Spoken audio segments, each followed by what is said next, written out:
Bine ați venit, suflete minunate, la cea de-a 38-a lecție din parcursul nostru plin de peripeții prin această știință a sufletului, știința plasmatică, care, iată, reușește să ne dea un răspuns și în cazul în care ar fi scurgeri de radiații nucleare sau cine știe ce. Domnul Cash spune că și dacă va fi un atac chimic sau biochimic, are o soluție. Am întrebat data trecută, pentru că dumneavoastră m-ați rugat să-l întreb și dânsul a avut amabilitatea să ne și răspundă. Și a spus că nu ne lasă, ne ajută la nevoie. Haideți să ascultăm răspunsul domnului Cash la întrebarea noastră. Begin with. So perhaps we'll start there.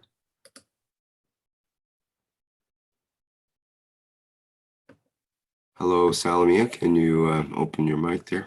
Yes. Yes, we hear you. Yeah. Thank you. Mr. Cash, I would like to ask you something regarding the shield of protection.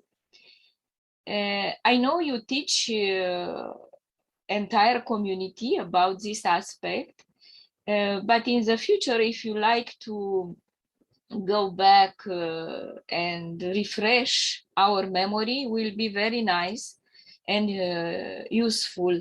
If you like, Romanian community just asked me to ask you. That's why I had today the courage to ask you.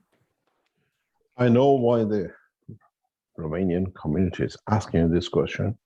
You're having a threat sitting on your northern borders with Ukraine. And you have a fear of nuclear explosion or chemical attack within the boundaries of Ukraine, or which might extend over you, or you become the victims of it. The shield of protection is, again, man's way of dealing with it.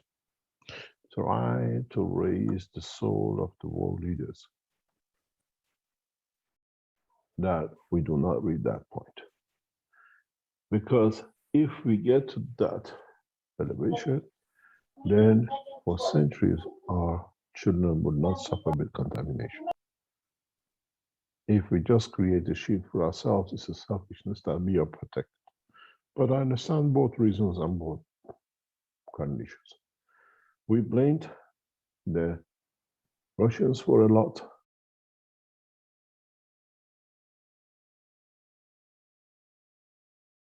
What they've done, what they're doing.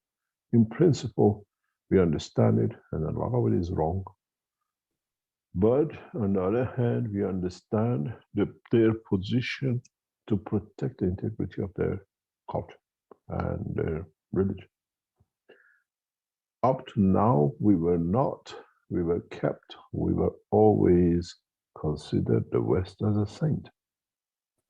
But now we know with the documents available, especially in the past few days, coming out of what we see from the IEA papers in the background, and some other organizations, the American government and the scientists have been building naughty things within Ukraine and financing these kind of things. And it goes back some of it to the leaders of the West. And we have to enlighten them not to make these things in the future that leads to these conditions. We are not pro-Americans or pro-Russians or pro-anything, but when your house gets attacked, when the house is on fire, you do something about it. And now we have enough knowledge and information to know in a very small way, but could be crucial or fundamental. And it came very much into front in the negotiations in Istanbul in the past few days, that when the two cannot trust, let's make a no man land a free zone. And this is part of the condition that nobody can create nuclear or biochemical factories in Ukraine. And it becomes a neutral position. And in essence, there is a possibility of both nuclear and biochemical. But if we see biochemical, I have a very good idea. If we see nuclear, I have a very good idea who will do it. And for sure, it's not Russians. 100% sure it will not be Russians. Because we saw the same game by the Western world in Iraq. We saw the same game in Libya. So there's a bad reference there. And there is a cause was concern from all leaders to stop playing these games in the background. And the documents which are opening up and appearing gives a lot of not a good indication, especially to the United States, what I call games in these areas. Can you please close your microphone? In that position, to that effect, try to raise the soul of the world leaders, that they come to understanding and this thing can be resolved, both in Vatican, in Moscow churches, and now that it's got out of hand in the White House and in the Kremlin.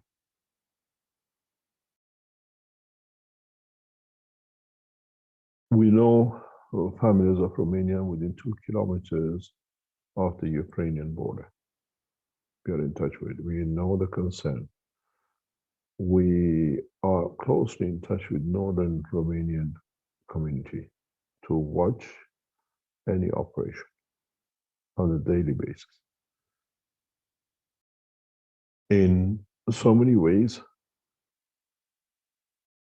if it happens, which might happen with we see mainly to come from the west and the east side of the border,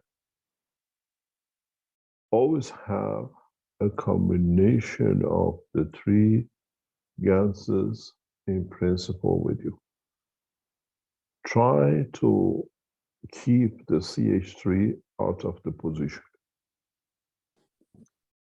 Make your gases in a deep condition of the gas and not the water.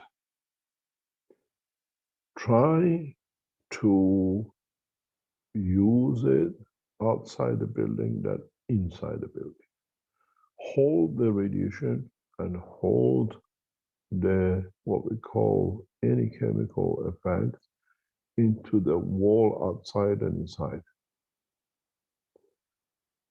We can spray the buildings.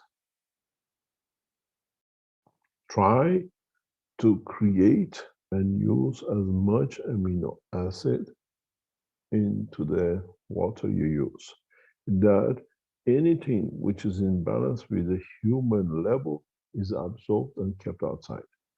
And if you come to it, that is used, try to not to touch these areas for 3 to 6 months or maybe up to a year, because they absorb the energies, and usually summertime heat will disperse some of it, but the winter ice will change the composition of the release.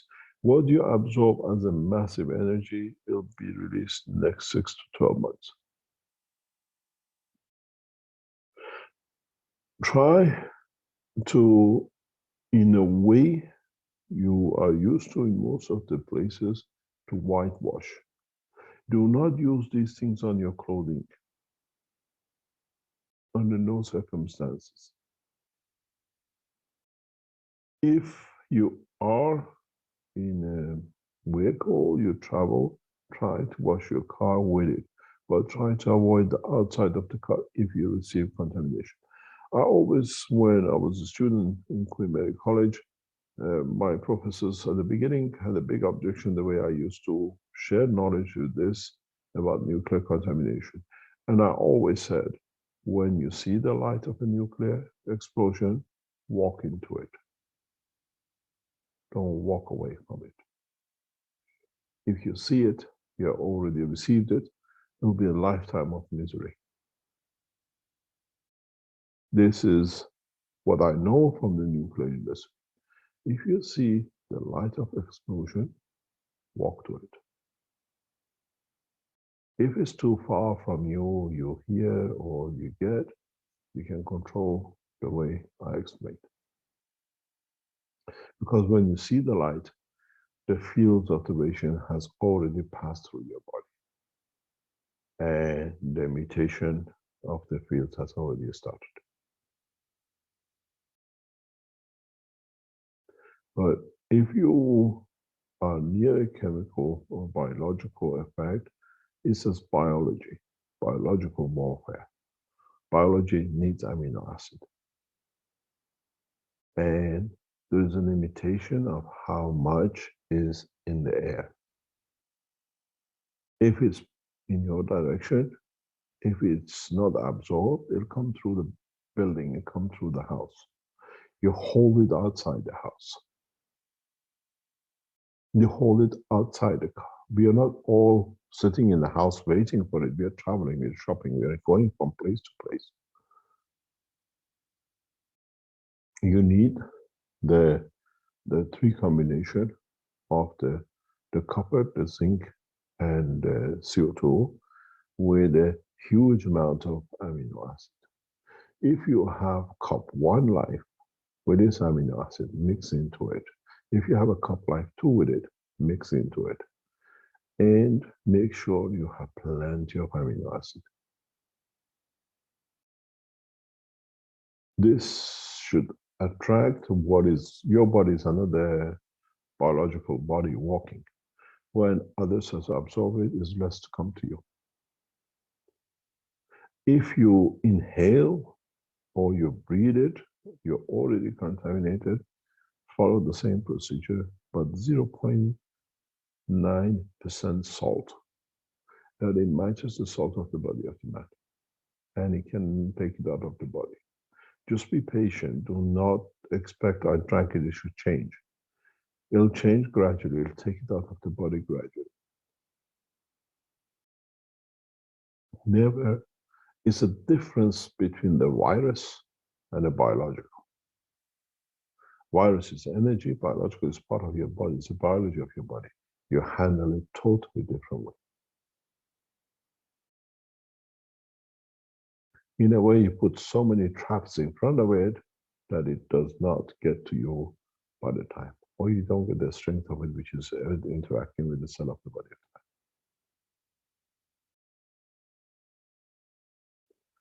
With the nuclear accident, it is the same. You have to cover yourself with the same process. Use a lot of gallons of CO2 with amino acid because you have to.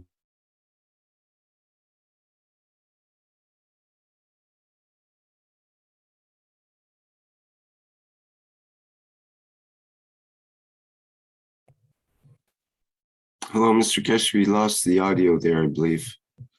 Or at least I did. Ah, okay. Bear with us. We appear to have temporarily lost the connection with Mr. Kesh. I'm sure he'll be back shortly.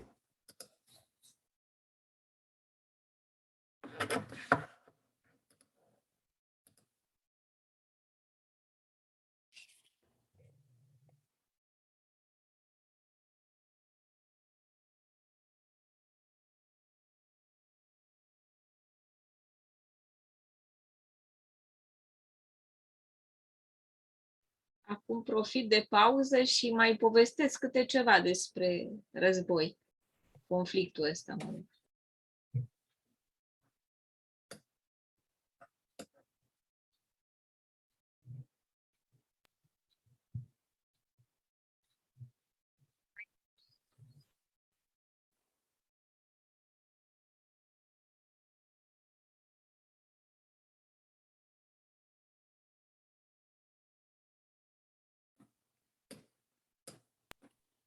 A zis fără CH3, Active parcă, nu? in Romania, iodine from doctors in case they prepare this for every citizen. And we have to go to the doctor to take it, but this is not only for radioactive iod, not for cesium and other type of radioactivity.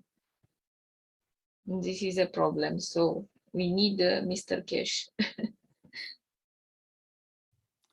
Yeah, I was going to try to introduce your question there in the Q&A to him because it's appropriate now with the question about whether the use of that non-radioactive iodine to replace in the thyroid gland is that a good idea, or is there a better way to do it, or do you use that in combination with other treatments and remedies, or how does that work?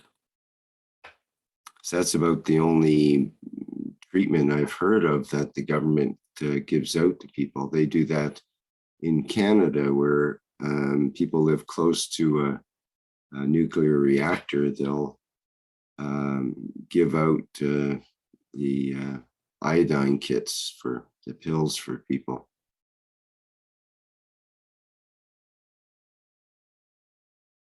Just in case.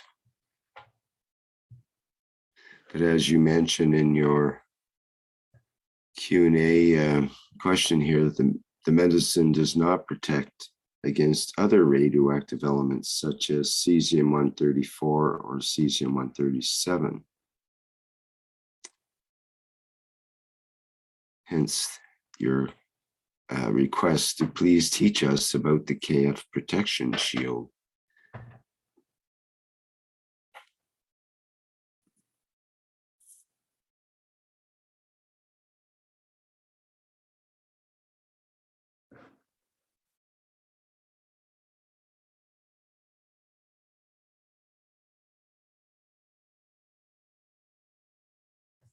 Suppose there might also be a question about the use of masks during a radioactive event. Because if you have a mask, it would block some of the particles that might have radioactive elements attached to the particles. On the other hand, then you'd have a mask full of radioactive particles that the whole mask is then radioactive. So at some point you would want to get rid of the mask because it would be doing more harm than good. Perhaps similar to some of the other things we've been under with the mask restrictions in a way.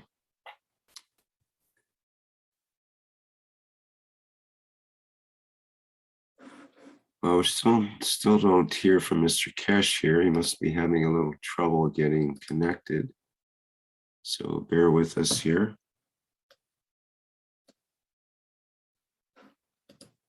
I hope he'll be back. We know that this conflict, it's all about New World Order also, because China, India will be the new hegemonical powers in the future. And Russia now is a friend with China, and because Western powers refuse to work together. Mr. Putin just asked to be part of NATO, but he was refused. So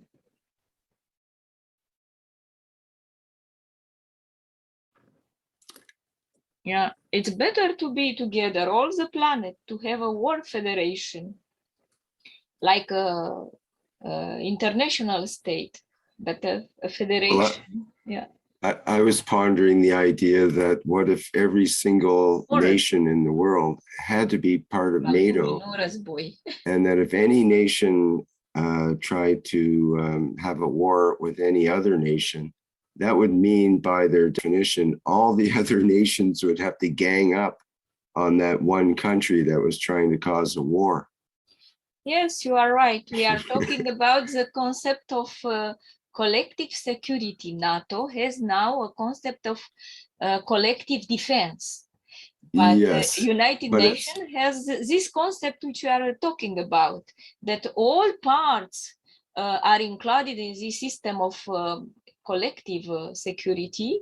And if one is not complying with the rules, all will be against. Now NATO is a regional.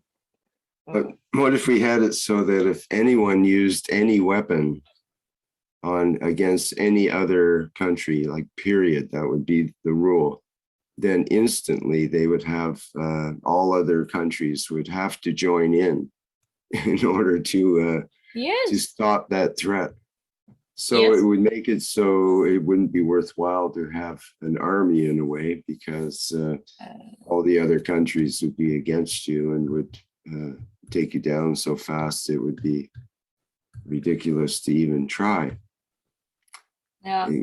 Because now if all the countries had an off button to the other countries, so that any country invaded, they would push the off button for that country, and the countries wouldn't try to invade or harm another country in that way, because it wouldn't pay off. They would lose the privilege of doing so. But I don't think we've quite gone to that point yet, but it seems like we're on the edge of some major changes in the structures of the leadership on the planet. So I think the next few weeks here will show some huge changes, way more than we can imagine. You know that maybe it was a Russian, or I don't know, origin, a gentleman who proposed cooperative security, not collective security, cooperative security to be the new concept of NATO. And to include in this cooperative security, collective security, collective defense, and partnership. So to have a international structure of security and all states to be involved, as you said. I hope that the history will do like this. It's necessary. Can I come in? Sorry about that. I do apologize. I had to leave, and it was an important, very important call for the foundation, and it's part of what we call the peace talks. We cannot refuse these calls or put them on hold. They have to be acted upon immediately. As you were trying to say, this situation exists if we stop the wars, if we create a condition of the destruction of the borders by delivery of the enhancement units, flight units, when you can travel anywhere, anytime.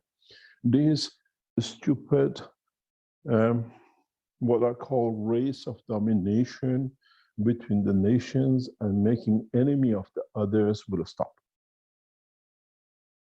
We've seen it it's not Ukraine, you just explained, neutral position. We saw it in past week. When I was a child, Tehran was the only airport in the whole of Middle East, in the Arab nation, where an Israeli airline used to land. If you're a Jew, you came from Russia, you come to Tehran, and then you get a flight to immigrate to Israel. We lost that point because of what I call dogmatism and everything else which came. But the strangest thing is, the Arab state gathered in the state of Israel, in a way, part of the old Egypt, in a meeting a few days ago. This was unheard of, because they made another enemy, which is the state of Iran, to bring them for us to be able to sell them more, to make. Why couldn't Iran be part of the same table? What has changed? This separation, creation of division, and these things are fed by Rothschild family. We've seen Soros now is on the international warrant arrest for starting the Ukrainian, promoting the Ukrainian war. It's not just Russia who has issued the warrant for the arrest of Soros. Chinese have done the same because they've seen him. He interfered first with China. Now they found the source. And he works through Illuminatis and the Vatican. Cyrus cannot move anywhere anymore. It's a warrant, and if they capture him, even on flight, he'll spend years in Siberia and in the prisons in China.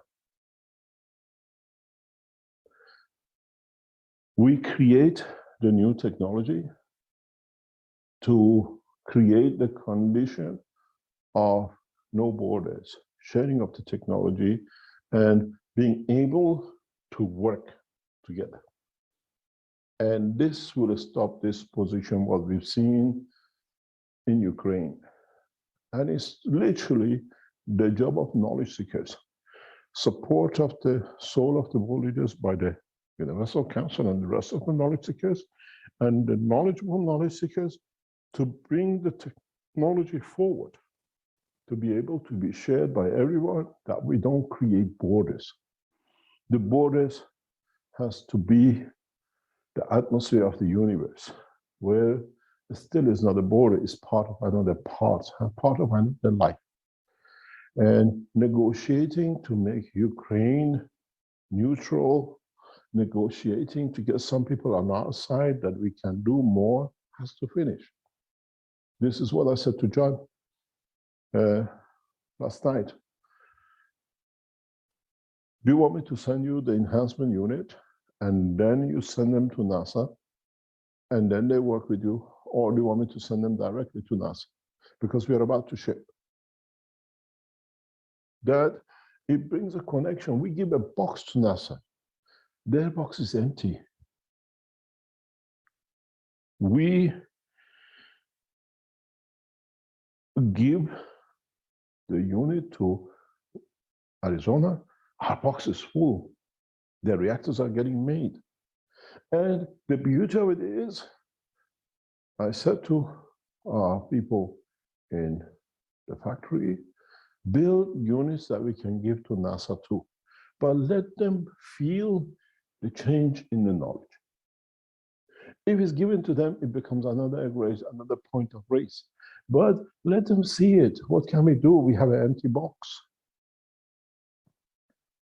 Go back, as I said many times, to the story of 1950s, when the Americans sent the empty matchbox to Russia, and they waited for it. And then the Russians sent the matchbox back, and the American scientists told the Russians, you didn't see there was a, what we call now nanowires, very thin wire was in the matchbox. The Russian scientists answered, my friends, look through the wire. We have made a hole in it. It became a pipe. The race should be amongst the scientists and the knowledge, not borders. And what it was, something very big, maybe 50 years ago, making nanowires, now it's a common knowledge because we shared it. We didn't make borders for it. And trying to get Ukraine neutralized and other satellite countries would not work. When will be the next nation? When would be the next territory? When would it be the next planet? The man wants to share. Americans have half of the planet, we have the other half. The universal community would not allow it. So look at it two ways. Try to teach, it's the responsibility of the Universal Council to become that soul that shines upon all, that brings all our world leaders to one point. Bring all of our systems to one point. And we will see the whole structure moving up. And we don't need to worry about if it's going to be a nuclear, if it's going to be a chemical war. The biggest war we have sitting between the churches of Vatican and the Catholic Church. The Russian Church, Orthodox Church. If the Russian Orthodox Church asks Putin to pull out today, they will be out today. That decision has not been made. These are soldiers of what we call mercenaries of the religion under the banner of nationalism. Pray with the soul of the leaders that we don't need to negotiate what's going to happen to other satellites, countries next to all the Baltic nations, which are still part of the Russian, what we call USSR. And they were hoping if one child jumps, we let him jump and see what happened to it, and the rest of us will go to NATO. It will not happen. Ukraine had the military power to battle a little bit and got a lot of support from Americans and others. They'll wipe them out. They become part of the Russian territory within 24 hours. It's a bigger game, but primarily, if you are in that border, we are keeping a very close touch with the Romanian community at the borderline in northern territory of Romania. We are keeping a very close touch. We haven't left you alone, and we'll support you. But it is there. Try to make as much gases as you can in a case. And even now, if you put the gases outside, in a way, you might not receive some of the smells you smell nowadays, but in 24 months or 12 months will go away. But if there is anything, you're already protected. Zinc is needed for neurosystem. Copper is needed for your muscle tissues. CO2 is needed for connection of lines. Mixed with amino acid, it takes it first than you do. If you have a little bit of worries, mix some calcium with this amino acid that you stop any residue into the bone structure if you have injuries, physical injuries. That's all you need to do. When it comes to the nuclear level, do the same. But as we've done before, with a nuclear attack, try to keep in hand plenty of H3 and CH3. That's a different technique, that's a different approach. And you can literally convert, absorb, you mix it again with the same mixture. That is on the strength of the amino acid of the man.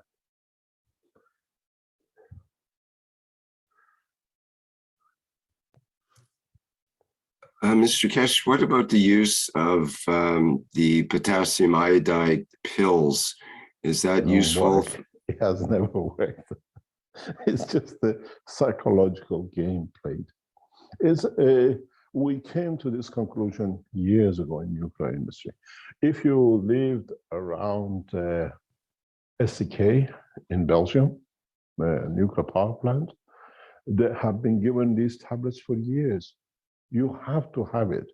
It's not known public, but because I used to collaborate with SCK and WITO, which is the Belgian nuclear side, all the people who live within a certain radius from SCK have been given the iron tablets, and they have to use it. And it doesn't really work.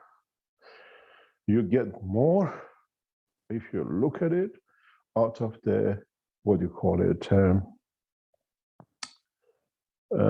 walnut.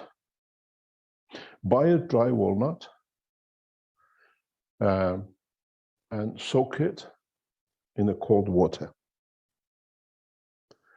Leave it for a day. It becomes brownish color.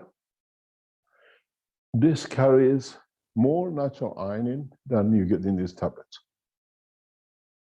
And then you use it, you mix it with the CO2 and amino acid of CO2. And you can, it's digestible. If there is anything, it washes out of your body. This is the best source of iron. And actually, I threw about the liter of it away yesterday. You just buy walnuts, dry walnuts, or now if you can find the fresh ones, and just soak them for 24 hours.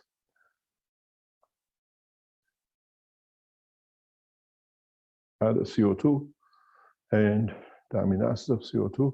If you want, if it's a neuro damage, add a little bit of zinc to it, and you can just drink as a digestive system to wash any nuclear power problems. That's the best way if you're taking it, and it's the most effective way. You can wash your body with it. We see it. I know this from the time in Queen Mary College when we used to get contaminated water with chemicals, but literally it's zero effect. If you have particles on your body, you can take radiation. The best source of iodine is the walnut. Just soak it for 24 hours and keep it. You can freeze it. Don't add gases to it till the time of use. And you can even use it after contamination if there is a radiation contamination. And in northern Romania, there is plenty of walnuts. We've been in that area recently, so I know very well what's going on. I've been to 2 kilometers, 3 kilometers from the border very recently.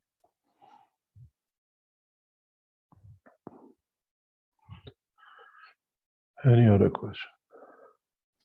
Thank you very much, Mr. Cash. Thank you very much. God bless you. We hope we will not use it. Never. It's there if there is a need for it, but we hope so. Poți să închizi, Alex, că asta m-a interesat. Răspunsul. Am răspuns nevoii, necesității comunității românești.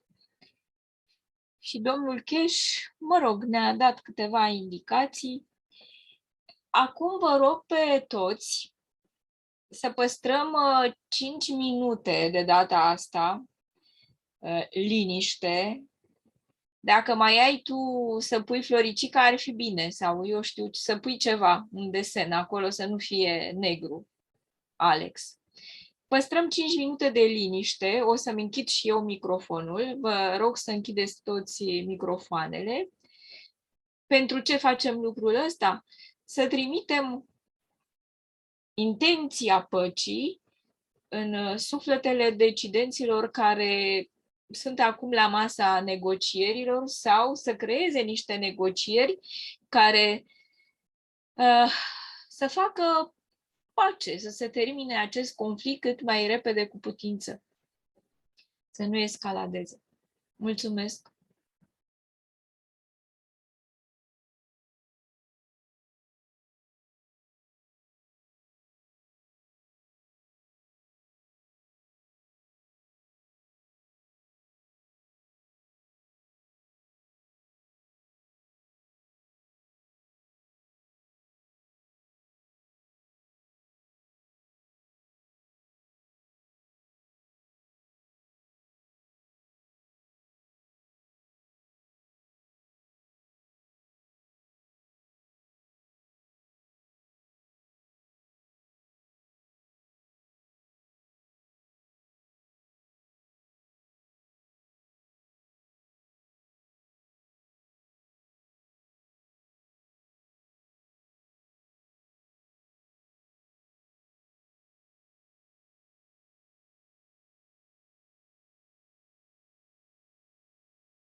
Vă mulțumesc.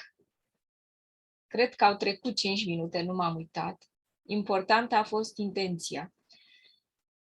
Acum, dacă cineva dintre dumneavoastră poate să ne spună care sunt remediile pentru atacul chimic și pentru scurgerile de radiații nucleare, e liber să o facă. Aștept să-mi spuneți.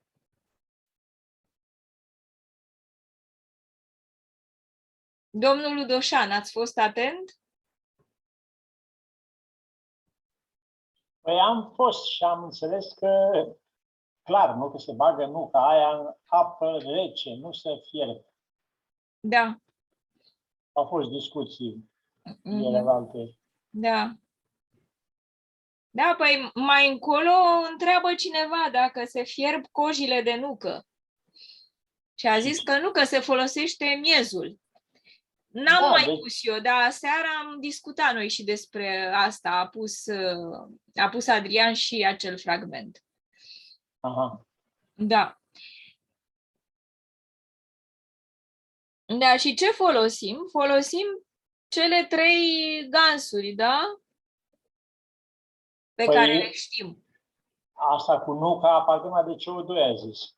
Și aminoacizi. Da, nu, că CO2, dar a zis că putem să punem și zinc și asta de cupru. Dacă să ne spălăm cu ea. Da. Da. Să ne spălăm și de zinc în interior, să spălăm stomacul. Și a zis și ceva de H2, de deuteriu și CH3, tritiu. Da. Dar am înțeles foarte bine aici ce facem cu astea. A zis că să le avem la îndemână. Ca să putem utiliza informațiile dintr-un astfel de curs, trebuie să mai revedem o dată, să notăm, să extragem, că așa Da, deci o să vă rog pe dumneavoastră, dacă aveți timp, să reluați, o să mai reiau și eu și cine mai vrea, și Alex, și să discutăm deja data remedii alternative, pe care zeolitul, care trebuie luat cu multă apă. Există plantele genul păpădii, iar este un foarte bun purificator. Deci există un număr de plante. Există și spirulina, care face foarte bine. Deci există remedii alternative. Da, da. Toate acestea, bună seara, toate acestea sunt decontaminări. Deci după ce te-ai contaminat radioactiv, vii cu aceste remedii. Nu știu de ce n-a vorbit domnul Cheș nimic despre scutul energetic, despre care știm, sau tot de la dânsul știm că ne protejează de radiații. Ori n-a spus absolut nimic despre asta. Da, eu despre asta am și întrebat. Aceste Da, ziceți, domnul George, că vă ascultăm. S-a întâmplat ceva? Nu, ce se întâmple? Nu, vis-a-vis de filmul care l-a spus și mi-am spus părerea că aici e vorba de o decontaminare, adică știți că se măsoară nivelul de radiație, de decontaminare, prin înjumătățirea nivelului de radiații, care este de ordinul anilor sau sutelor de ani. Deci odată contaminată apa, aerul, corpul, hrana, nu prea mai scap de așa ușor, durează ani de zile. Ori despre această decontaminare cred eu că e vorba în film, iar aceste ingrediente, să le spunem, acolo vorbește de CO2, nu vorbește de alte gansuri, iar iodul din nucă trebuie să interacționeze. Este exact cum ai lua ingredientele dintr-o pâine și le-ai consumat direct. N-ai mai face pâinea, n-ai mai procesa tot sistemul cu mica fermentație a drojdiei, cu făina, cu cum să face pâinea. Ai mâncat direct drojdia, sarea, apa, ai bea-o și... Da, dar știți care este diferența? Diferența este că în nucă iodul se află în combinații organice, în timp ce pastilele de iodură de potasiu este anorganic și nu este în forma ușor de absorbit. Da, corect, așa este. Eu vorbeam de această interacțiune care trebuie să existe dintre gansuri și iod. Pentru că altfel ne ducem și cumpărăm iod și gata, și nu mai avem nevoie. Iar dacă fierbem într-adevăr nuca, miezul de nucă, toate acele uleiuri esențiale care sunt și componente a iodului și cu iod, vor dispare și va rămâne probabil iodul, dar nu e același lucru. Iar dacă nu sunt într-o interacțiune cu gansul de CO2 și cu aminoacidul lui, e altceva. Este exact ca în exemplu cu pâinea. În loc să mâncăm pâine, mâncăm ingredientele, că e același lucru. Puteți să faceți asta? Nu. Deci contextul în care cele trei elemente, gans, aminoacidul și componentele, să spunem, de natură, nu numai uleiuri volatile, sunt mai multe, printre care, într-adevăr, și iodul. Dar iodul luat separat, a spus domnul Cheș că e una, iar în contextul ăsta și cu aminoacidul e altceva și e indicat de dânsul. Acum am văzut că fiecare a înțeles în alt fel. Nu știu de ce s-a înțeles altfel, că a fost foarte simplu. Filmul a fost sugestiv. Pe mine mă deranjează că n-a spus nimic de scutul radioactiv ăsta care îl facem noi și eu care îl recomand. Eu, din ce am avut și ce am făcut, mi-am propus să fac un filmuleț, chiar să folosesc 2 culere, ca bila aceea să nu mai fuleze, să fie pe ambele, la ambii poli și deasupra și jos să fie un alt culer înseriate și atunci dacă ea e fixată și sus, bila noastră nu va mai avea acea... Pentru că acolo există un intersticiu destul de mare și se creează o pernă magnetică, este atras în câmp și în tot timpul biluța aceea va juca. Iar ca să o echilibrezi foarte, foarte bine, nu prea e posibil. Iar ca să-ți meargă un dispozitiv din ăsta ani de zile, eu cred că chiar ai nevoie de unul în casă, într-o locație, la servici, pe mașină, undeva, pentru că se poate doza cantitatea aceea de gans, acolo trebuie CH3 și apă de plumb am folosit eu, dar se poate, mai sunt și alte variante, însă eu consider că nu trebuie să veniți cu alte, să urmăm exact ceea ce fundația prin domnul Cheș ne-a relevat acolo, în filmul respectiv. Pentru că dacă nu se creează acea barieră, e poezie, e degeaba. Iar odată contaminat, nu prea ai șanse să scapi așa repede. Nu știu cât de eficientă este această formulă de CO2, deci, și cu aminoacidul lui, și miezul de nucă, dar nu fiert, doar în apă rece. Muiat, da. Muiat în apă, da. Iar ceea ce plutește deasupra acele uleiuri esențiale, că într-adevăr nuca are mult ulei și se vede ca și aminoacidul apare, ăla trebuie recoltat și făcut un mix cu gansul într-un recipient mic care să-l pui în apa, într-un vas mai mare cu apă, din care să consumi atât pentru uz intern cât și pentru uz extern, adică să te pulverizezi pe corp, pe haine, pe ce consider că e contaminat. Pentru că acest sistem e doar de decontaminare. Dacă nu ai luat, deci n-ai fost contaminat, nu are rost, e degeaba. Dar, într-adevăr, dacă constați că există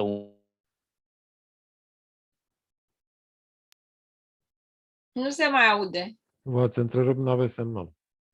un nivel mare de iradiere în zona de pregătite pentru orice eventual. Dar eu îmi țin părerea că un scut care nu e greu de făcut, nu e investiție foarte mare. Culerele de calculator ăstea de sistem sunt destul de ieftine.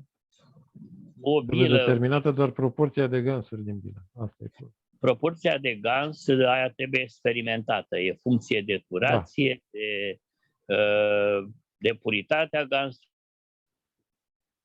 Ați făcut scuturi din acestea, domnul George? Am făcut. Domnul Bruroșu, aveți întreruperi de semnal.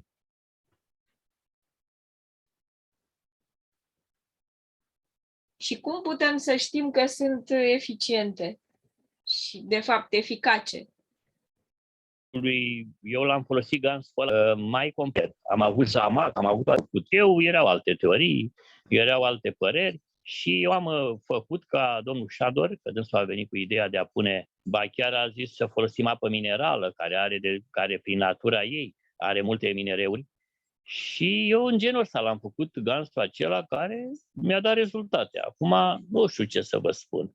Dacă nici domnul Cheș nu mai crede în ideea lui, e posibil ca să se fi denaturat tocmai această putere a metalului și a concentrației. Deci nu poți să spui că un gans de CH3, dacă e făcut în condiții diferite, e același. Nu are cum să fie același. Eu v-am spus ce am făcut eu. Da. Și probabil că ar fi bine să facem un film să înțeleagă toată lumea, mai ales că nu e greu, e ușor de făcut, e simplu. Faceți dumneavoastră, domnul George, faceți ăsta și îl punem. Îl punem la mine sâmbătă sau și în cafenea, cum vreți. Da, îl punem peste tot, pentru că o să mă străduiesc să fac eu. Eu oricum vreau să mai fac pentru prieteni, dușmani, pentru toată lumea, să mai fac câteva reactoare din acestea și o să plec de la gans sau de la, nu știu cum să plec. Adică să vadă omul cum să face gansul de CH3 în condițiile în care mie mi-a mers. Acum e greu de... Adică nu vreau să convin pe nimeni de nimic. Eu vă spun ce am făcut. Dar nu trebuie să convingeți, cel mai bine este să filmați etapele și asta e suficient. Păi nu poți să filmezi toate etapele. Da, poți să filmezi... Faceți poze și când pornești reactorul de gaz. Da, exact. Și poți să-l mai filmezi la un interval de timp. După un timp sau din timp în timp. Da. Și pot să iau eu din sticluța mea cu CH3 și să pun în bilă și să merg mai departe cu demonstrația. Da. Adică, într-adevăr, e un pic de artă aici. În primul rând, ca să bagi gansul în bilă, nu e chiar ușor. Trebuie să ai două găurele. Una pe care introduci și una pe care să iasă aerul. Altfel nu vei reuși. Pe urmă, în momentul când s-a decantat, deci gansul a căzut la fund și a rămas apă deasupra, apa aceea trebuie trasă și băgat iar apă cu gans, că nu poți să bagi gansul direct, gansul e praf și n-ai cum să-l bagi. Și atunci trebuie tot în soluție cu aceeași concentrație. Practic am putea, zic eu, să uscăm gansul și să-l băgăm direct în apa plasmatică de plumb. Numai că e mult mai greu, pentru că nu mai ai cum să ridici cantitatea de gans. Dacă, de exemplu, nu ai găsit bariera aceea în niște zeci de metri, nu poți să te duci să-l cauți kilometri, că nici nu ți-e prea util. Și atunci trebuie să mărești cantitatea de... Eu așa am făcut. Cantitatea de apă de plumb. Iarăși v-ați întrerupt.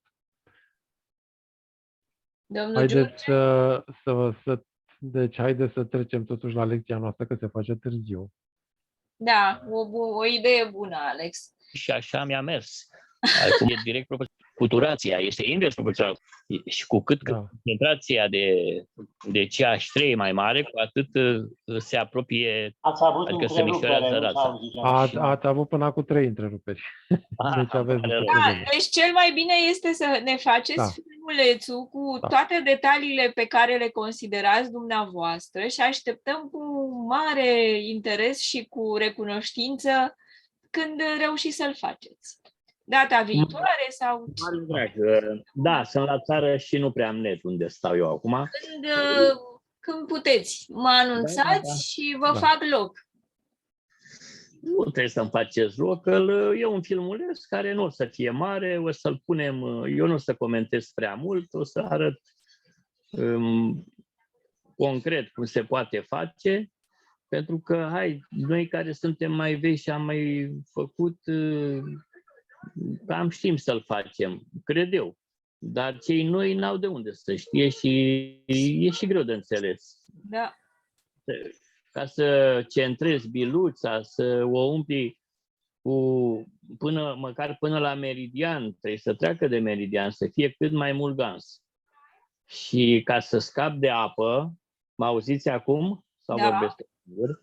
Așa, ca să scapi de apă și să introduci mai mult gans, trebuie să lași să decanteze și să tragi din apa aceea cât se poate. Și iar pui și iar să decantează până ajungi, iar când completați cu apa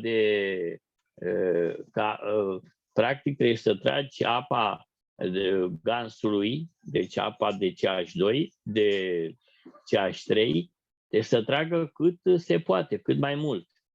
Și să se introducă în locul ei apă de plumb, deci apă de gans de plumb. Și aici e o artă, că trebuie să ai grijă. Nu vă mai auzi. V-ați întrerupt. Haideți totuși să începem lecția, Hai să punem că se face târziu. filmulețul. Pune filmul. Bună seara, aș putea să pun o întrebare. Da. Poate că... Haideți, doamnă, grăbiți-vă că trebuie să Bine, nu-i destul de clar cu nuca asta pentru mine, în sensul că nu spune cât CO2, cât să folosești din... Nu sunt chiar ca la farmacie date lucrurile. Pur și simplu puneți apă de CO2 și oxid de zinc. Apă sau plasmă lichidă? Apă, niciodată gans. Ați înțeles că nu se consumă gans. Deci plasma lichidă, nu apă plasmatică. Puneți-i cum vreți, apa de pe gans. Apa de pe gans. Și proporția? Asta nu este atât de importantă, proporțiile. Deci important este această înmuiere a nucii, astfel încât să iasă toți aminoacidii din ea. Și nucile astea se moie în apă, într-o cantitate de apă și acea apă împreună cu nuci. Și acea apă împreună cu nuca se înghită. Dacă iese iodul în acea apă. Da. Și iodul, dar nu e doar iodul, e vorba și de aminoacidii nuci. Și numai 24 de ore să le lăsăm în apă. 24 de ore, e destul. Și după aceea se păstrează în frigider sau când ai nevoie, nu? Da. Deci e preferabil să bezi la temperatura camerei, ca să nu înghețe gâtul. Da, bine, mulțumesc. Plăcere. Nici noi nu știm toate detaliile. O să mai aflăm, că probabil domnul Cheș o să mai vorbească despre asta, dar ideea este să nu se întâmple. Asta ne-a și spus domnul Cheș, că protecția este egoistă, e individuală și că cei care nu știu nu or să se păzească și așa mai departe și că trebuie noi cu toții să trimitem această idee de pace, să renunțe la toate ideile astea belicoase și de atacuri, cum au mai făcut. Bine, hai, Alex, mulțumesc. Teachings of Plasma Science.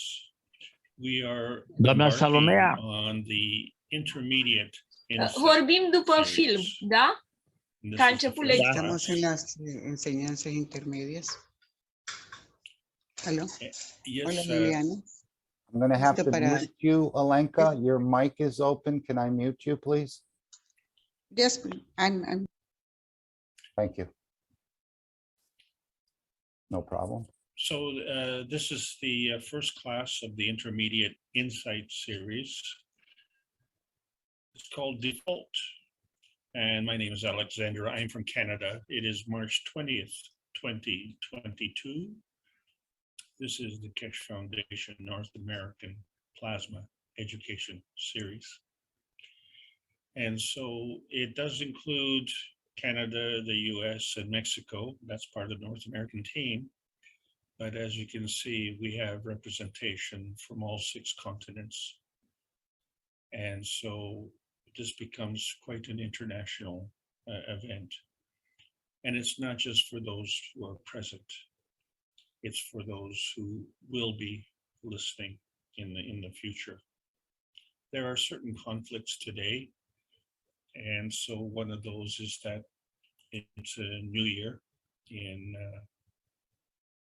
the Iranian community. And so there's a preoccupation with that. And there are other people who have other preoccupations, and that's what we want to discuss today. Because for some people, it's a new year. For some people, it's a happy new year. And it's for some people, I don't have time to talk about that. So all of us have a connection, and that connection is our default. And can we make that connection? So that's what we're going to talk about today. But I want to make sure that new students understand that this is a continuation of a process on a journey that I started a long time ago. And I've had an opportunity to put it together in some semblance of order. And so in October of 2020, we began the basic teachings. And so, of course, we had intermediate and advanced teaching. And then we progressed to basic understanding, and then progressed to basic knowing. And last week, we finished basic insight. So as you can see, we're looking to go a little bit forward to add to the knowledge. And we are now in the intermediate level of the teaching. So is this only for the mature students? No, it is for the new students as well. Because when we look at how many of us are knowledge seekers, and we're talking about actively, it's a very, very small percentage. And so this is a growing phenomenon, and there is a reason that it's growing, which is why we're going to talk about this today. And so what you can see is that there's a progression through this intermediate level, which is adding to and concluding with the harvest of this knowledge. Because really, that's what we're trying to do here on this planet. We're trying to stay alive, and the purpose of living is to learn.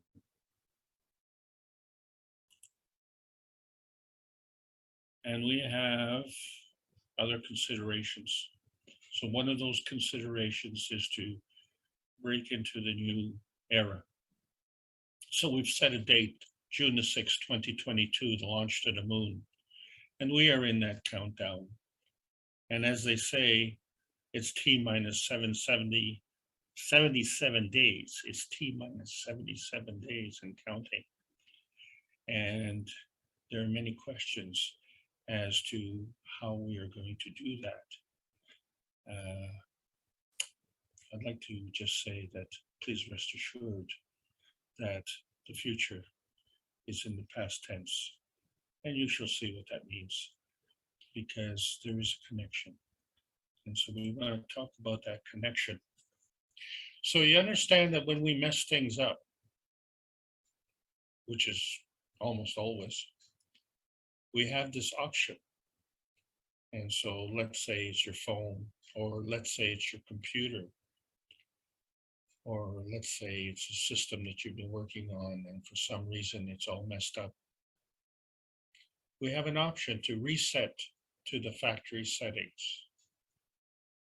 And the reason we reset to these factory settings is because the factory built the system. And so the factory had an intention to make sure that that system was working. And it made settings that ensured that that would work. But it also gave us the opportunity to modify those settings. but we are not trained by the factory, and we are bringing in other factors to set these settings. And so we may make mistakes, and these mistakes could actually be very disruptive to the system. So it's nice to have this fallback position to be able to reset to the factory settings. And it is these factory settings which we call the default settings. So this fallback position is not always guaranteed, because we still have the choices. And so there's a fault in this default system. And that fault lies in the fact that there is an original feeding system. So the original feeding system, we could say, is the original factory setting. And the choice that we have is to offer a feedback to the original feeding. And so that becomes the feedback system. And that feedback system becomes, or the decision is created through the success or failure of that feedback system. So if that feedback system, for instance, is failing, we can make an adjustment. And if we don't have the knowledge on how to overcome that failing, then we would reset to the factory default. However, we can also choose to adjust a feedback system that would cater to our wishes. And this may diverge from the original factory settings. And the decision as to whether this is good or not is depending on the point of view. And so when we look at how we fit in with the rest of the universe, and we've discussed this many, many times because it involves the basic 3 books that Mr. Kesh has been providing. So book number 1 is the universal order of creation. And the creation of what? And so generically speaking, it's the creation of matters. Okay, so is the universe a matter? Well, yeah, it is a matter, and it originated from somewhere as well. So if the matters originated from the universe, and the universe originated from something, then really book number 3 should be book number 1. And so maybe we've got things backwards. And interestingly enough, is when we go into outer space, we don't even have to worry if it's right side up. It could very easily be upside down, so that doesn't matter either. But now we have another problem, and that is that there's a lot of things out there that we can't see. And so you could say, well, if it's out of sight, it's out of mind. Well, yeah, that there's a lot of truth to that. But is it? Is it out of mind? Because let's face it, the mind is also not visible. So we're talking about tangibilities. And then when we look at the relationship of these tangibilities, then we see that our universe is tiny. That little red dot in the bottom right-hand corner, that's our little tiny planet.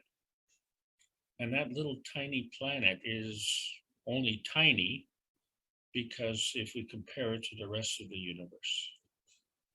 And if we ignore the rest of the universe because, it's hard to see, then our Earth becomes very large. And so our position in that earthbound state is very small. And it could be almost insignificant. But it is significant because it is in an earthbound state. And the earthbound state is within man's universe. And man's universe is within the universe, and there is a link.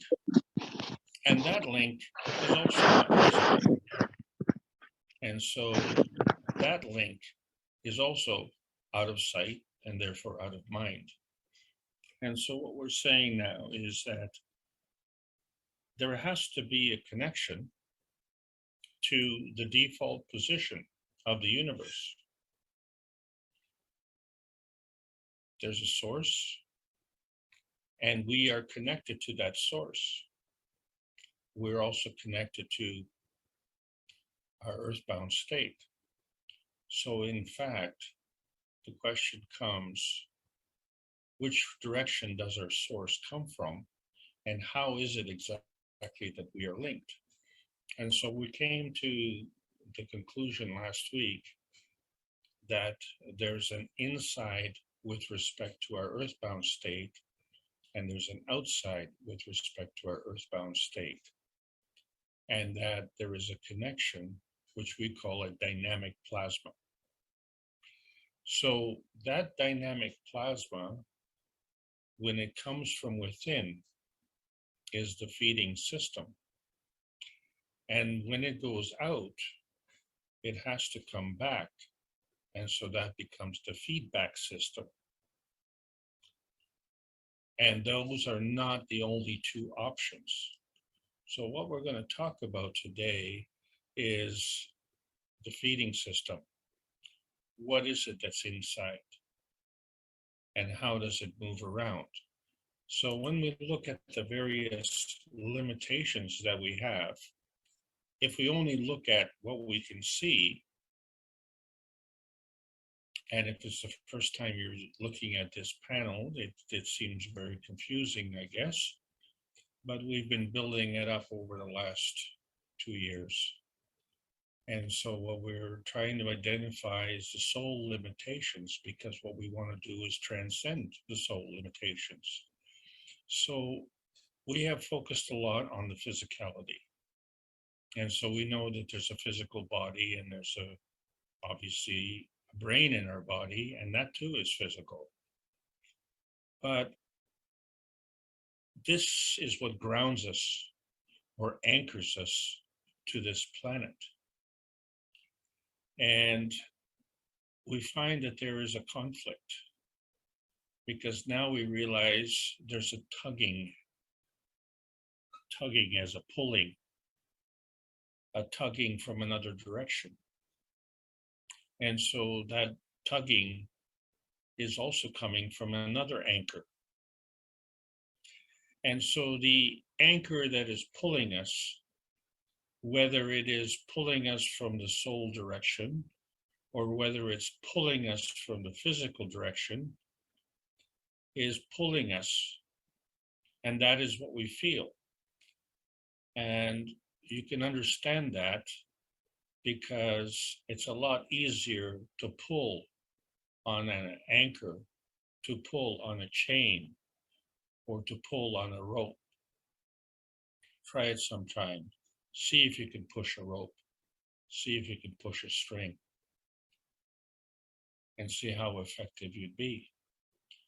So the dominating effect is the pulling, and it pulls us one way or the other way.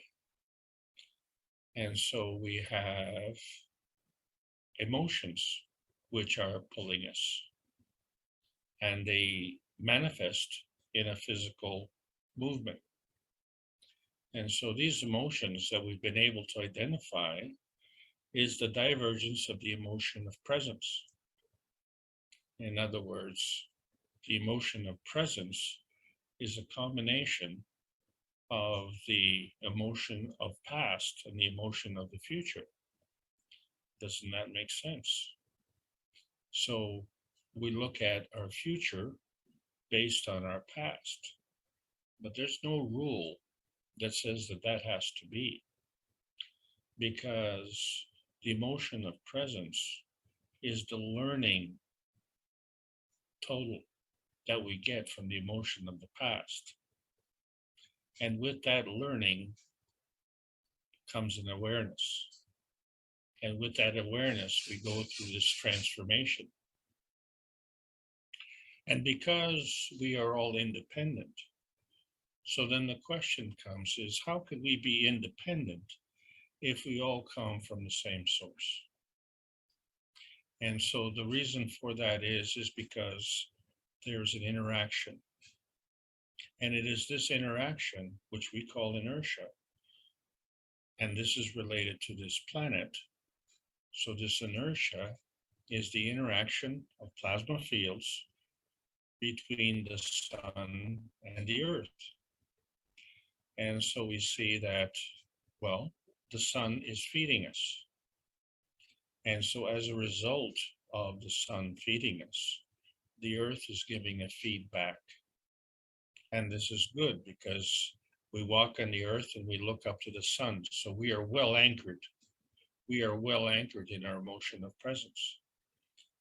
And we can operate calmly in that emotion of presence because we have a trust. Where did that trust come from? And so when we look at the way we were born, we find that we obviously came. We can't remember where we came from. So we have to learn by connection. And we know that when we came, we had a trust. Trust in the sun, trust in the earth, trust in the father, trust in the mother, and trust in the womb, and trust in the welcoming into our present condition. Do we still have that trust in adulthood? Because the trust that we came with was the feeding system.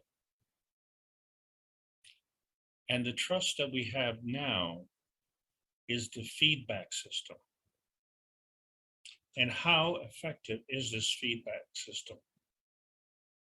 And so many of us are now going through a lot of emotional tugging because we're having difficulty in understanding or discerning which one is the feeding system and which one is the feedback system.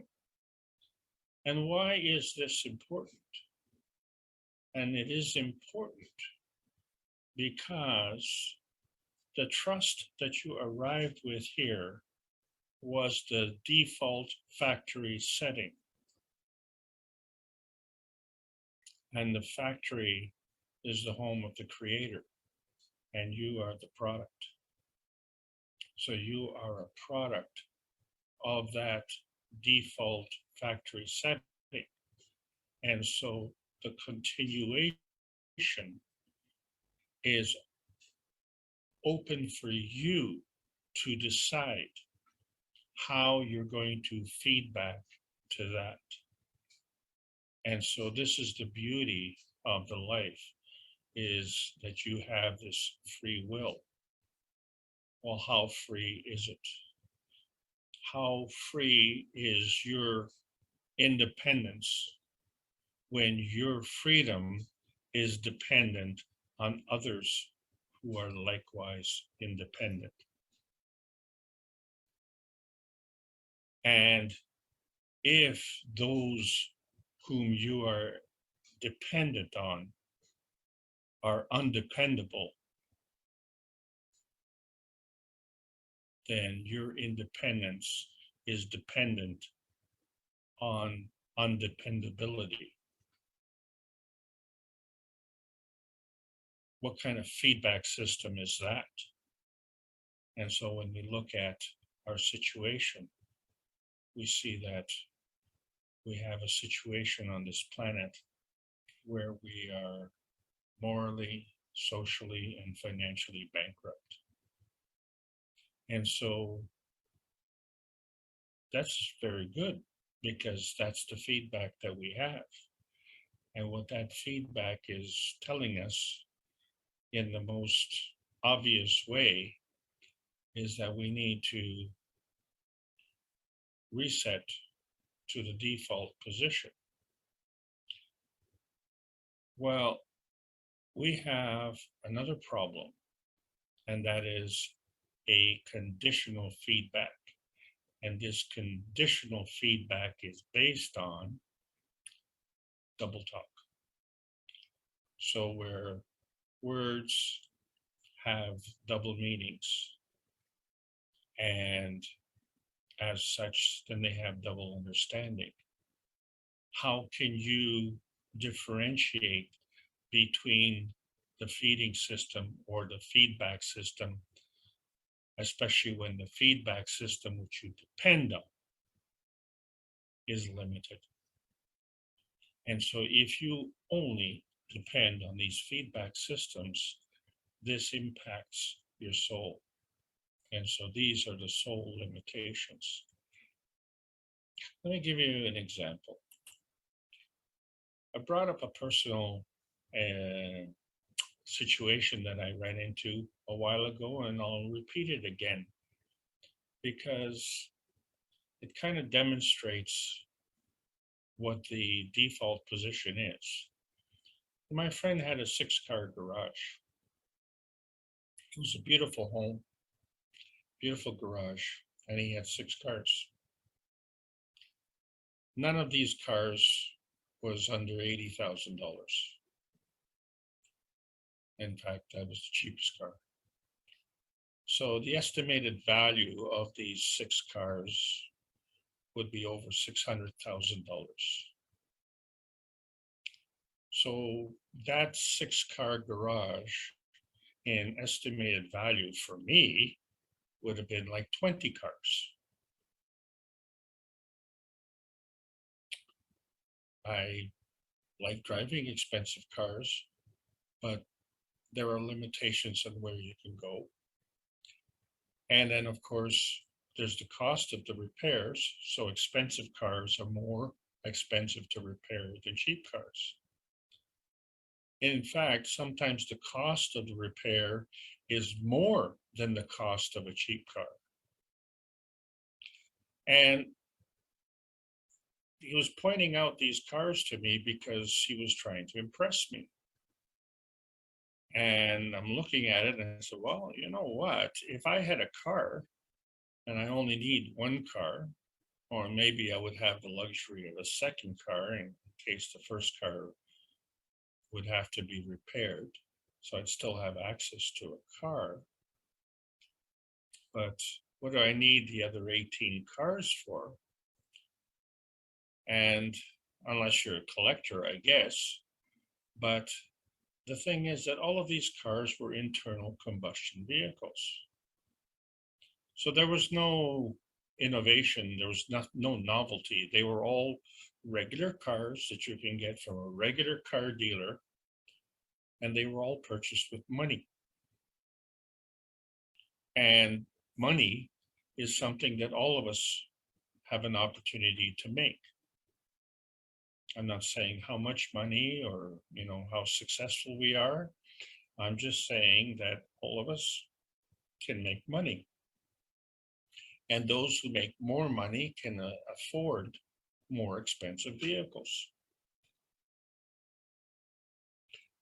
But like I say, they were all internal combustion vehicles, and they were all bought with money that any average person could make. So if I say I'm an average person and I make money and I make enough money to buy this vehicle, then I would have the same vehicle that he has. So why would I be impressed?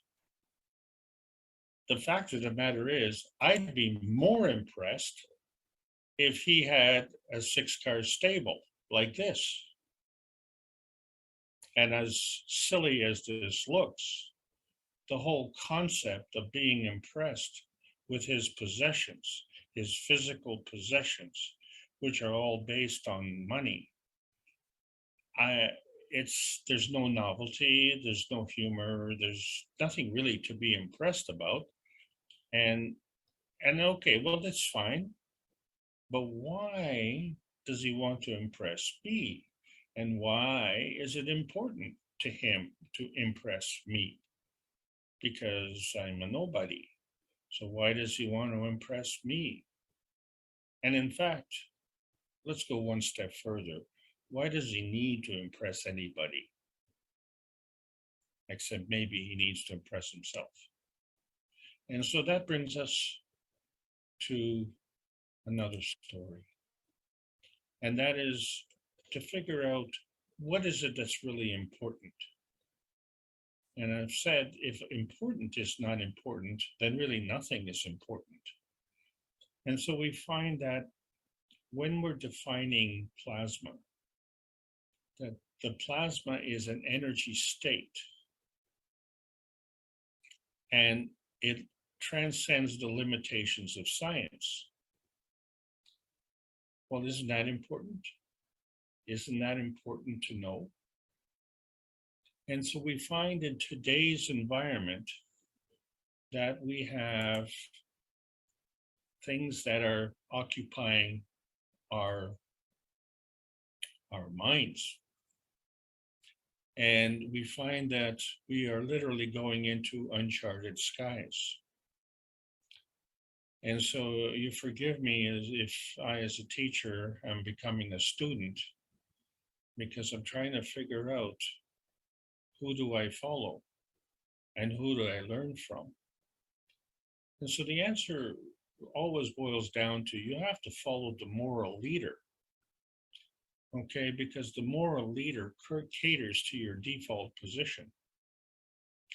But your default position, if it's only based on what you can hear or what you can see, and in that regard, that affects your belief system, well, we find that our default system is giving us an option. Our default system is giving us a new positioning.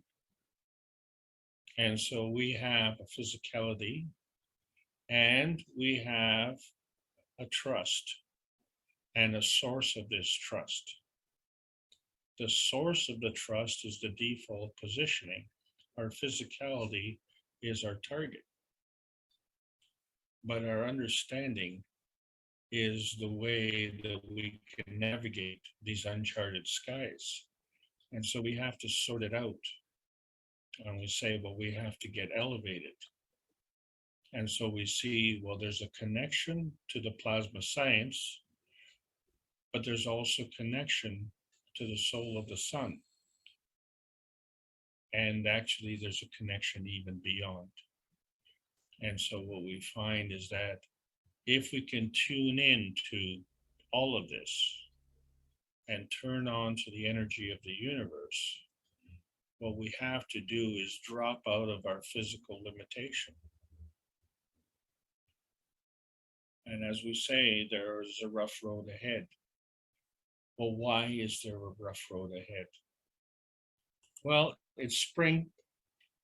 And so you all know that with spring, potholes spring up, potholes in our roads. And so from our basic science, we know that things gravitate based on density. And we know that there is a competition here between the density of the asphalt, the density of the air, and the density of the water. And so we can clearly see that there's water in the pothole. So as students, let's all learn how to be engineers. And we see that, well, if the water doesn't have anywhere to flow, then it has to stay there.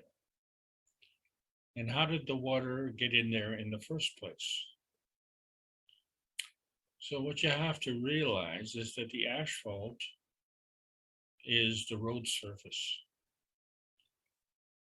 But there may be air gaps underneath the asphalt.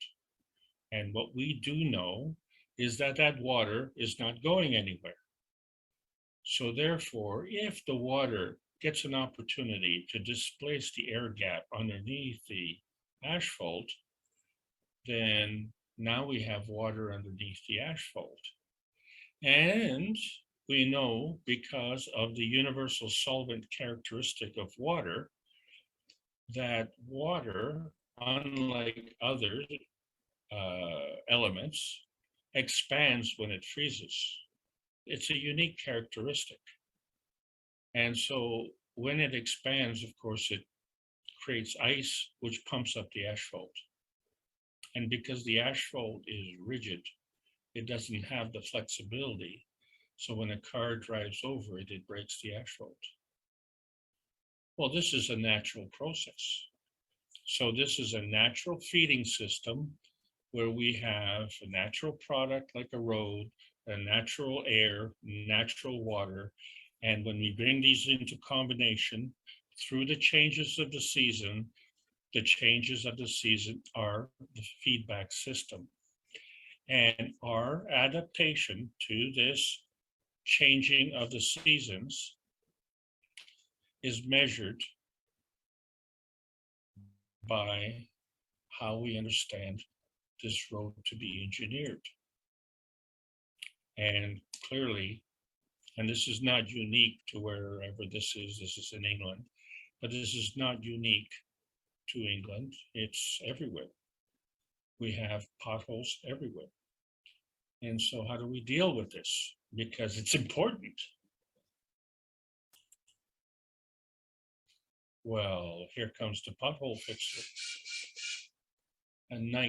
A white knight, shining.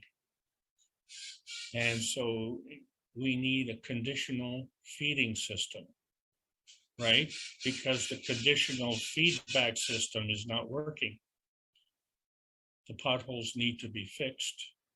And so this shining white knight is offering to correct the situation. So he's feeding into the system, and he can do this. Well, he can do this because he has the money to do this. So if you don't have the money to do this, then you can't organize this, because there's quite an expense to this.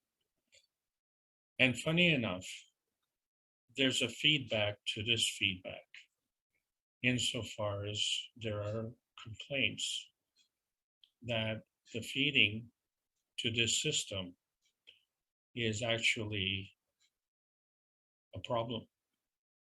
Well, why would there be a problem associated with this? And that is because there's a limitation on this feedback, you see. Alex, could you please go back to the previous? Okay, Alenka. So Thank you. I had too much noise here. I couldn't hear. okay, so let me just review. Please bear with me on this. He asked if you could go back to the previous slide, I think. Oh, the previous slide? That's what I thought she said. Well, the previous slide had to do with a natural feeding system, which is the creation of the pothole.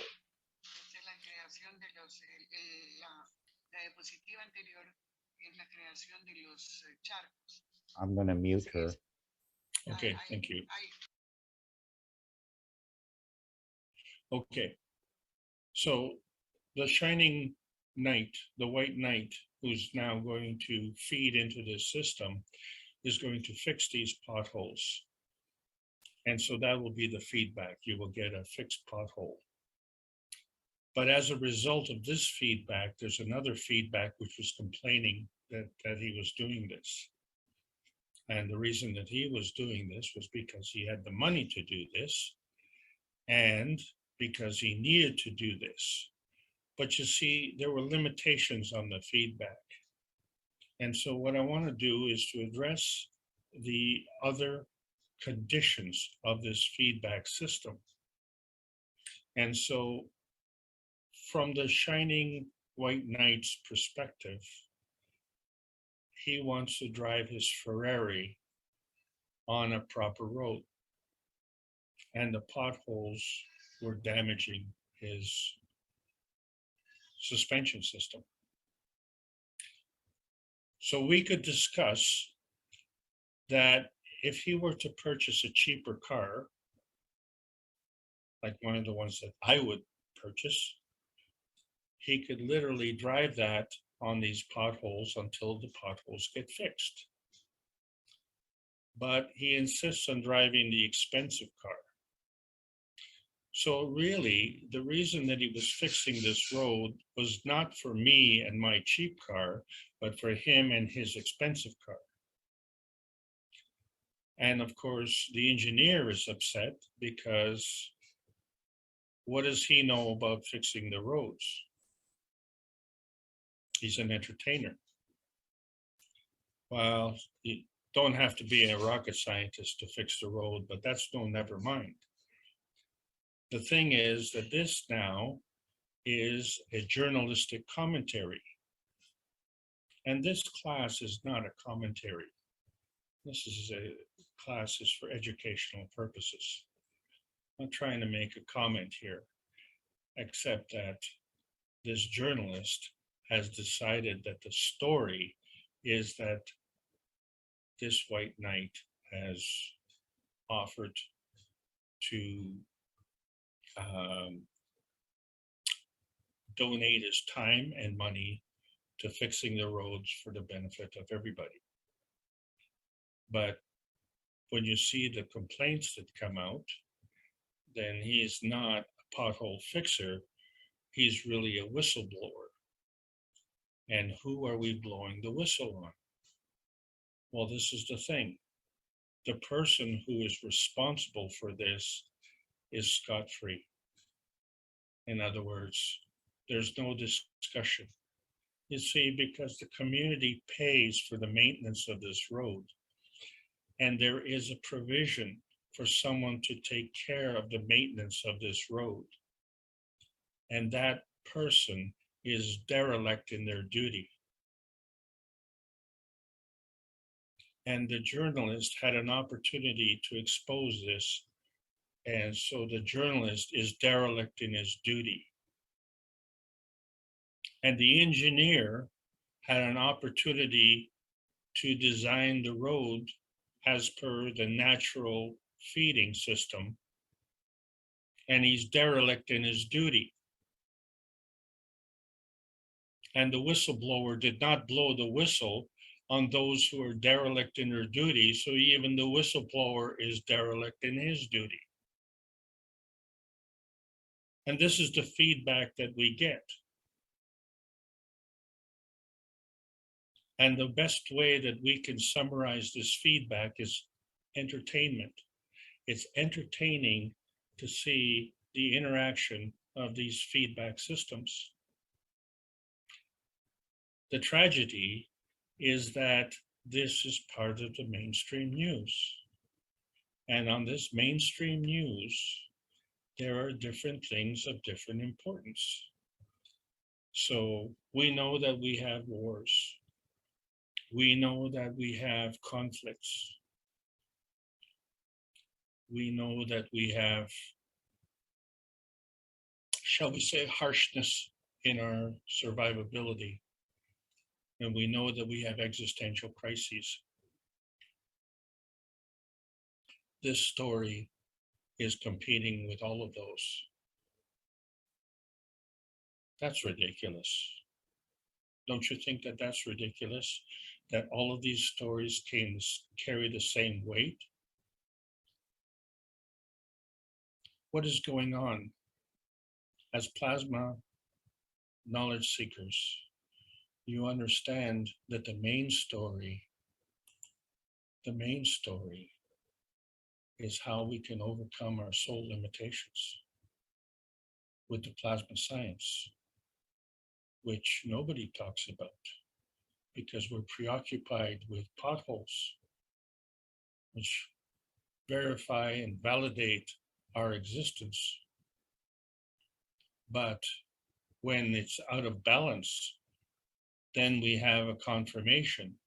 But when it's in balance, then it's completely invisible.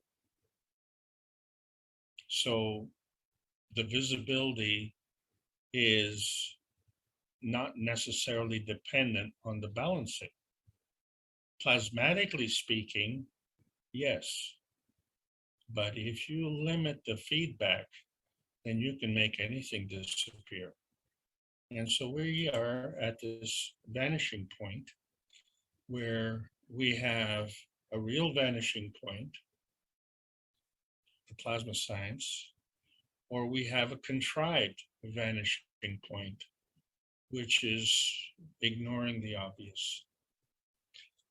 And so we discussed in the past, what is the difference between the visibility and the non-visibility? And we find that there's a spectrum of visibility.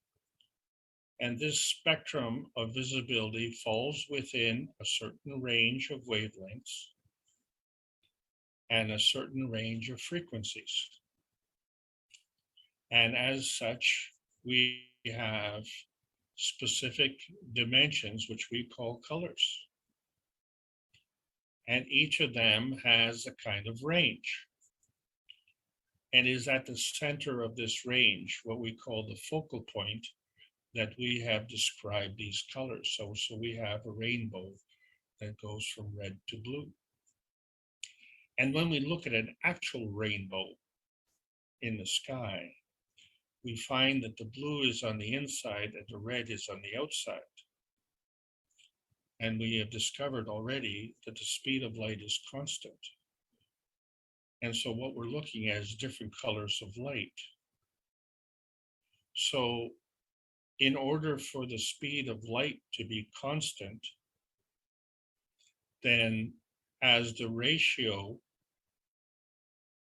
changes, then the ratio, as the wavelength changes, the frequency has to change because the ratio needs to be constant. And so when you look at the wavelength, you find as you go from the blue to the red, the wavelength gets larger. But as you go from the blue to the red, the frequency gets smaller. So this is how the speed of light remains constant. So you find that gravitationally, being on the inside is the blue. Magnetically on the outside is red. And so we discussed this in the past also. So our point of view on Earth is from our point of view, not the Earth's point of view. It's our point of view on Earth that is our Earth view. In other words, within us is our antimatter, and what we see is the light matter. But when we look at a double rainbow, and we look closely at the sequence of colors, we find that it's reversed. The blue is on the outside. The red is on the inside. Oh, so I can see the second rainbow, but the second rainbow is a reflection of the first rainbow. One could argue that the second rainbow is the first rainbow and the inside rainbow is the reflection. You could argue that. And then we could say, well, wait a second. If inside the smaller rainbow, we can see the light, and outside of the larger rainbow, the double rainbow, we can see the light, then in between is the dark state, the dark matter, and there is no light. And we know, according to the frequencies, that in the invisible spectrum below red is the infrared, and above the blue is the ultraviolet. And so these are invisible to the regular eye. And then, of course, you throw in the aura, which only a few people can see, and most of us can't see. And so that is also invisible. So where in this matrix here is everything organized?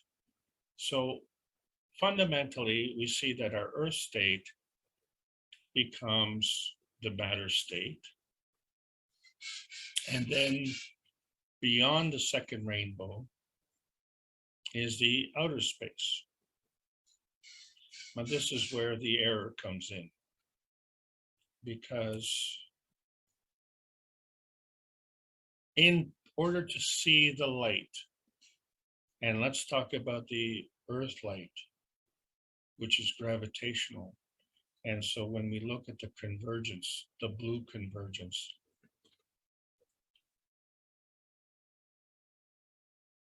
that's gravitational. If we can see the red convergence, that's also gravitational. How can the blue convergence be gravitational and the red convergence be gravitational? And the reason is both are in the light matter state, because it's light, you can see the light. It's in between that is the dark matter. Well, if the relationship between the light matter, the dark matter, and the transition to the antimatter has a sequence, can it maintain that sequence in the same dimension?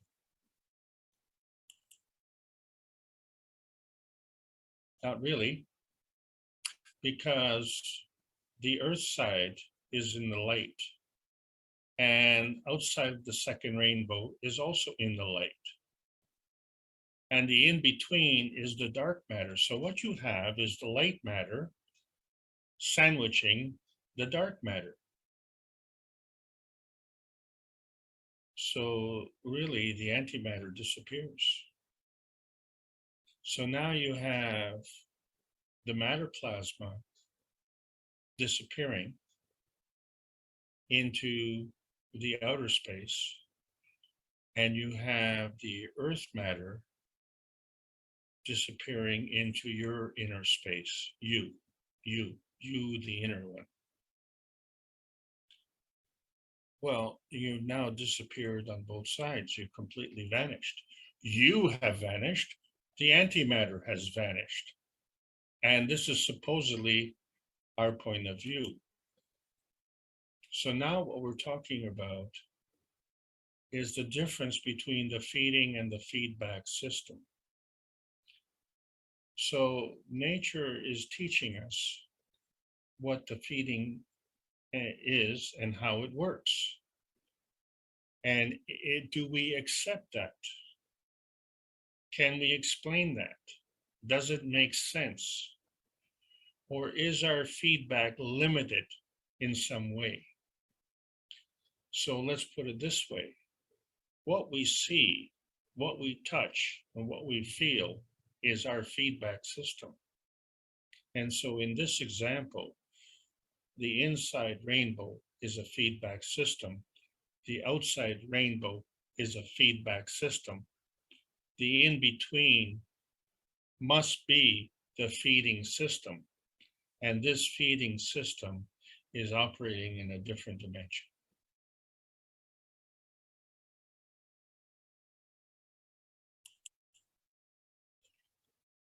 So now when we talk about what's going on in outer space, and we say, well, there's nothing there. Well, we've already discovered that the PM ticks are there, and the PM ticks are magnetical. So now we can say, well, it's the PM ticks that are feeding. And what is the rest of it? All the rest of it is the feedback.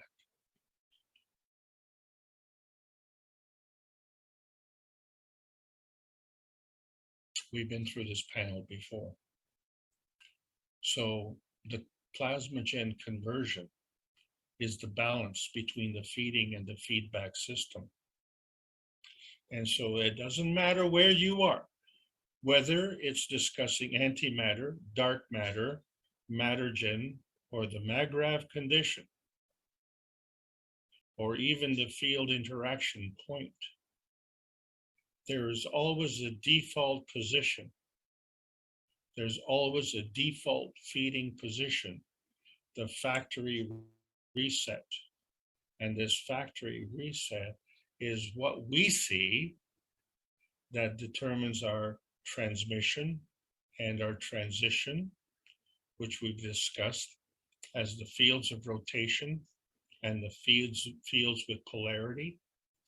And as we go through these various dimensions, we always seem to have to fudge something, right? It's never precise. And so we find that when we look at the mathematical equation of pi, we always find that it's 3 and a bit. And that bit, we can't seem to define it. But it's always precise. We know that because our emotions show that we have accurate target shooting. And we know that our soul dimensions go through various geometries. And the basic geometries that we understand with basic science and basic math, and it doesn't even have to be basic science, it could be carpentry or engineering or pothole fillings. We can go from 2 dimensions and we can go from 3 dimensions, but there's always that little bit, that little thing that we have to fudge. There's always something that is causing the relationship between the scientific community and the spiritual community. There's always something that is missing. And that what is missing is the plasma science. This is why we say the plasma science adds to the knowledge. And what is the rate of change? Well, we're going to discuss that next week. But this week, when we're looking at the plasma, we see that somehow, some way, it transmutates into a field strength. And that field strength gives us a direction of flow and strength of flow. And so the basic field is a plasma, but the interaction between plasmas is a dynamic interaction. And so this is representative of energy in motion. So we say that, well, the energy in motion seems to add up. So there's a feeding and there's a feedback. The net result is an addition of the feeding plus the feedback. This is your synergy. What kind of feedback are you getting? That's your susceptibility. And so there's a relationship reference, a reference between the feeding and the feedback. And when the feedback system is messed up, then we can always fall back to the default position and transcend back to the original feeding factory setting. And we can do that within any range that we choose. So in other words, we can choose that within the Earth range. We can choose that within the outer space range. And we can also tune that to our plasma range.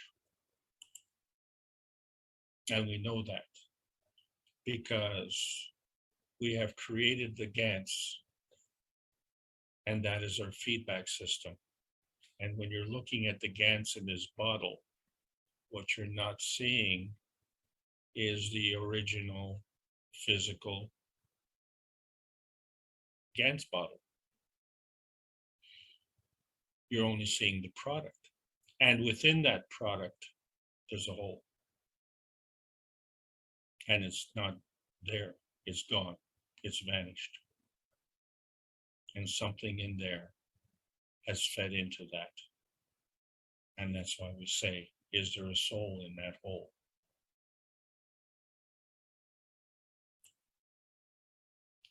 The plasma rule is that the higher strength feeds the weaker strength. It's feeding. It's a higher strength. What does the plasma rule not say? The higher strength abuses the weaker strength. The higher strength feeds back from the weaker strength. The feedback that the higher strength gets from the weaker strength is the success or failure of the feeding, the quality of the feeding. So when we talk about quality, quality is a generic term, like a car. It doesn't tell you whether it's good quality or bad quality. So if you know the basic rule and then you look at the result, then you can determine it. And this is what you need to do. You need to be able to determine it.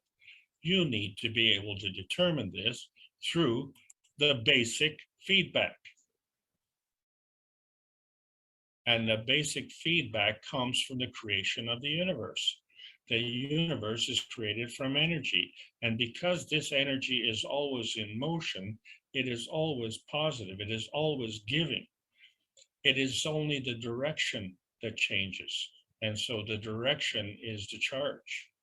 And so dependent on which dimension you're talking about, and it's not 2 dimensions, because the picture on the cover of book number 1 is 2 dimensions.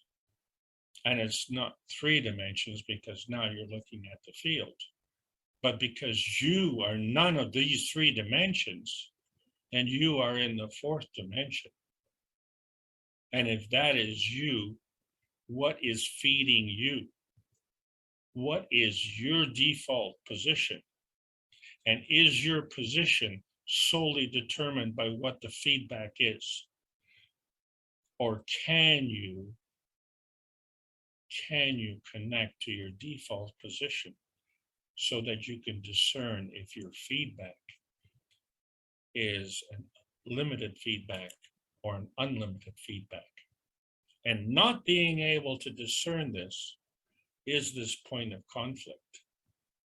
And so if you understand this, and so when you define the direction of energy and you see how that comes together, and you say, well, we have a situation, and that situation is exposing a dereliction of duty, and that's not important, that creates conflict. And that conflict is a representation of energy in motion. And energy in motion, whether it's a feeding system or whether it's a feedback system, is based on magnetical field forces of attraction and repulsion. Doesn't get simpler than that. But it's from a point. And that point is a maggrav, where you have a magnetical gravitational balance. It is from that point that we can do a natural creation or a natural decay. But if a natural decay is based on a loss of energy, then we could say that an emission is a giving of energy and it is a loss of energy. But isn't it interesting that an emission is a natural creation?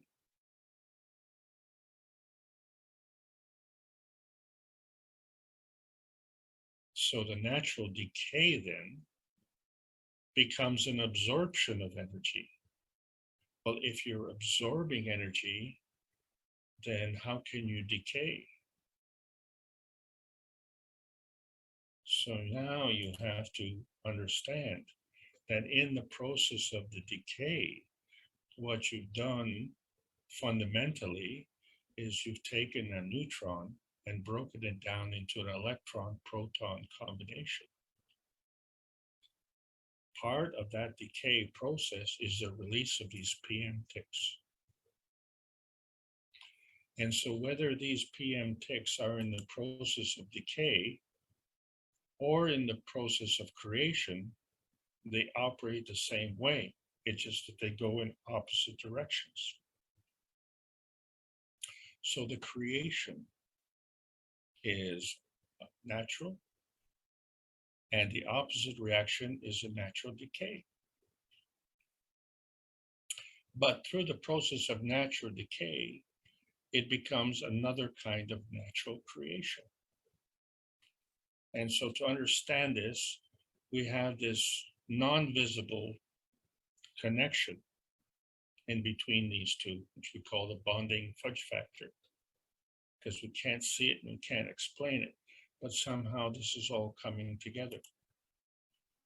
And so we discussed the covalent bond, which doesn't show the anchor, doesn't show the rope, doesn't show the chain, but it does show the connection. And so if we look at the higher strength feeding the weaker strength, the higher strength is gravitational. Well, how could the gravitational, if it's absorbing energy, be giving? Well, there you go. Now you know the difference between the feeding and the feedback and how the two go together. And so we find that anomaly where cells multiply through division, and when we talk about the radar love, what is the default? What is the default connection?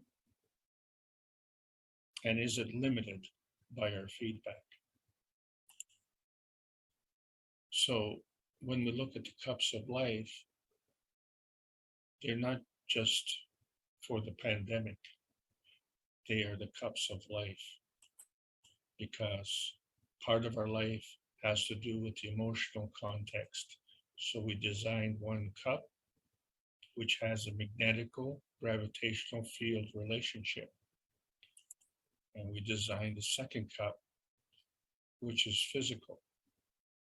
And if we want to use those for specific purposes, when you're making the GANs, keep these at least 1 meter apart.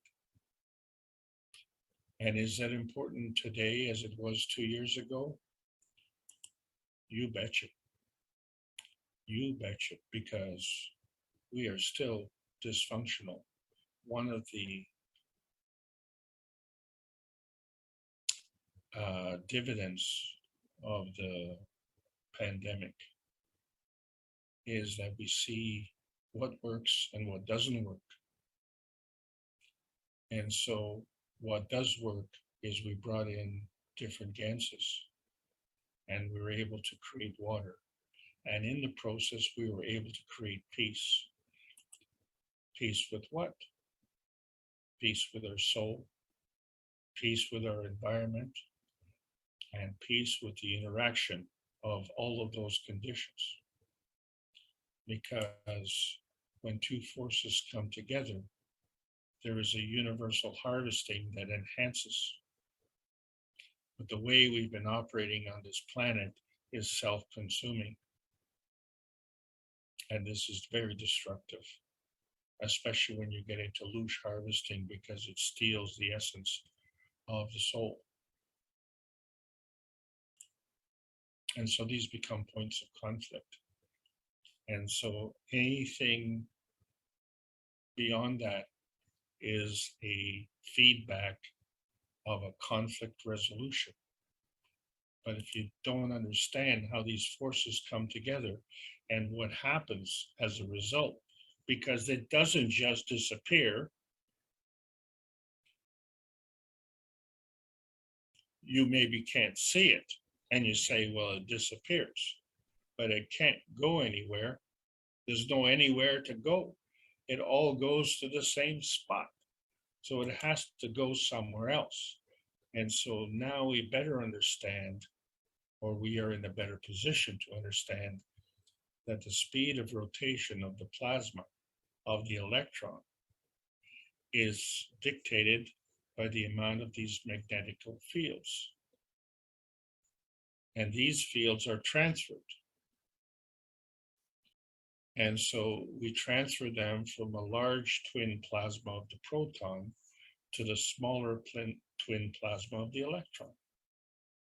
This is a fundamental feeding system. And you can't make a mistake because it has to go somewhere.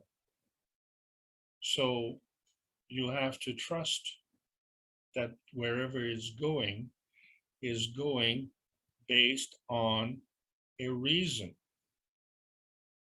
And if it's not you, and if it's not your feedback system, then it must be this feeding system. Because the transmutation is a crossover of this vanishing point.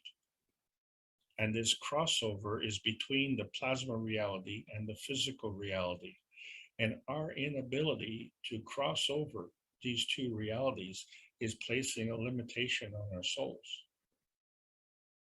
And so we have to identify what is it that we're doing that is feeding?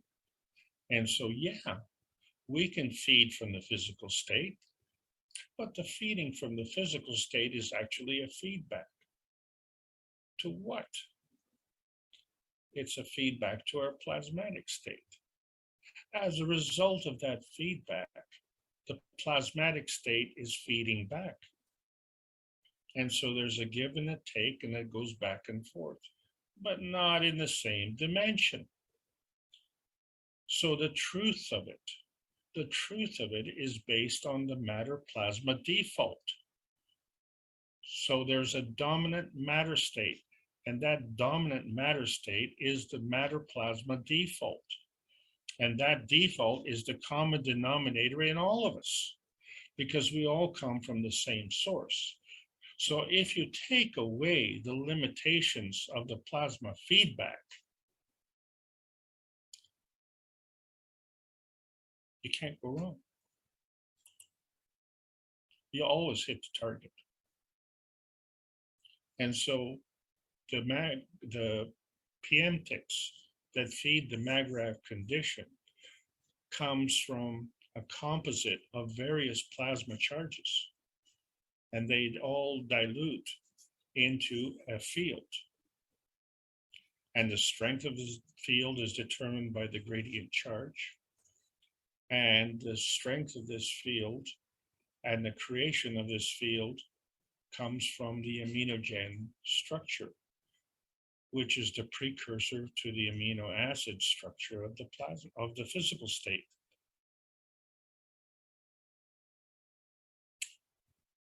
And this is what contributes to the spice of life, because we're over 7 billion and we all have a common denominator.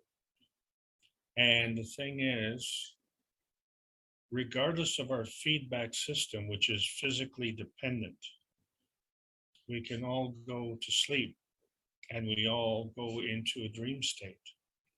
And so our dream has an energy state. And we find that there's an indomitable spirit that all of us carry. But the strongest one is the one that defaults to the spirit of the soul. The soul pack. The soul pack is the default energy pack. And so the difference between our 5-cup stacker and our universal cup is the basic transfer from the dynamic transfer state to the physical destination state. And so the balancing of the feeding system and the feedback system, and that we're all trying to learn, is target practice. And that target practice needs to be accurate. because our feeding needs to be accurate. And how can you be accurate when there are limitations? So this is where we start to define the manifestation, our perception of reality when two fields come together. Any formation is a manifestation. And the plasma feeding is what leads to this manifestation. So that you can understand that if this manifestation is either non-tangible or tangible, or non-visible or visible, or plasmatic or physical, then the truth and the integrity of the reality, regardless whether it's a plasmatic reality or a physical reality, is dependent on the balance between the feeding and the feedback system. So this manifestation becomes a form artifact of that manifestation. I'm sorry, this manifestation becomes a form artifact of that truth in the reality. And the truth of that reality comes from the impetus, from the insight that we gain from our physical presence and our default connection. And so the emotion of presence is this connection to energy in motion. And what we have is the form artifact of the successful connection. And that is not the only factor, as this is only an interim class. It's an interim class to identify and understand better the conversion of the MAGRAV feeding. So if we absorb more energy, we bring energy in, and we bring more in through the process of absorption. This is called the gravitational. And if from there we can give energy and give more, that is called magnetical or emission. And we can do this in physical reality, physical dimension, and we can do this in a plasma reality and a plasma dimension. And if that is the case, then we have to go outside. And so today we're only talking about the inside. The inside is you. And this is your default point of view. Because you see what you see. And are you able to compare that to what you need to see? So the things that you can't see disappear across the vanishing point. And if the only thing that you can see is the emotional conversion and the manifestation into the physical, then you can see how you have not only limited your point of view, but imposed artificial limitations on your feedback system. It's incomplete and it's contrived. And so, how do you decide? How do you decide what is normal? And how do you reset everything to go back to the default factory setting? Well, first of all, it's very normal. The majority of us are normal. And the majority of us seek freedom and emancipation. That's what's important. And that's what's in our tiny world. And that's what's important. But when you look at the universe, which is much bigger, you find that the universe is normal. And the Earth being part of that universe is also seeking freedom and emancipation. So that is what's normal. And then we realize there's a soul sequencing. This is the feeding system. The soul of the sun plus the soul of the earth attracts the soul of the man. So once you've established that, there's a new feeding.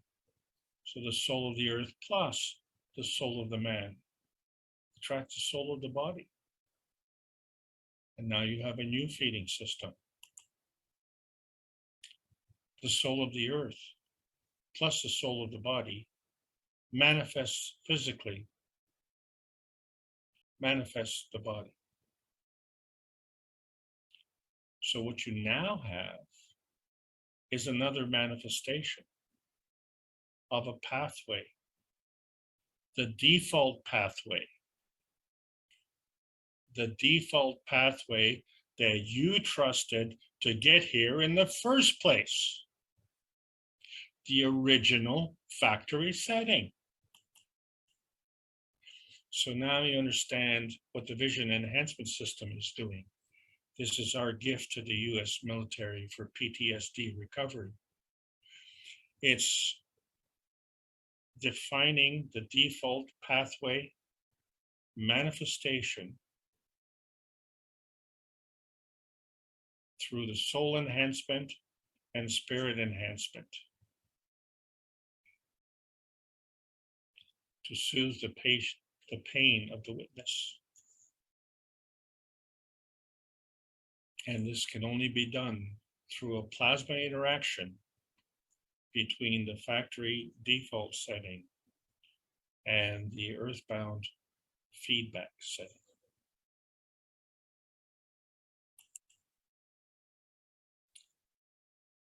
There are other default angels that we could rely on.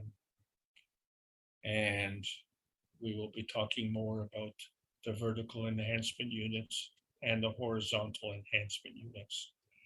And so we have to find that the role of man is not the condemnation. The fact that it's man-made is not the condemnation. It's the inability to work together with the universal feeding system, because too many of us are witnesses to this self-consumption, which is at the expense of others. And yes, we need to have this binding system, but do we have to do this with killing through competition and through trophies? And if that is our form artifact that we choose, then the default pathway disappears. However, we all suddenly are becoming witness to this vanishing point of change. And we know that. We know that because we know that we have a conditional feedback that involves, shall we say, terrorism, and we have an unconditional feedback that involves the trust in the Creator. And if you remove these conditional feedbacks, what is the default? The default is to the original factory setting of the Creator. And we said that rate of change will be sudden, but not only. So when we look at the essentials for life, and you see that, well, you know, maybe we should be fixing some potholes. Honestly, on the top 10 list of things that I need to do, fixing potholes is not on the top of the list. Not in the top 10 anyway. But air, water, food, and the quality of the air, water, and food, the good quality of the air, water, and food, and shelter, these are essentials for life. These are the foundations for a high quality of life. And the feeders on this planet provide these essentials. And terrorists deny these essentials. So if you're undecided, if you're a feeder or a terrorist, you have to ask yourself, well, what is your default position?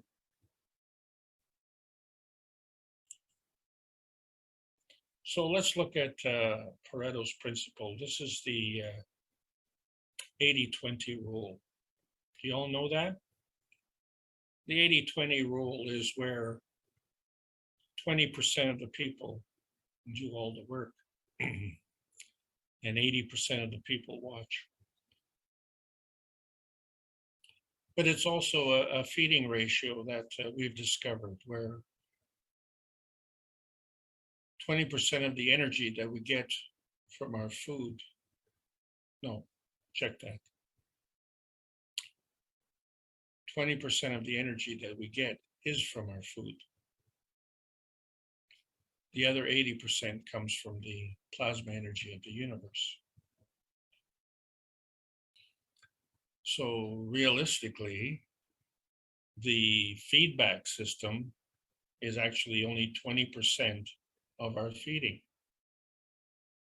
And yet, in that feedback, 20% of the people work at that feedback system to feed the other 80%.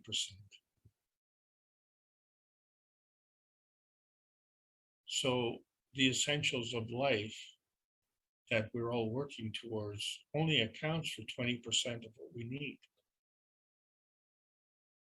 So we now have artificial default limits.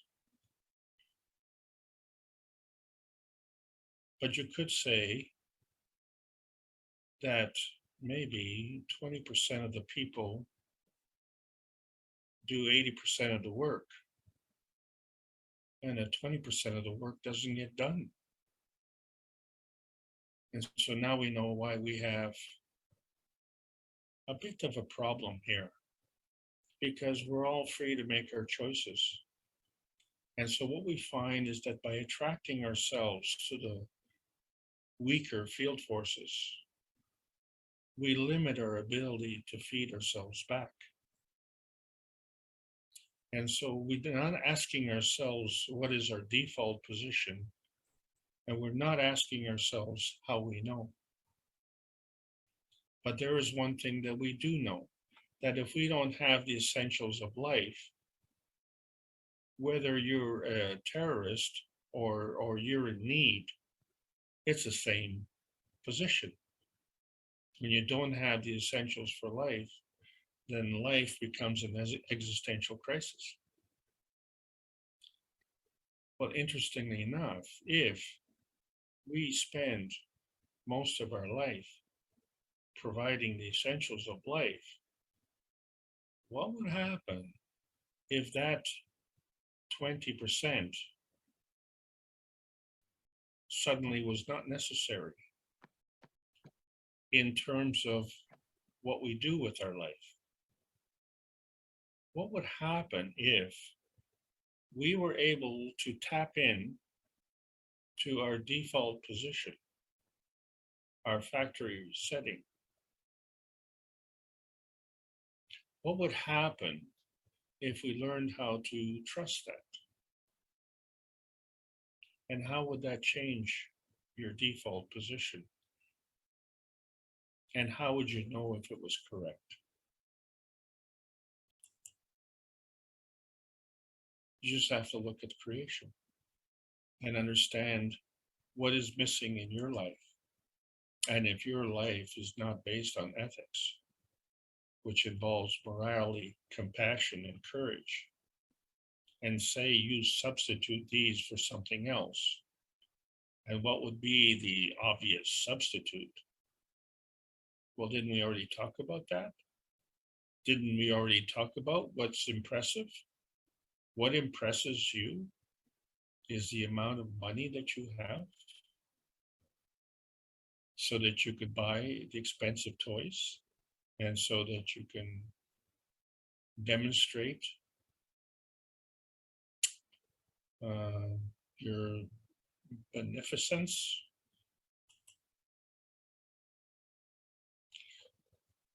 But you see, we all go into this dream state, and in this dream state, we try and make this basic connection to our default position.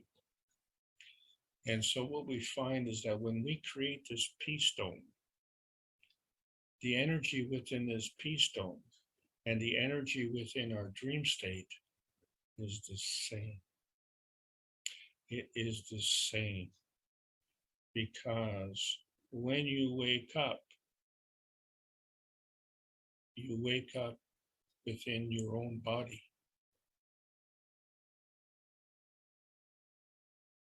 There's a connection. That connection is strong.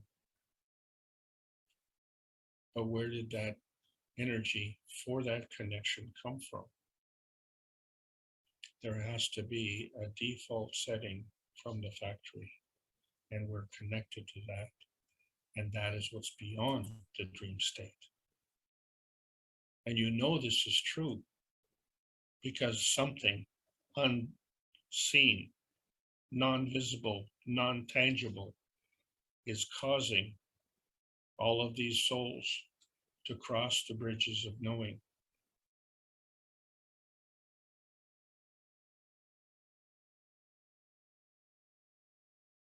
How are they making that decision? How do they know they're making the right decision? Are they making the right decision? They are the judge, right? They are the judge because they're knowing by connection. They know if they're right. And they know that they're right because they're doing something based on an unseen connection. And so the connection to the outer space from the earth space, there actually is an in-between space, the plasmagen state. And so this plasmagen state is literally the inner space. But this inner space is in an unseen dimension. So we could say that what we are doing is beyond the vanishing point. And we have an opportunity to dematerialize or materialize. So the physical state is not the destination state. Wherever you are, that's where you are. And so whether you're in the plasma state or in the physical state, that is your destination. And the reason that your destination is secure is if you maintain that connection to your default factory setting. So literally, there is an outer space and there is an inner space. And this explains the relationship between the physical science, the spiritual science, and the plasma science. So there's a connection between the feeding and the feedback system that is unconditional. And it's because of this unconditional aspect of it that we don't need to be directly next door to have a connection. We can have a contiguous connection. It's the universal contiguous connection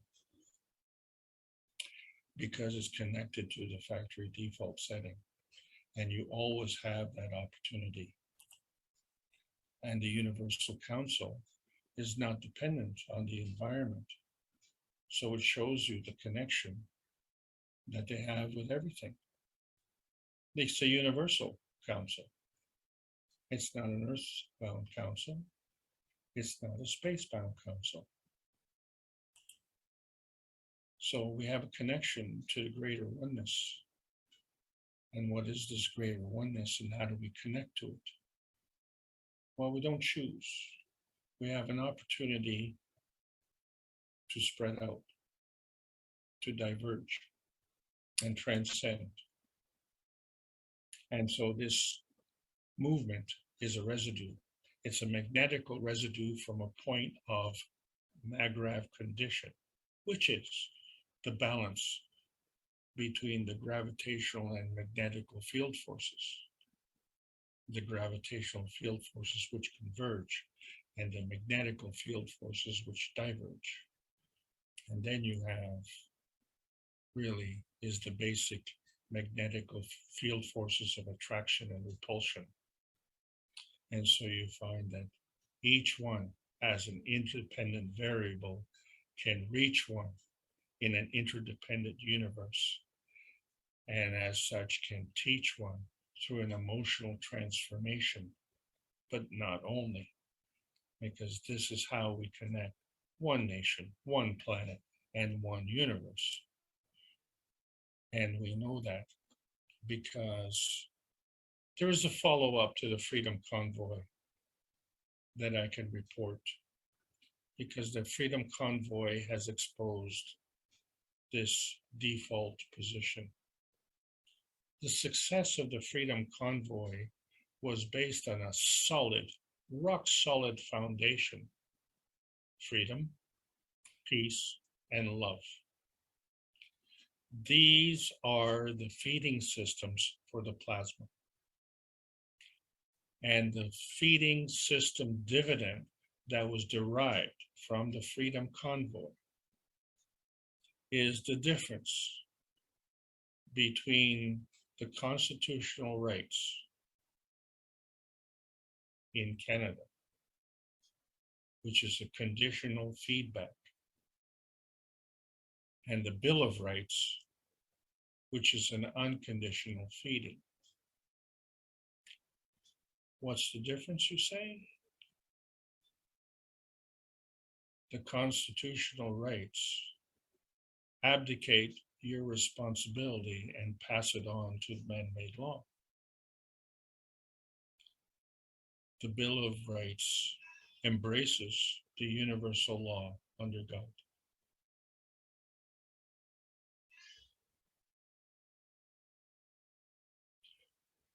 The default pathway has been exposed.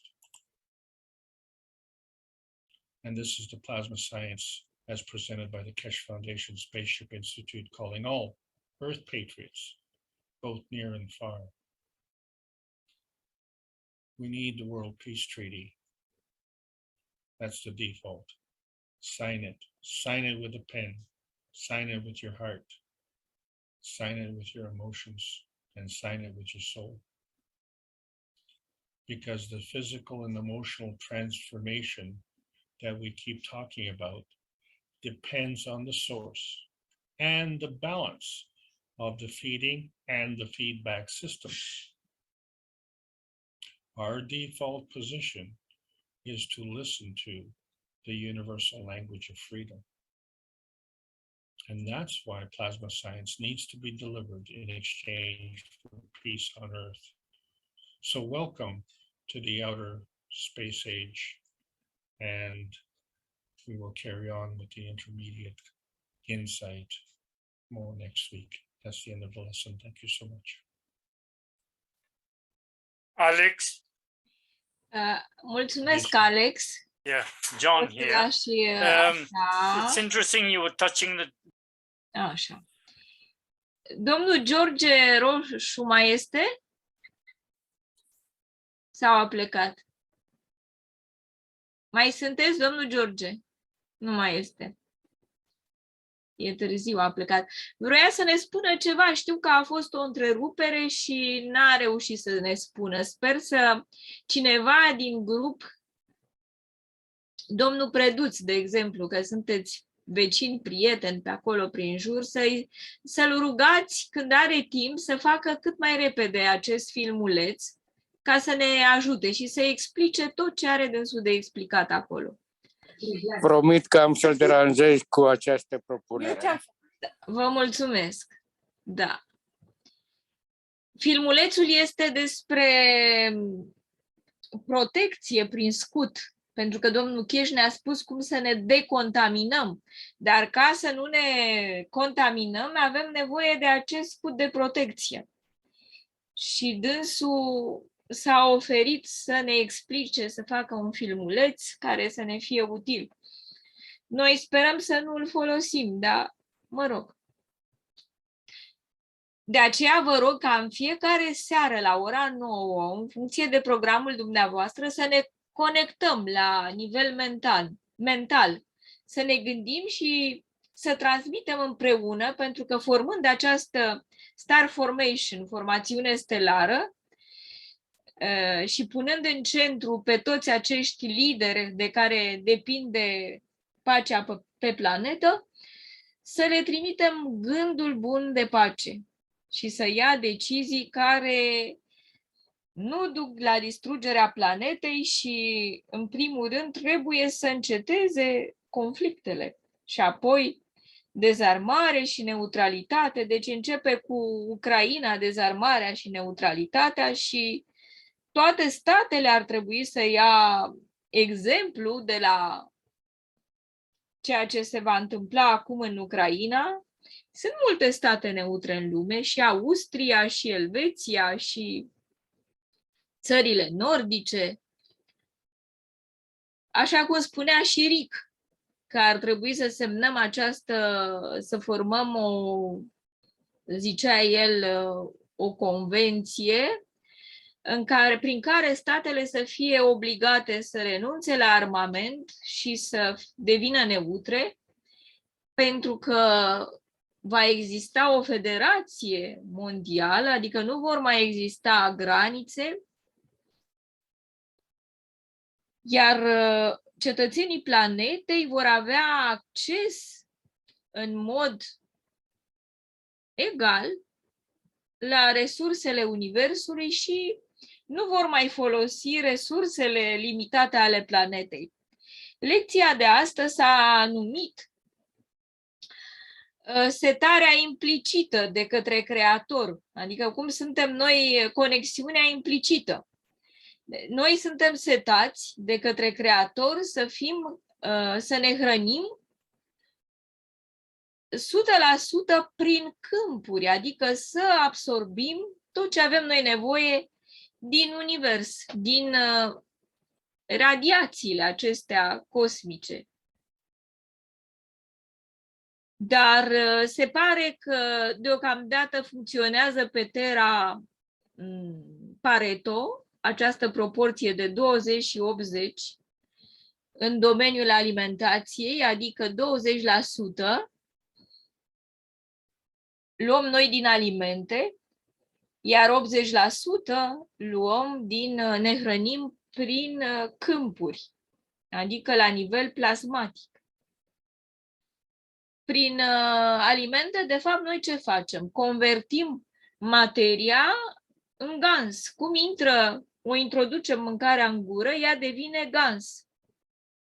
Și mai departe se transformă în câmpuri plasmatice și câmpurile acestea emană energia necesară acțiunii, necesară vieții, necesară absorpției celor 80%, pentru că și atunci când absorbim avem nevoie de energie. Facem un schimb, da? Luăm atât cât avem nevoie și eliminăm ce este surplus până când ne echilibrăm, devenim magrav. Acest raport Pareto se referă și la 20% din populația lumii este activă și lucrează, pentru 80% care sunt cam pasivi. Dar se mai poate interpreta și altfel, că 20%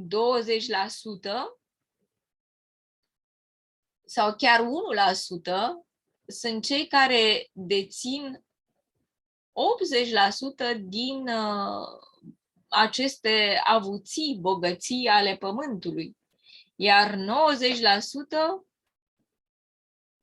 dețin restul de 20%.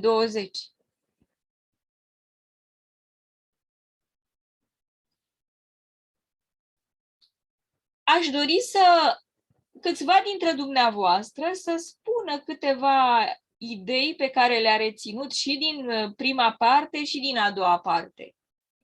Pentru că am dorit să facem o mică fixare. în felul acesta. Fiecare dintre dumneavoastră să spună măcar o idee. Eu mă uit acum în lista participanților și nu aveți blocate microfoanele, așa că puteți să vă deschideți singur microfonul și să spuneți ce ați reținut, ce v-a impresionat, ce a fost important pentru dumneavoastră. E cineva curajos? Eu am reținut că e foarte important feedback-ul. Da. Fiindcă aceasta arată clar cât suntem noi de dezechilibrați între ceea ce avem implicit și ceea ce noi răspundem, dăruim înapoi. Nu știu dacă am înțeles bine, deci cu cât ne îndepărtăm mai mult de ceea ce Creatorul a pus în noi și trăim în limitările și în condiționările noastre, avem această situație neplăcută de conflicte și atât interioare care se manifestă prin bolile noastre, cât și la nivel planetar. Da, foarte bine. Adică nu e greșit. Fiecare înțelege conform experienței lui, da, sigur. Cum îți așterne, așa dormi, adică în funcție de ignoranța noastră, suntem pierduți în planul ăsta fizic datorită ignoranței de sine. Ce ne spune despre interiorul nostru? Că el este o dimensiune invizibilă, plasmatică. Da, da, interesant, nu? Acesta aici, referitor la tehnologia sa plasmatică, cel puțin eu până acum am fost complet neștiutoare și nu înțelegeam această legătura noastră, această interconexiune a noastră cu întregul. Deci e foarte importantă cunoașterea ca să poți să ieși din condiționările care singuri am acceptat și am intrat. Cam atât am înțeles și acest feedback îl putem îmbunătăți, adică îl putem schimba sensul lui în funcție de schimbarea noastră. De transformarea noastră. Că de transformarea, de transcenderea noastră. Așa este. Sigur. Asta este important. Nu punem prea multă importanță pe exterior și prea puțin pe interior, care suntem. De fapt, noi suntem cei invizibili. Exact, Doamna. Noi suntem viața și în același timp și observatorul. Și noi suntem pierduți în manifestarea fenomenelor exterioare, care le dăm o importanță colosală și în acest sens ne-am îndepărtat foarte mult de centrul nostru sufletesc. Și dânsul vorbea despre o ierarhizare a valorilor, că pentru dânsul ce spunea că e mai important? Nu să stupe gropile, dar dacă ați reținut. Ce? Da, asta e foarte frumos, a fost strategia asta. Da. E foarte important să nu dăm, adică ne pierdem în neesențial și uităm esențialul. Da, deci spunea că e mai important să avem aer curat, apă curată, sol curat. Da, apropo de ce pregătesc mințile astea, așa zis, luminate. Păi da, pentru că majoritatea este ignoranța care interesează numai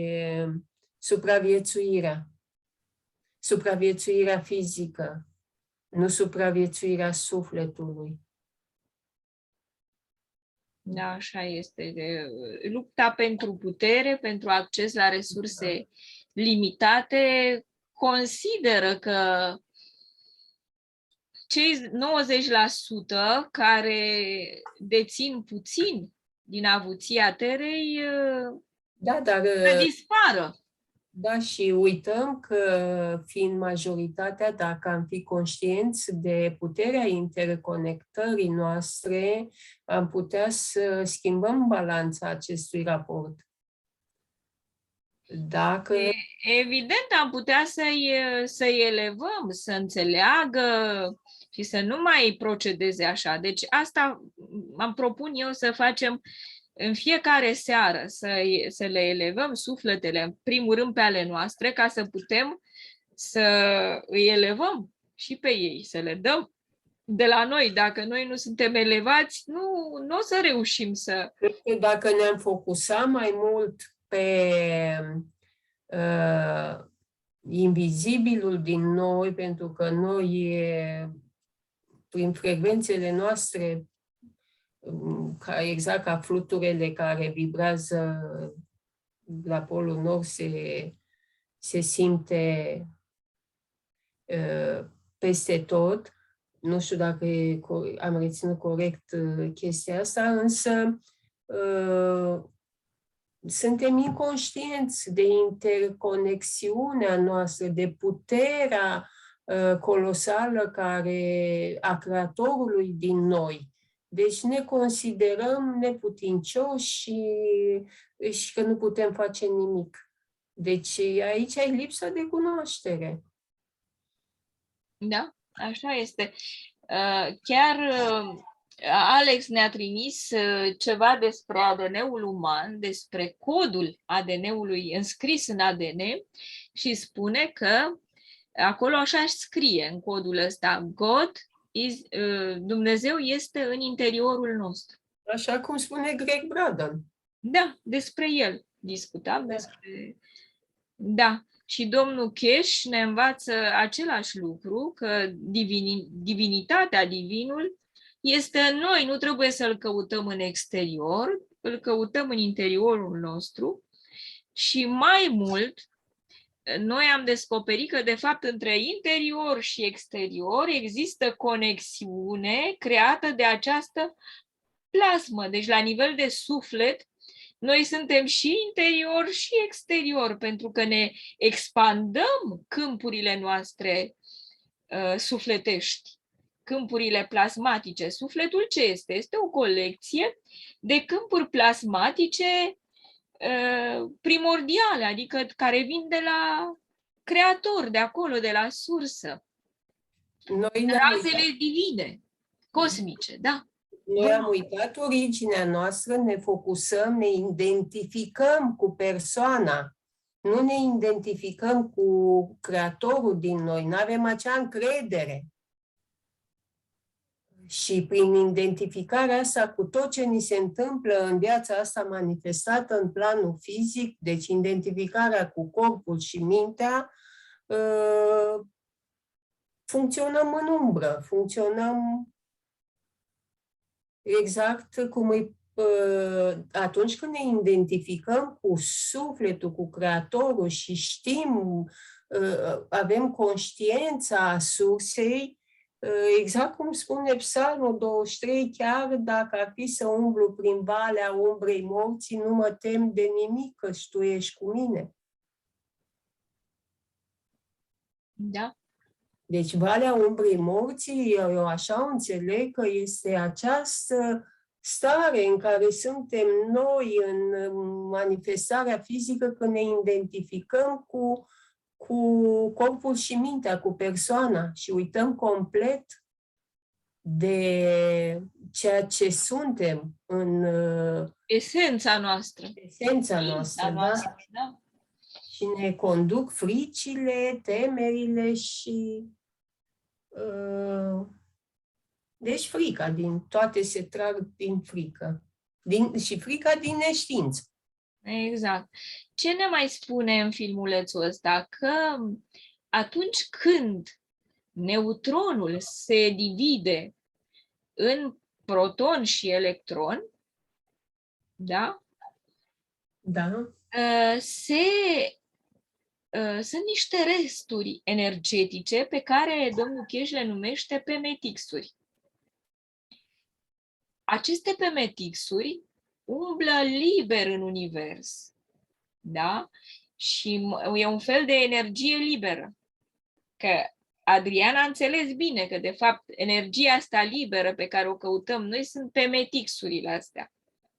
Și momentul în care ne-a mai spus și domnul data trecută, domnul, am uitat cum se numește, dar rețin numele de familie, Ciocan, și ce ne-a spus? Că există energie menită și energie nemenită. Adică această energie care umblă liber se leagă, da, și are o menire, cum îi spune dânsul, și mi-a plăcut foarte mult, că i-a dat-o așa nu mai e abstract, e comparația asta cu lucrurile lumești, mi-a plăcut foarte mult. Deci se leagă, fie o singură rază cosmică, asemenea cățelului care umblă în jurul cozii, ați văzut atunci când încearcă să-și prindă coada, da? Da, deci tipul ăsta de legare se întâmplă.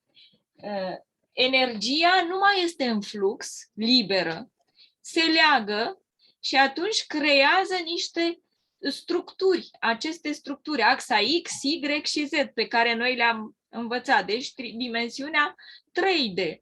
Bine, creează dar asta o creează în sfera aceasta plasmatică și și se formează și un centru gravitațional acolo.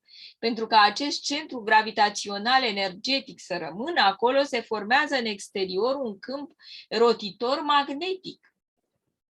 Și acest câmp rotitor magnetic emană energie. Dar plasma poate să emane energie, dar poate să creeze și o barieră. Și ca să nu pătrundă în interior, și mă gândesc eu că la scutul ăsta împotriva radiațiilor nucleare, plasma noastră chiar asta creează, o barieră, ca să nu vină înspre noi. Suntem ca într-un shield, într-un scut energetic acolo, ca într-un cocon. Este în plan fizic, dacă am avea acea încredere încât să creăm prin încredere scutul, n-ar mai trebui să-l construim în planul fizic. Exact, foarte bine ați înțeles dumneavoastră, că noi putem să facem asta și cu ajutorul sufletului. Deocamdată suntem la școala de a manifesta materia. Materia aceasta... Da, dar noi ne folosim de materie tocmai ca să căpătăm încredere și să fim... Da, asta am înțeles? Da, asta e clar. Da, deci folosim asta pentru cei care văd mai mult fizicalitatea decât partea cealaltă și vin din partea asta mai științifică a fizicalității și nu a științei sufletului. Da, și pentru marea majoritate, când încep să fie atrași de această teorie plasmatică, de această tehnologie plasmatică, e foarte important să vadă primii pași de producerea gansurilor și de aplicațiile lor, pentru că asta îi poate determina să facă pași mai profunzi, să înțeleagă mai profund această și să simtă câmpurile în univers. Da. Ați reușit să simțiți câmpurile?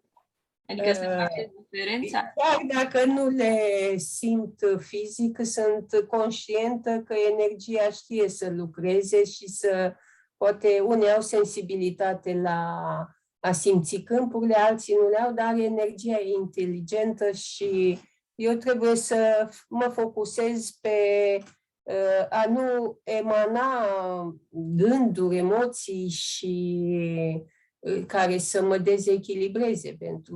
Exact, ați prins Dacă atenția mea este direcționată spre interior și nu spre exterior, atunci va veni la mine în funcție de ce eman eu. Exact, așa este. Pentru că, de fapt, între interior și exterior nu există diferență. Și, de fapt, sunt tot câmpurile noastre pe care le atragem, se întorc la noi ca un bumerang. Deci, ce emitem, asta atragem, că, de fapt, tot noi emitem și se expandează acele câmpuri și se și întorc la noi. Adică se întoarce, pleacă magnetic și se întoarce gravitațional când întâlnește un obstacol. Deci atenție la ce gândim, ce degajăm la nivel de câmp emoțional, pentru că noi așa comunicăm cu Creatorul, la nivel de emoție.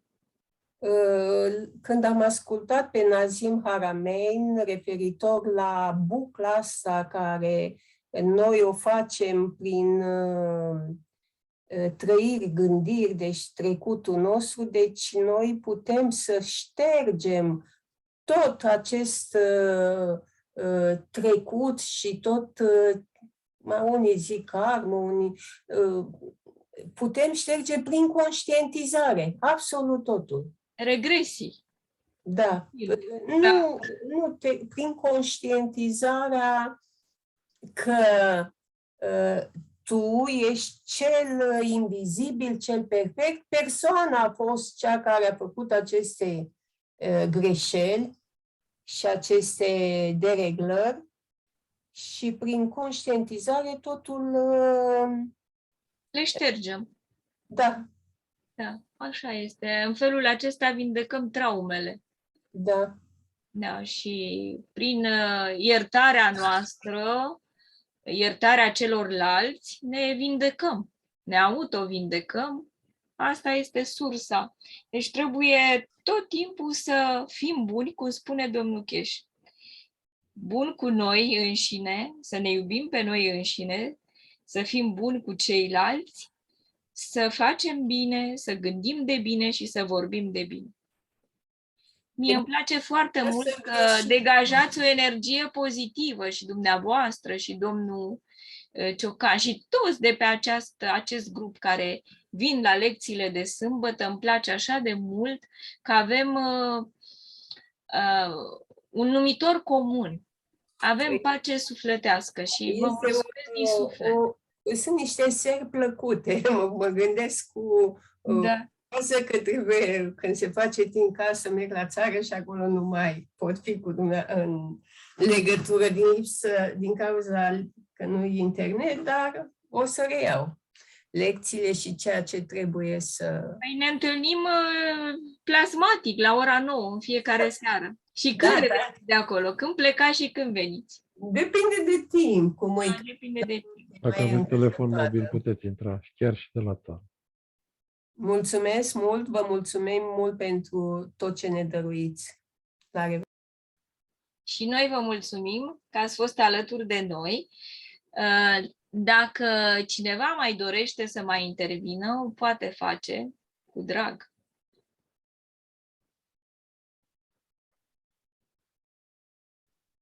Bună seara! Da, bună seara, domnul... Despre iertare vreau să intervin. Da, vă rog, mă bucur. Ideea e că ar trebui să ajungem să conștientizăm că nu este nimic de iertat. Practic, nu există greșeală. Totul e o experimentare, pur și simplu, și în momentul în care noi considerăm că cineva ne-a greșit și trebuie să iertăm, lucrul ăla e cumva, deci noi ne opunem manifestării conștiinței libere prin persoana respectivă. Deci ce a făcut persoana respectivă, ce ne-a deranjat sau care a fost problema, a fost pentru că la momentul ăla conștiința sau sursa sau Dumnezeu sau sinele superior sau cum, fiecare cum îl numește, aia au vrut să manifeste.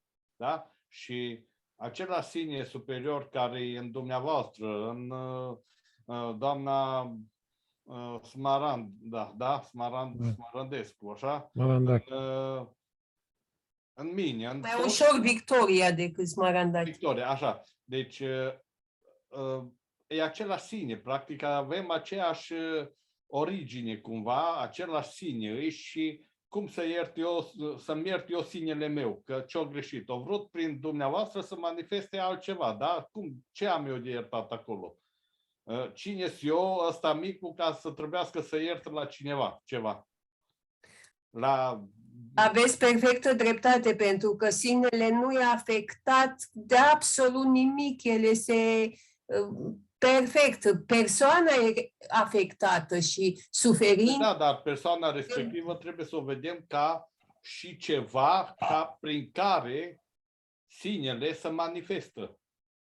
Dar e important să nu suferim noi din cauza asta e ideea, suferința noi, că suferim din cauza interpretărilor și proiecției noastre. Dar asta numai atunci putem să vedem și să trecem, deci să transcendem cumva dualitatea asta, binele și rău, pentru că aici e cel mai mare blocaj. Ăsta e bine, ăsta e rău, ăsta ne încurcă pe noi în calea noastră și atunci încercăm, atunci găsim vinovăție, atunci găsim merite, atunci găsim de toate, când ceva e bine sau ceva e rău, dar când putem vedea că în fiecare ființă din universul ăsta se manifestă același creator,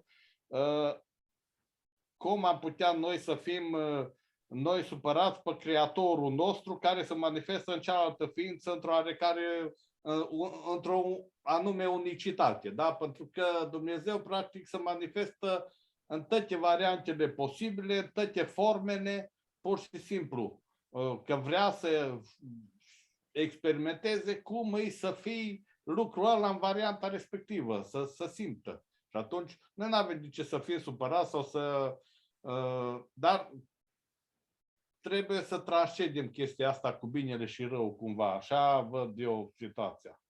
Da, păi există numai lumină și este lumină vizibilă sau lumină invizibilă. Okay, dacă atunci nu e vizibilă, nu înseamnă că acolo e întuneric. Deci atunci nici să ne gândim la lucruri bune, nu știu dacă e direcția potrivită, pentru că gândindu-ne, dorindu-ne lucruri bune, fugim de lucrurile rele și atunci în mintea noastră credem că există și lucruri bune și lucruri rele. Da? Și atunci nu putem transcende dualitatea asta. Deci cumva trebuie să nu mai fie dualitate. Păi da, să vedem continuitatea, exact. Că totul e perfect așa cum e, că atunci Dumnezeu, creatorul nostru, creatorul universului e perfect. Deci nu putem să zicem că e o creație imperfectă. În planul fizic, așa spunea un înțelept, va fi întotdeauna dualitate și manifestare. Important este ca noi să nu ne identificăm cu persoana, ci să fim acel eu sunt. Da, dar acel deci, deocamdată noi filozofăm informații, dar practic cum transcendem? Păi, foarte simplu. De câte ori avem o problemă cu cineva, imaginați-vă litera U invers, da? U mare de tipar, imaginați-vă o invers. Și pur și simplu jos la baza unui picior de ăla, da, stau eu și dincolo stă cealaltă persoană la celălalt. Și sus e undeva sinele, da? În partea unde e bucla aia, da? Și atunci, eu de aici declar ceva. Sinele meu declară același lucru. Același sine declară pentru celălalt, că e sinele meu e tot una cu sinele lui și declară același lucru pentru celălalt. Și eu dacă zic ești rău, sinele meu zice ai dreptate. Sinele lui, care e una cu sinele meu, zice ai dreptate, e rău și zice lui ești rău și el se va manifesta rău. Noi trebuie Exact, să punem, da. noi trebuie să punem, să facem legătura cumva între noi prin sine, nu direct față în față. Și atunci când vrem ceva, declarăm în sinele nostru lucru care îl vrem, da? Bineînțeles, asta tot timpul să o ținem în minte, că să facem în interesul întregii creații, nu doar numai pentru egoismul meu, da? Deci pentru întreaga creație să fie bine și mă gândesc la sinele respectiv. Cum să spun eu lui că, bă, ești rău? Păi tot același sine ești rău și merge dincolo și atunci ce va manifesta? E rău. Și atunci... Aici apare situația la care sine vă referiți? La sinele cu... Ființa divină, sau la sinele... Divin. Da. Păi toți avem același sine divin în noi, aceeași ființă invizibilă care zice că e ființa invizibilă din noi. Dar avem și egoul care spune eu. Sinele superior spune eu sunt, ego-ul spune eu sunt, mintea... Nu, ego-ul nu spune eu sunt. Ego-ul zice eu sunt asta. Și după eu sunt mai adaugă ceva. Deci ceva care are o anumită formă. Eu sunt nu are formă, nu are culoare, nu are miros, nu are nimic. Eu sunt pur și simplu e o ființare și atât. Dar eu sunt bărbat, deja e ego-ul, da? Eu, din ego-ul meu zic că sunt bărbat, da? Sau că sunt femeie. Deci, sau cred că foarte important este că atunci când eu vorbesc, trebuie să fiu conștientă, vorbesc ca ego sau vorbesc ca sine. Exact asta vreau Cine să din zic. mine acum, la adresa celuilalt, cine vorbește? Ego-ul? Nu trebuie, deci nu poate să nu trebuie, asta să ne înțelegem. Dacă intrăm în disputa ego-urilor, atunci n-are ce căuta Dumnezeu la noi. Nu suntem ființa infinită. Suntem doar niște mici furnici care ne mușcăm între noi. Și atât. Deci câtă vreme căutăm că ce vrea ego-ul lui și ne plecăm și lucrăm din ego-uri și ne batem în ego-uri, da? Atunci nu poți să zici că aia e un lucru spre elevarea conștiinței sufletului. Da? Sufletul, practic, asta trebuie să tranșeadă. Limitarea asta a ego-ului. Nu mai trebuie să mă gândesc eu, cine vorbește? Dumnezeu vorbește sau ego-ul din el? Că dacă eu mă gândesc la lucrul ăsta, bineînțeles, ego-ul meu se gândește cine vorbește, Dumnezeu sau ego-ul? Da? Deci, și atunci începe bătălia ego-ului. Nu. Pur și simplu, totdeauna când ai ceva de făcut, asta e părerea mea cel puțin, când ai cu cineva ceva de împărțit, consideră din start același lucru cu tine, dar alt tip de manifestare. Același Dumnezeu care manifestă altceva.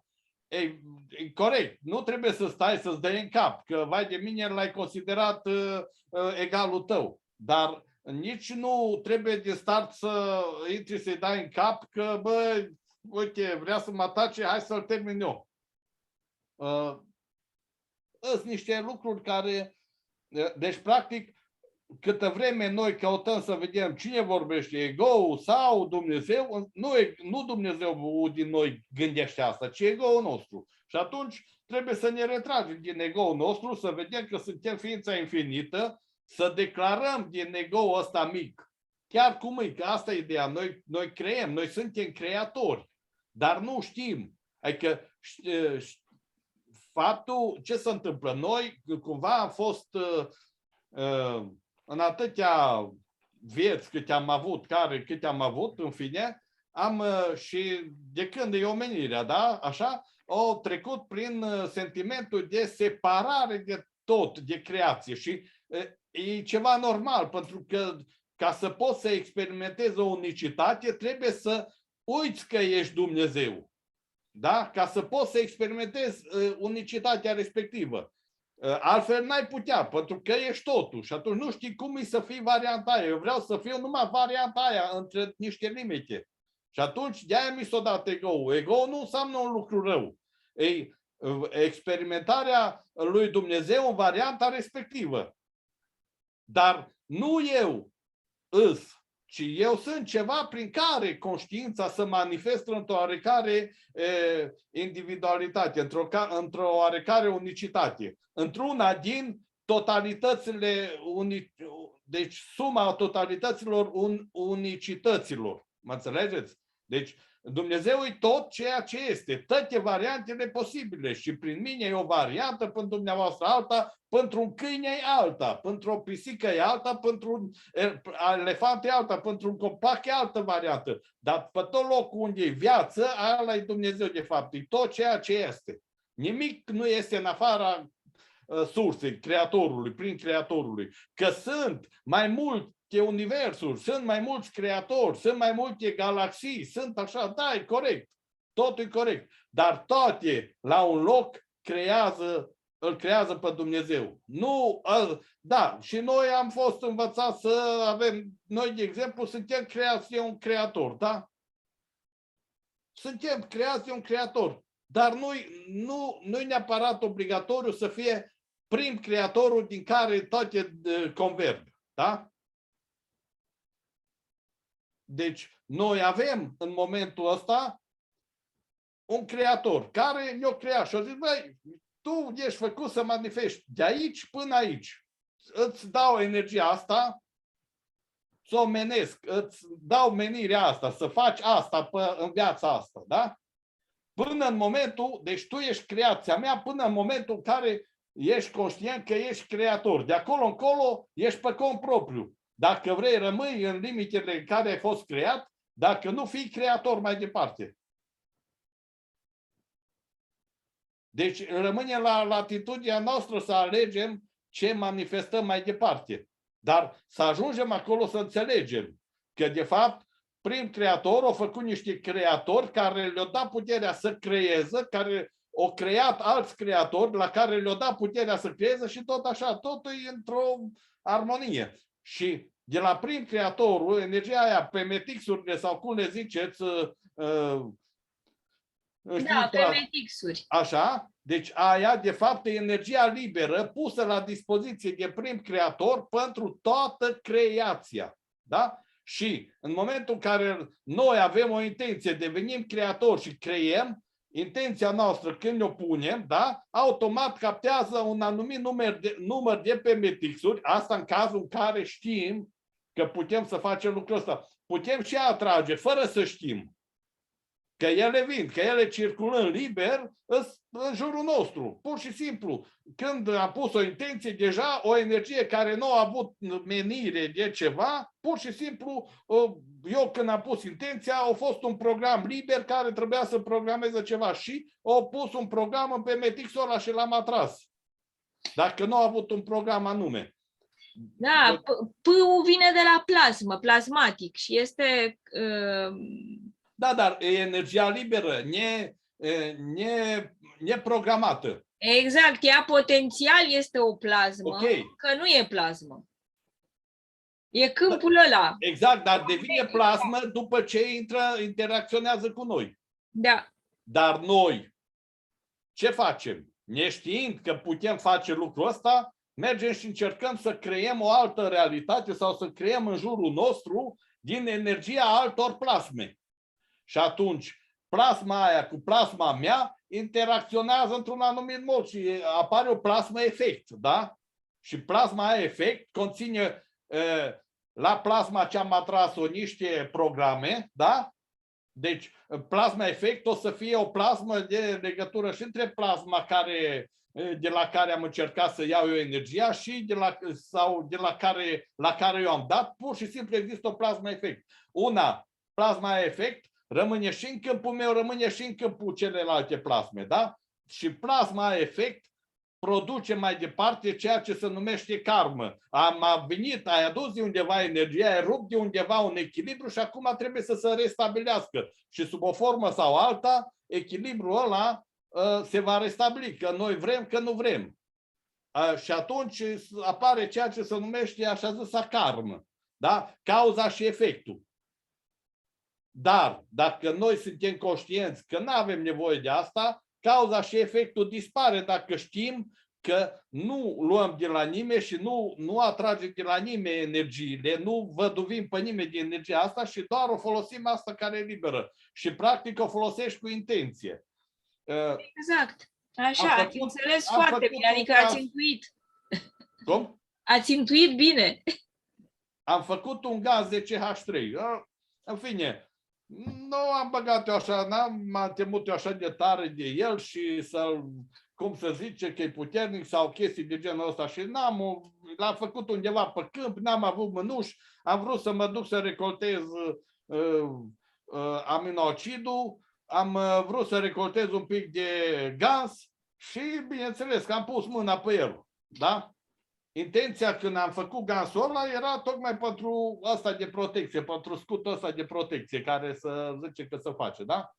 Deci de protecție. Dar cumva a zis că îl fac pentru scutul de protecție, dar nu i-a zis scutul de protecție împotriva radiațiilor. Înțelegeți? Și ce se întâmplă? Ca să vedeți. Așa. M-am pus mâna pe el, și în timpul ăla, m-am șters, fără să-mi dau seama, zic, hai că mă duc, mă spăl repede pe mână, că n-a fi nimic. Și vorbeam cu cineva la telefon și aveam Bluetooth-ul în ureche și începe Bluetooth-ul să bâre. Nu se mai au nimic. Zic, hai de capul meu, băi, ce rahat de Bluetooth am luat, că am luat-o mai de mult. Unul și mergea foarte bine și mi-a luat de ălea câtă vreme m-a ținut și au dispărut ălea. Și acum zic, tot felul de rahaturi și nu mai zbune. Și de ce numere? Închid ăsta și dau să vorbesc pe telefon. Începe telefonul. Sună, răspunde, n-am auzit cine a răspuns, că văd că pe telefon că apare și eu, telefonul, dar părea într-una, deci în dragi. Pur și simplu nu primea niciun semnal de la celălalt care vorbea, da? Adică n-am primit niciun semnal GSM. Ecranare. De trimitea, că el m-a auzit, dar eu n-am auzit nimic, nu m-am bărea ăsta. N-am știut ce s-a întâmplat. Zic ce, până la urmă am dat de capă și am vorbit cu chiu, cu vai, dar zicea că m-a auzit perfect, tot, eu n-am auzit nimic. Bărea într-una, deci ca și cum ceva, ca și un picamăr. Pur și simplu, tot ce vinea de afară, semnal GSM, îl tăia. Secționa să nu mai vină nimic. Deci, efectiv, ați reușit să faceți acea barieră, acel scut. Să vă spun, deci eu numai cât am pus mâna pe furtunașul pe care ar fi fost aminoacidul și cumva m-am conectat la gansul respectiv. Da. Și ce s-a întâmplat de fapt, am sunat pe cineva, zic, băi, uite-te, hai să vezi, că tot am sunat în mai multe părți, că nu, la multă lume pe care am sunat, le-a apărut pe telefon că i-am sunat, dar nu le-a sunat telefonul. La niciunul, în perioada aia.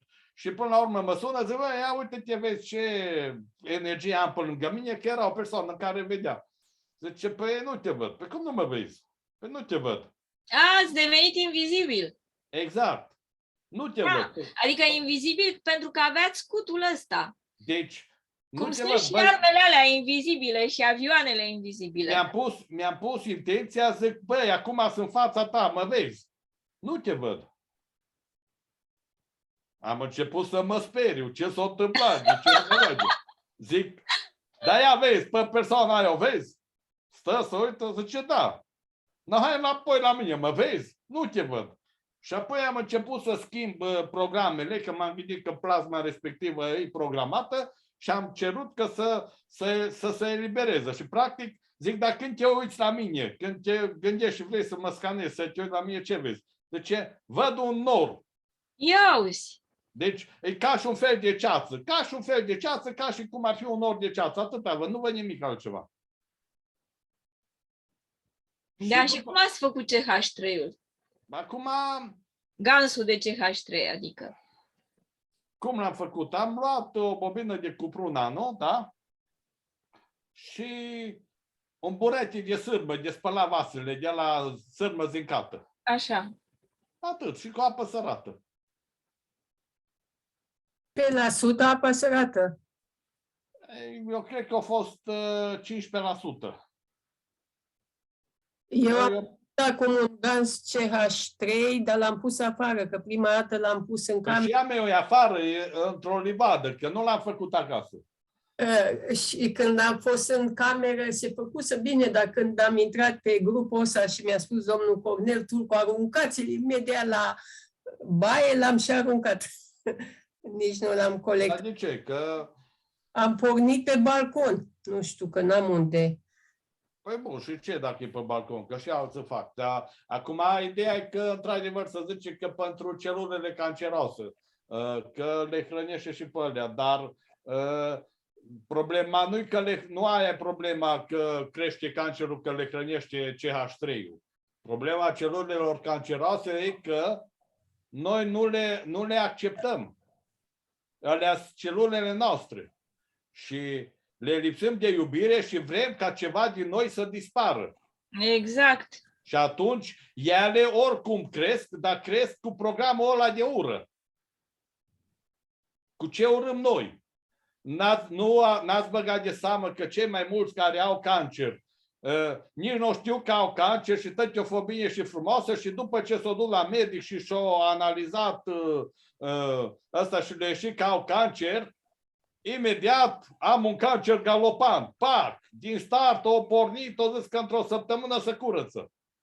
De ce? Pentru că omul când ajunge să gândească și să gândească la celulele alea canceroase, practic Le creează, le cum să mulțește. scap de ele? Cum Și a să programat moartea. Cum? Și a programat moartea. Păi da, pentru că toată lumea știe că cancerul e o Boală boală incurabilă. incurabilă. Și atunci folosește programul ăla și automat, în loc să ne întoarcem noi cu iubire către ele, să le iubim și să le trimitem iubire în fiecare zi și lumină, ca să devină înapoi sănătoase, că ele devin înapoi sănătoase, dacă noi vrem să le facem sănătoase, noi vrem să le extirpăm, să plece. Nu e a noastră. Ca și cum zice, piciorul ăsta nu i-am eu, să plece de aici. Păi bun, și te mai ascultă piciorul ăla pe urmă. Da, foarte adevărat. Deci e metoda de intrare în remisie. Prin Da, iubire. eu mă cam tem de gazul ăsta CH3. Nu știu, simt când merg în apropierea lui o teamă. Păi, aia e problema, că au intrat teama în dumneavoastră. Și eu cumva am avut, dar am povestit cu el pe urmă, că, de exemplu, atunci când, după ce am văzut care e situația am dat jos, am schimbat programele, am spus să ducă de la mine, le liberez tot ce-i câmpul de pe mine, le liberez de programe, tot, și încet s-o îndepărtat. Și după aia am zis, hai să vorbim cu dumnealui, să vedem ce vrea. Tu ai fost de vină pentru, tu ai fost cel care mi-a blocat telefonul, da. Dar ai vrut să-mi faci rău? Nu. Dar de ce? Protecție. Da? Protecție împotriva GSM-ului, de fapt. Știți? Bun. Dar ai nevoie să fiu conectat cu tine? Am zis eu. Păi i-ar plăcea dacă ar fi conectat, dar dacă eu mă tem să mă deconectez, să-i dau pace.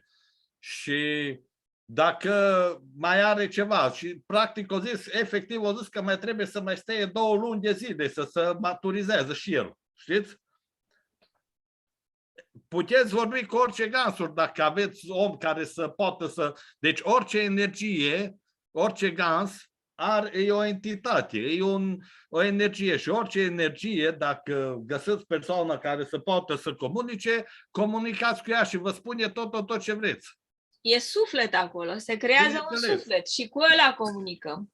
Da. Și cum sunteți siguri că ați realizat CH3 și nu gans de fier? Ați încercat cu magnetul? Nu știu dacă a fost gans de fier sau ce. Păi asta e, de asta vă întreb, ați încercat cu magnetul? Păi n-am pus magnet, o să încerc. Ideea e că s-a transformat la început, deci pe bidon tot e așa, are culoarea CH3-ului, dar s-a transformat în culoare spre negru. Cred că deja e către deuteriu sau tritiu, nu știu care dintre ele. Deci... Să întreb, pentru că tabla mea zincată parcă plină de rugină, parcă curge... Păi da, păi aia e de normal că de acolo, din fierul ăla se duce. E normal, sigur că da, așa e reacția Atunci nu normală. se face ganz de fier? Cum să... Prima dată se duce CO2-ul, da? Adică se duce zincul și se face acolo jos, ce se face? Am văzut zincul s-a format la început. Se face zincul sau CO2-ul? Mi se pare CO2 prima dată, nu? Nu, zincul. Zincul. Așa. Și ăla în combinație cu ce cade pe urmă de pe sârmă, se transformă. Deci se consumă de acolo, ca ăsta nu oxigenul, nu știu, în fine, nu mă tare, eu aici nu mă pricep. Dar a spus cineva că dacă l-am verificat, cum să verificăm dacă e fier sau... Simplu de tot cu magnetul. Unde pun magnetul? Pe marginea, în exteriorul vasului. Se vede că se ridică imediat gansul. Și dacă se atrage, atunci... Dacă e ridicat de magnetele ridicate așa pe margine și o să vedeți că se ridică dacă e magnetic. Dacă nu, atunci e bine, e CH3. Se ridică gansul dacă e magnetic. Sigur că da. Și deuteriu și tritiu? Nu, la deuteriu și la tritiu nu. No. Pereți, într-adevăr, tăți sunt portocalii, da? Ca rugina, da? Dar, am făcut în vas de plastic, nu de... Da, dar vasul apa e deschisă la culoare. Apa mea e deocamdată maronie. Păi maronie, dar nu-i roșie. E un maroniu ușor roșcat, ușor. Să nu vă fenteză peretele, că se depune pe perete. Nu s-a depus nimic pe perete, dar numai de o săptămână l-am pornit. N-am înțeles. Așa am pus într-o plasă de rabiți, am făcut o rotundă, am băgat o placă zincată și le-am legat împreună, că placa zincată era mai micuță și atunci am băgat-o într-o plasă rabiți ca să o țină și să... Păi normal, plasă rabiți și aia e tot zinc, îi sârmă cu zinc. Da, dar sârmă de fier. Și se vede toată că e ruginit acum. Că așa, în mod normal, așa ar trebui să apară. Nu neapărat să fie ruginit, oxidată, către negru. E, da, spre roșu. Fierul are mai mulți oxizi. Unul este oxidul... Da, are mai mulți oxidul roșcat și unul este oxidul negru. Păi da, roșcatul e ăla care e în afara apei. Care noi îl numim rugină. Cum? Care? Pe care noi îl numim rugină. Exact, dar ăla e în momentul în care nu e în apă. Ce e în apă e negru. Ba da, eu vă spun că și în apă. Eu am făcut ganz de fier și am făcut tot așa, imersare și în interior tot roșcat aici. Nu, la mine buretele ăla e negru. Înseamnă că ați făcut, da, e altă... Da. Deci, deasupra ar vrea să devină puțin roșcat, dar din cauza că partea de burete care a fost deasupra nu s-a dus zincul, pentru că nu a fost complet în apă, în sare, nu a avut cum să se oxideze. Da, bine, eu am făcut la început, am făcut curent, probabil dumneavoastră faceți fără curent. Fără curent, complet. Da. Eu am pus un fir de cupru, legătură între ele. La început le-am legat. Bobina de cupru e făcută... un fir simplu de cupru. Nu, la mine bobina de cupru era făcută, că am avut un fir mai lung de cupru, bobinat pe... Deci monofilar era și era bobinat pe un fier de ăsta de 4,9, da? Deci o bobină și aia am făcut o bobină mai departe. Deci o bobină din bobină. Bobina din interior vreau să ziceți dumneavoastră. Nu. Deci o bobină mai lungă, da? O bobină mai lungă, am făcut cu spire mai mari. Deci am mai făcut încă o dată bobina cum ar veni. Trebuie să mai adaug, dacă plăcuța mea zincată a fost mai mică și asta plasa de rabiți subțire. Dar nu mai trebuie să mai adăugați. Mai adaug vreo Nu mai adăugați nimic. Nu e nevoie. Deci, nu mai adaug, că mi-e teamă să pun mâna pe acolo să leg firele. Ce-a fost interesant, v-am spus, a fost că m-au ascuns. Am fost invizibil. Cu celelalte vorbesc, pe ăsta l-am evitat. Păi dar vorbiți și cu ăsta, tot așa, că tot dumneavoastră l-ați creat. Da, da. Puteți să puneți și LED. Chiar dacă lucrează încet, cu LED-ul realizați gansuri mai pure. Cu LED? Cu LED, da. Eu n-am pus LED, că eu am pus direct, fără curent. Da, am înțeles. Deci există soluția cu LED și fără LED. Conexiunea directă. Deci, bun, acum o să discutăm chestiile astea. Eu le-am dat lui Adrian, nu le-a discutat nici până acum. Modelul de producere al CO2-ului este cu LED. De ce? Pentru că domnul Cheșe, asta ne-a explicat în materialele domnul Cheșe. Cei de la fundație ne-au trimis materiale și ne-au explicat că dacă pui LED-ul ce face? E un limitator de curent. Exact cât are LED-ul, 20 de mA, nu lasă să treacă mai mult. Lucrând cu curent mic, gansul se face mai încet, dar se face de calitate și de puritate mai mare. Deci în momentul când folosim LED, avem majoritar gans de CO2 și minoritar de zinc. În momentul când facem conexiune directă, va fi majoritar zinc și gans de CO2 în minoritate. Și dacă am pus bobină nano, legătura între ele e bine?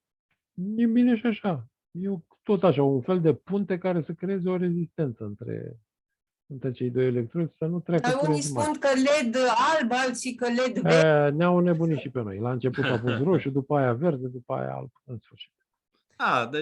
Iar oxidul de cupru l-am de o lună și ceva și foarte puțin s-a făcut. Așa produce. Și eu am tot așa. Deci la oxidul de cupru, da. Deci asta, bine, Adrian nu v-a spus. Eu le-am făcut pe toate la început cu curent. Diferența este așa. Zincul și fierul pornesc pe la 0,6-0,7 volți, cupru pornește pe la 1 volt. Deci cupru e mai inerțial, pornește mai greu. Deci la cupru... Deci asta este, nevoie de tensiune mai mare. Dacă puneți o baterie descărcată, la cupru ați fi văzut că am pus pornește. La cupru, că am nimerit una, dar nu știu să le descarc pe celelalte care... Dar nu trebuie să le descărcați. Da, am pus una nedescărcată de 1,2 la... 1,5 sunt bateriile. Precipitat dintr-o dată de oxid de cupru. Da, a făcut. La cupa vieții am pus atunci. Dar sfatul meu este să folosiți una descărcată. Ce înseamnă descărcată? Între 1,3 și 1,1. Deci să aibă peste 1. Eu am știut că sub 1 pe la... Nu, sub 1. Dacă vreți la cupru, trebuie să aibă peste 1 volt. De ce? Pentru că mai există și o cădere de tensiune când o conectați. Atunci să-i pun acum una. Dar preferabil nu trebuie să le descărcați. Folosiți și luați niște baterii folosite care au ceva mai puțin. Dar la gansul de cupru ați pus... Așa, mai există metode de stimulare a acestui gans. Și ele sunt așa. Prin adăugarea de oxigen. Aerator de acvarii. Am folosit aerator de acvarii și gansul a ieșit într-o culoare turcoaz frumos. La care? La cupru? La cupru, despre cupru.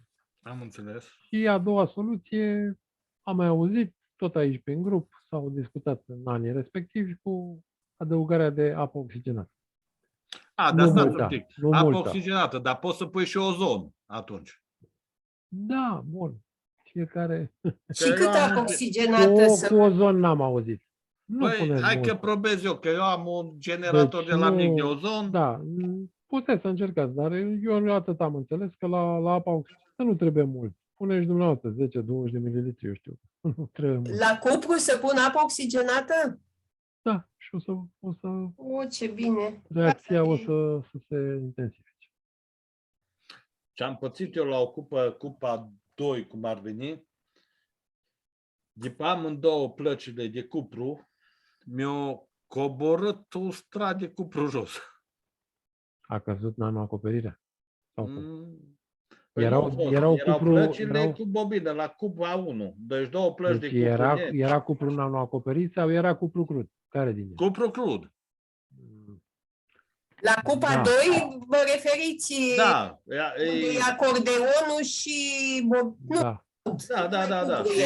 La cele două, pur și simplu, cumva ca și cum s-o dat câte o cămașă de cupru jos. Cam cât de gros era firul? La fire subțiri e explicabil. La cum? La fire subțiri se explică. Nu. Multifilar de 1,5 sau de 2,5? Nu, eu multifilarul l-am făcut din asta de 2,5. Da, și unifilar și multifilar, da? Acum depinde de, dacă vreți, da, să aibă suprafață mare, folosesc multifilar. Dar nu, deci nu de pe bobină mi s-a dus, de pe table. De pe tabla de cupru sau... Da, de pe table, de pe cele două. S-a dus așa ca și o cămașă, tot coborât în jos. Cât de groasă era tabla? Păi de, mi se pare 0,8 sau... Am spus subțire, da. Cum? Eu am folosit de 2 mm. Am folosit mai groasă, da. Nu, că nu e foarte groasă. Deci asta, eu am dar- pătit la primul reactor de zinc, am folosit tablă de baterie de R20 și după 2 săptămâni, când l-am scuturat un pic, s-a făcut praf ce a rămas. O căzut jos, da. Asta este. Când e subțire tabla. Dar la cupa 2 eu am de o lună și... Întrebarea, și din câte ați povestit eu, cam presupun că n-ați conectat cupele 1 și 2 împreună. Nu, Păi am de aia două. aveți problemele pe care le aveți. De aia. Dacă din Cupa start 2 le-ați- este separat, singur. Dacă dar le-ați s-a fi făcut ceva conectat versiuni. împreună, ele nu se fac separat. Aia e. Ok, Dacă le-ați fi eu făcut le-am împreună și le conectat porneați- și în momentul în care le-am conectat, atunci mi s-a întâmplat chestia aia, da? Că a căzut cupru. După ce Da, le-am da, deconectat, dar stați un pic, n-ați conectat de la început. ba, de la început. E ciudat, nu știu ce De să la zic. început și după ce le-am deconectat, acum nu face nimic, numai te produce aminocid. Mhm. Alex, de ce zici că nu se fac separat? Așa le-a gândit domnul Cheșe, pentru că una se alimentează pe cealaltă. Se alimentează reciproc una pe alta. De asta. Eu am legat cupa 2 de cupa 2, 2 cupe 2 am făcut. Nu se face așa. Ați greșit-o. De asta aveți problemele pe care le aveți. Deci, 1 cu 2 trebuie conectate pentru că sunt astfel gândite ca să se alimenteze una pe cealaltă. Da, Și cupa 1 cu cupa 1 se face legată. Eu el n-am văzut vinde până pe acum site 2 cupe 1 separat, legate între cupa ele 1. și nici 2 cupe 2, sincer. Păi și cum vinde? La vânzare are puse cupa 1 singur. Nu le are Deci cupa 1 se face singură, se face cu baterie, vă aduc aminte de la... Nu știu dacă le-ați văzut. Să caut niște poze pe aici. Să văd. Dacă... Cupa 1 cu baterie? Singură?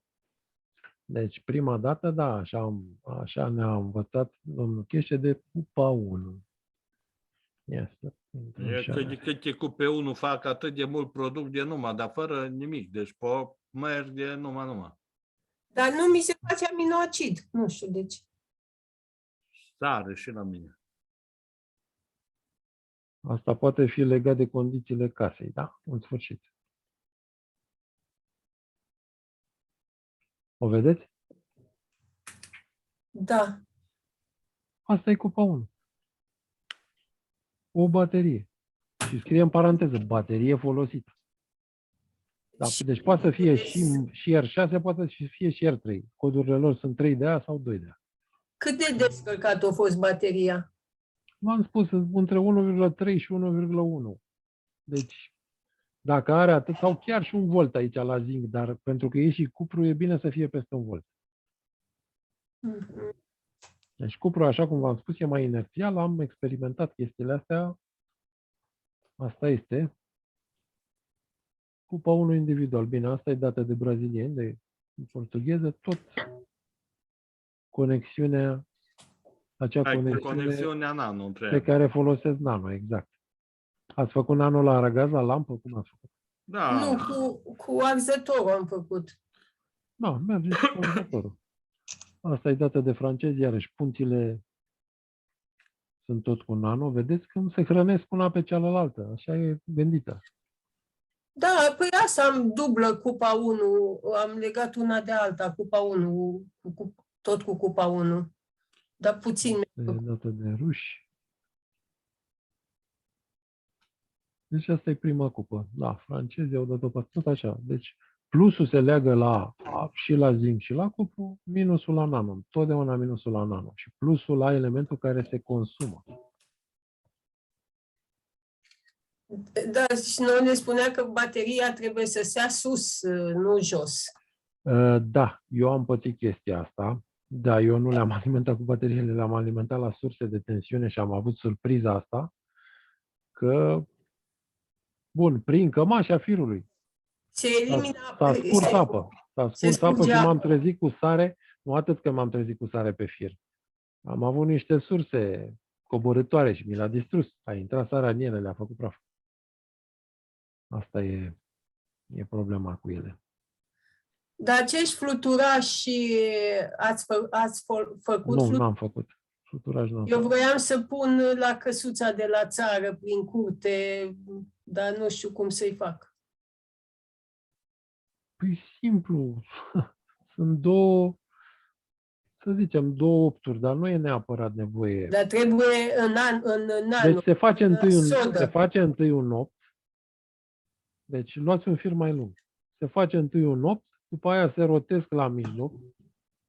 Deci în momentul când vă întoarceți cu firul, da? Se învârte acolo la mijloc și după aia se apare al doilea opt. La 90 de grade se face al doilea opt. Și se pare așa complicat. face acoperirea în sodă, nu? Nu neapărat. Cum Poate doriți, face- se poate și Se cu poate face flacără și și cu... sodă. Nu, se poate face și cu foc. Dar aceeași chestie cu focul, atenție cum lucrați cu flacăra. Deci nu duceți la nu duceți la roșu. Deci așa ne-a învățat pe noi la început. Domnul Șandor așa ne povestea că a stricat 1 kilogram de cupru până a învățat. Trebuie să ții flacăra, cum ziceau ei, la o treime, deci ultima treime, astfel încât cupru să ajungă la o culoare, un soi de auriu. Deci nu la incandescent. Dar la Trebuie mers cu o anumită viteză, astfel încât să se păstreze acea culoare aurie. Și așa cum v-am s-a spus, făcut roșu. după fiecare ardere se lasă să se răcească la temperatura camerei. După care iar se arde, eu am ars de 5 ori. Deci așa am făcut creioanele cu arderi de 5 ori. Păi când ne arată cash în video ăla, o duce la roșu. La roșu. Dumneavoastră, dacă vreți să le faceți la roșu, bun. Nu, Faceți dumneavoastră Alex, așa. nu, comentez că ne arăta la roșu. Eu și vă acum spun doar cum informațiile astea am că lucrat nu. noi în grupul nostru și eu am învățat și de la Nelu Ispas chestiile astea. Deci nu se duce. Deci chiar dacă, mi-a zis așa, chiar dacă duci prima dată temperatura la roșu, pe aia o lași să Nu se bagă să se răcească pe la temperatura camerei, după care, deci nu faceți metoda barbu cu aruncat în apă, nu. Se ia o pensulă, deci presupunem că s-a răcit bobina respectivă, deci este la temperatura camerei, cu o pensulă nefolosită îndepărtați acel oxid care se formează, care oricum cade. Și ardeți din nou și tot așa. după toate 5 arderile? Deci nu toate 5. Deci eu am făcut 5, puteți să faceți și 9. Ideea era așa, dacă am pornit cu incandescentă, de la ardere la alta scad temperatura. Mă înțelegeți? De la o ardere la alta, temperatura ceva mai mică, ceva mai mică. Mai iute să treacă. Puteți să spuneți și așa. Puteți să spuneți și așa. Ceva mai repede, adică să nu se mai încălzească chiar atât de tare. Și după fiecare răcire să dăm cu periuța? Și răcirea nu, perioada numai prima dată, atât. Numai prima dată. Că Prima Barbu ne-a dată spus când să dăm apare acel oxid. Nu. Barbu ne-a spus să dăm de 3 ori în apă, să o băgăm și Nu. total de 9 ori să o facem. Nu. Pentru că apa dă șocuri termice, nu e în regulă, nu. Mulțumesc mult pentru informații. Plăcere. Deci ăștia... Eu mai am o întrebare pentru... M-ați întrebat de cele 5 cupe. Iată cele 5 cupe pe care le-a făcut domnul domnul secundă, așa, Covaci. nu mutați. Da. Stați așa să fotografiez și eu. Vă pun în Telegram, nu e problemă, aveți Telegram, vă dau un Telegram. N-am Telegram, aia e. Dar vă instalați, doamnă, aveți telefon, vă instalați Telegram. Aoleo, nu știu și uite, nu l-am pus să chem pe cineva să-mi instaleze. Nu trebuie să chemați pe nimeni. Intrați în Chrome, aveți Chrome acolo sau un browser de internet, intrați în site-ul telegram.org, acolo este sediul, acolo e site-ul firmei care a produs Telegramul. Asta ca să vă duceți să luați originalul, nu de pe magazinul ăla al lui Google Play, nu în ăla. De ce? Pentru că acolo sunt niște softuri mătrășite, în sfârșit. Deci originalul e cel mai bun. Și până la urmă asta am făcut și eu. La început am luat de pe magazinul Google Play, după care l-am dat afară și l-am pus din site original.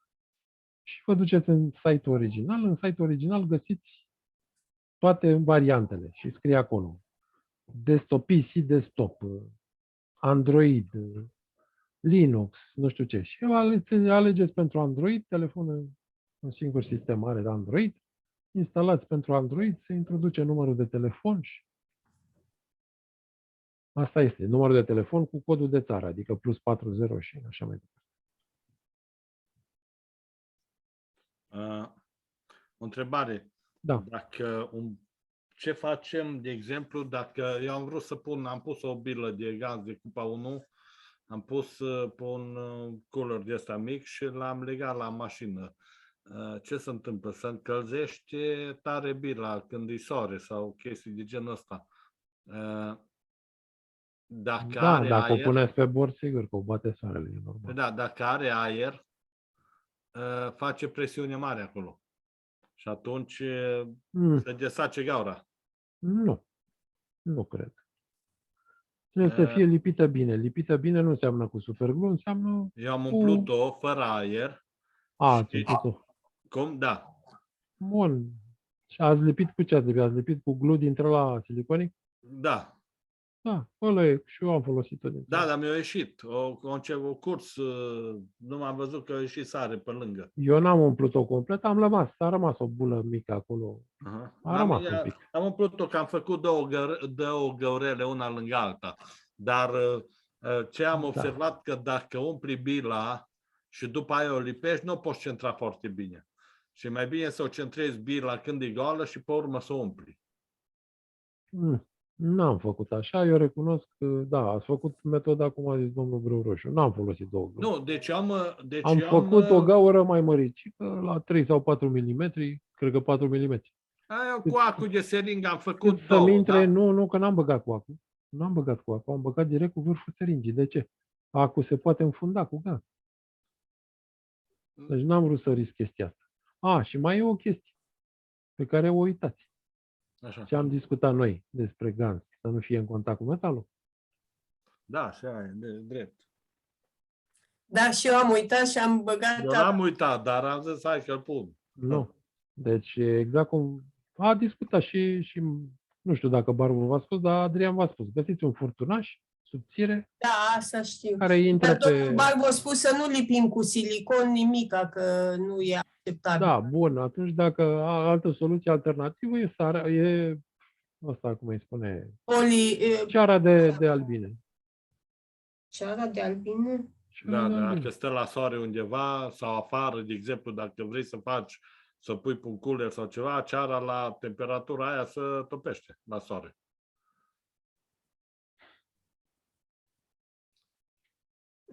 Mai este deci alte soluții... O bandă adezivă foarte puternică nu merge? Nu merge. De pânză, pânzat. Orice bandă adezivă, substanța aia îmbătrânește în timp. Nu. Ultraviolete și alte Da, bineînțeles, sigur.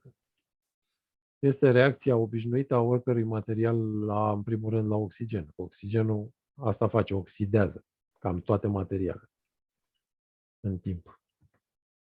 Ca să mă clarific, vă pun încă o întrebare. Deci, eu am deja 8 reactoare, dar la niciunul nu mi s-a format aminoacid. Însă GAN se formează. Și care e cauza? Nu știu ce să vă spun. S-ar putea să fie și legat de intenția pe care a spus-o. Nu știu, dar nu cunosc nici mediul ăla în care, de la dumneavoastră, nu știu. Dacă le-a spus la rece și au stat la rece, sigur. Nu, în cameră sunt unele pe calorifer. Nu trebuie neapărat pe calorifer. Nu trebuie neapărat pe calorifer. Atât cât pentru oricum caloriferul are o temperatură fluctuantă. Se încălzește, se răcește.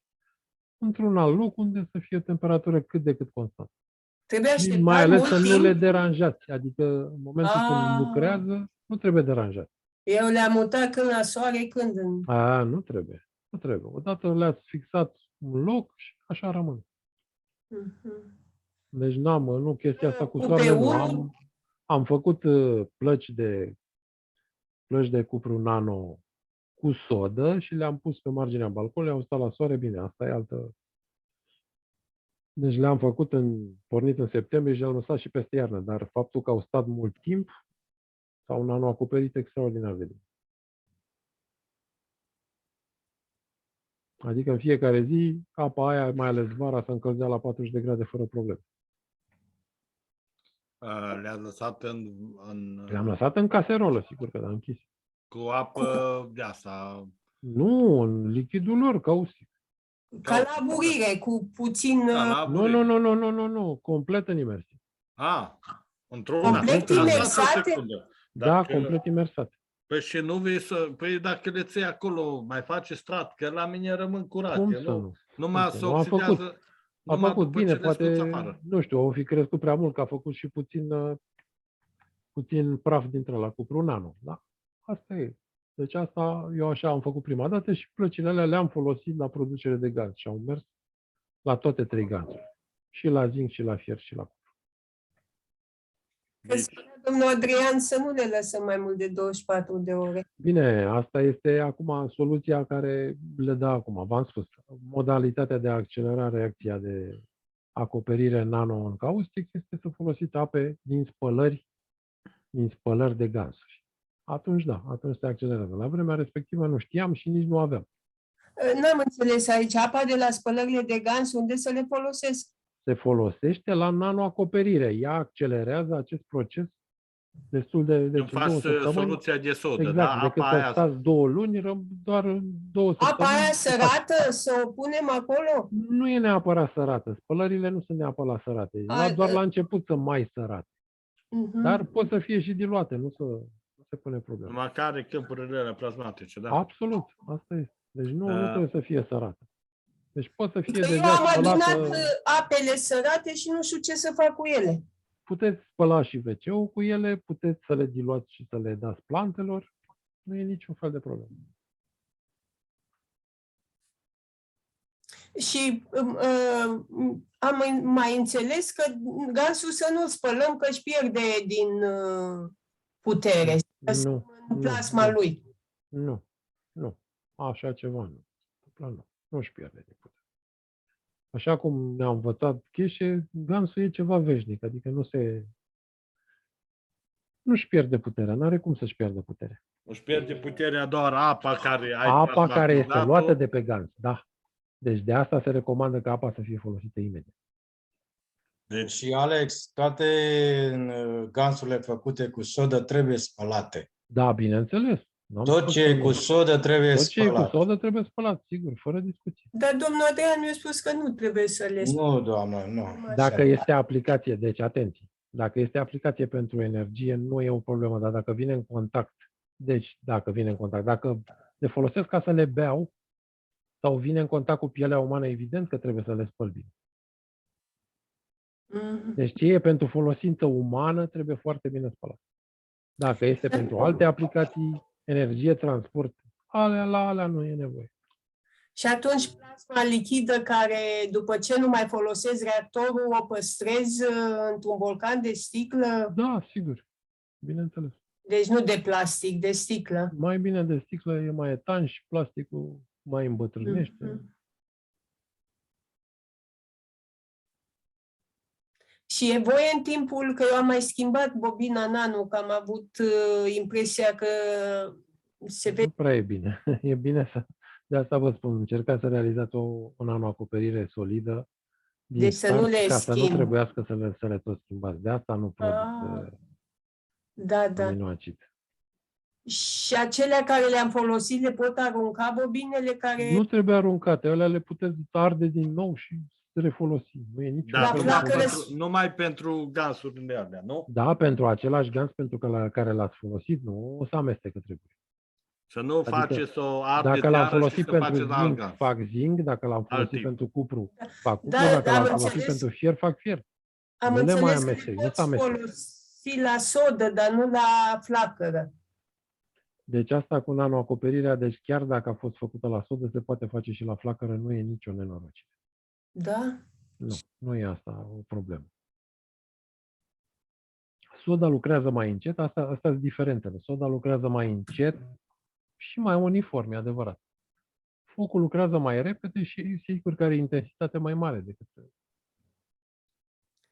Dar eu am văzut niște băbini atât de mari la domnul Gianni, o tehnică de aia de le face așa rotunde, volumar. Da, le știu că am fost și eu la el în 2019. Asta face producție mai mare, nu? Sau... Gianni are un cuptor, el lucrează într-un atelier care este de fapt atelier dentar.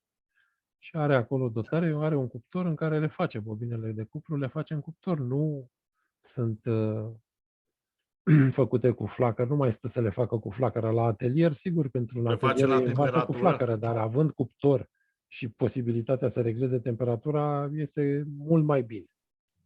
Dar la ce temperatură? Bobinele de zinc și le face din fir de zinc, așa am văzut atunci, și cred că tot așa le face și acum.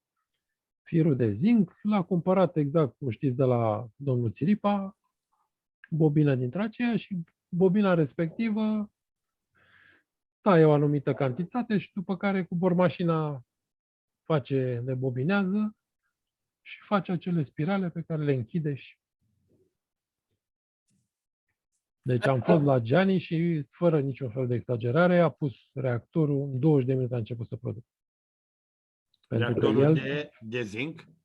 Nu, reactorul de CO2. Atunci nu făceam cupe și nu ne puneam problema. CO2 plus zinc. Făceam împreună. El nu punea baterie, le lega direct.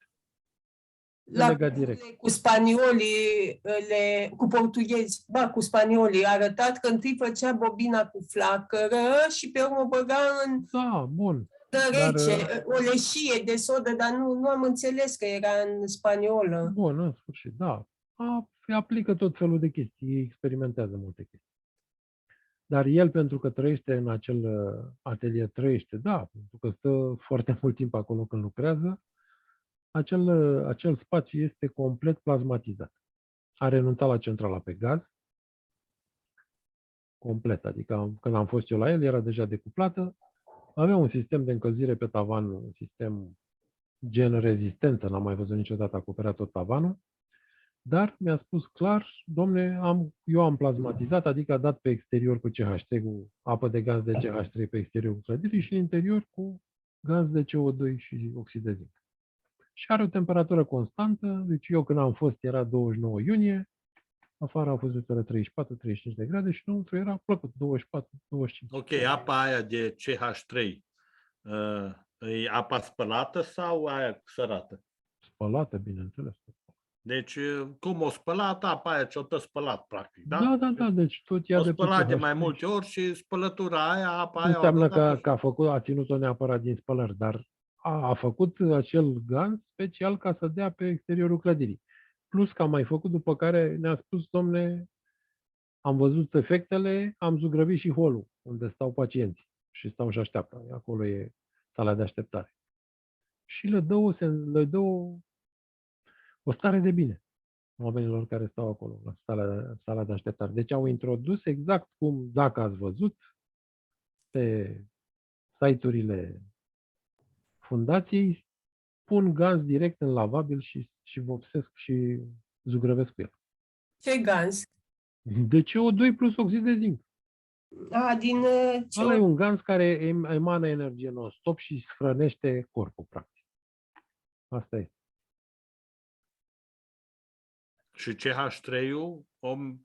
CH3-ul pe exterior, deci alternanta asta, CH3 exterior și CO2 în interior, o aplică și la domurile plasmatice, deci e un fel de scut energetic. Să nu iasă afară căldura, cumva. Exact. Ca să păstreze în interior temperatura constantă. Bine, am citit și alte chestii, de genul că în respectiva încăpere, care era condiționată pe interior cu gazul ăsta de CO2 și zinc, și oxid de zinc, era o temperatură relativ de 23, a intrat o persoană, s-a făcut un pic mai cald, a intrat o persoană... După fiecare persoană. Da, după fiecare persoană crește oarecum temperatura. Puțin, da. Asta este. Dar lavabil a pus direct gaz sau numai apa de pe gaz? A pus direct gaz. Ideea este să rămână gansul ăla în perete. Asta v-am explicat, Da. că altfel cu apa n-am făcut nimic. Apa își pierde în câteva zile puterea. Pe când particulele de gaz radiază teoretic la infinit. Și pui gaze CO2 și ZNO, păi nu poate merge ala ca, practic, proporția aia, ce iasă 80-20 sau cât iasă, nu? N-ar merge aia. Nu știu acum de proporții. No, la legătură directă este 50-50. Nu știu dacă e chiar 50-50. Cel puțin așa a spus Eu Cheșe, eu așa știu din Nu știu, primele. nu știu. Eu știu că la legătură directă se face mai mult oxid de zinc, dar nu asta e important. Depinde Puteți și să o de faceți și distanța cu LED. dintre ele. Distanța între ele, vreo 5 cm, așa, era Și la început oxidul de discutam. zinc obținut cu baterie? V-am spus, condiția cu baterie este respectarea anumitor tensiuni. Adică nu trebuie să-i dai curenți mari, că de-aia se pune LED.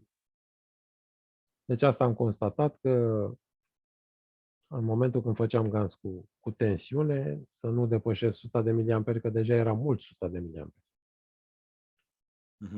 Deci, hai să zicem 20 cât zic ei, deși merge încet, hai să zicem până în 50 de miliamperi. Deci curenții trebuie să fie mici, pentru că altfel se forțează, de fapt, se realizează o smulgere a atomilor din structură. Și nu e bine. Nu trebuie forțați, trebuie lăsat natural să se întâmple. Da. Eu am făcut din medicament, am ojarat și am pus ganze CO2 și plasmă din reactorul de CO2. Dar nu iau prea mult, că are sare și crește tensiunea ușor la mine, la sare, că am probleme cu hipertensiunea. Asta pentru că nu ați spălat, deci în momentul când ați luat din reactor gansul ăla trebuia să-l spălați. După ce l-ați fi spălat, apa de pe el putea să o folosiți cu respectivul medicament sau în orice caz. Am și gans spălat, dar mi s-a spus că e mai bun să iau din ăla cu plasmă lichidă. Deci, da, asta e și bine. Și lui Spas mi-a spus exact același lucru, că dacă vrei să aibă energia maximă, poți să o iei direct din reactorul mergând. Da, bun, se poate și asta, nu am nicio... Da, atunci eu Dar o să dacă iau... aveți probleme cu starea, spălați-l, că oricum nu se întâmplă nimic, exact cum v-am spus. Spălați până când, aici a fost discuție mare, tot cu domnul Șandor, a ajuns la concluzia că vreau 9 spălări. Până când nu se mai simte starea și atunci Da. puteți să folosiți. Dar Acum o să completez tot cu din ăsta, apa de pe cel spălat. Bun. Mulțumesc mult pentru toate informațiile astea. Ce vreau să zic eu de niște ceaiuri, da? Dacă se face gazul de CO2 și se pune de ZNO, da, sigur că merge. Se merge și cu pui ce. direct în gaz acolo, nu? Că se face. Deci a fost o discuție tot 2016 sau 2017. Ganzul tot Cheșe a adus vorba despre rezolvarea dependențelor. Da, păi am văzut aia. Da. Gansul de Iboga. Și da, și-o băgat Pentru acolo diabet direct funcționează, deci cunosc pe cineva care tot așa a fost la început, el nu era de meserie. Ăla cu diabetul, merge.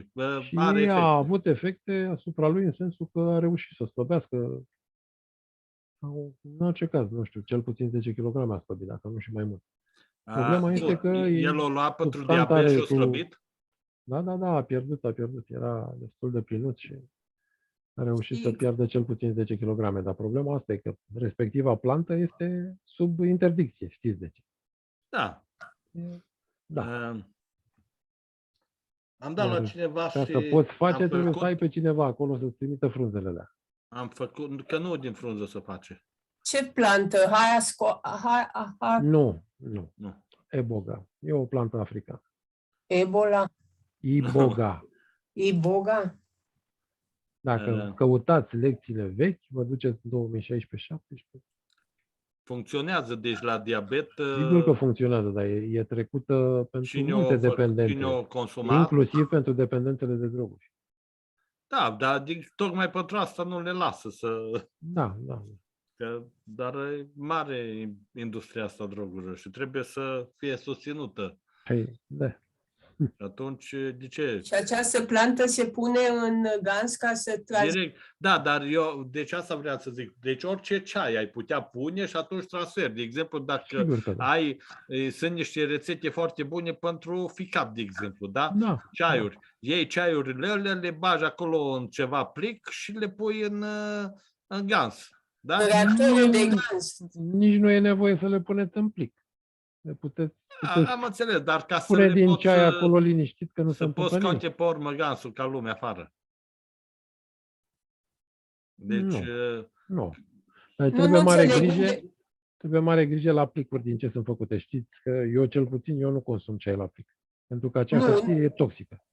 Nu trebuie, pentru că a lucrat la Plafar o prietenă de chimistă și e dezastru în plicurile de ceai. Nu, deci nu plicuri de ceai. Deci eu ziceam, sunt niște ceaiuri de detoxifiere pentru rinichi, pentru ficat, pentru asta, dar sunt vărsate, da? Deci e în cutie pătrată, nu-i la plic.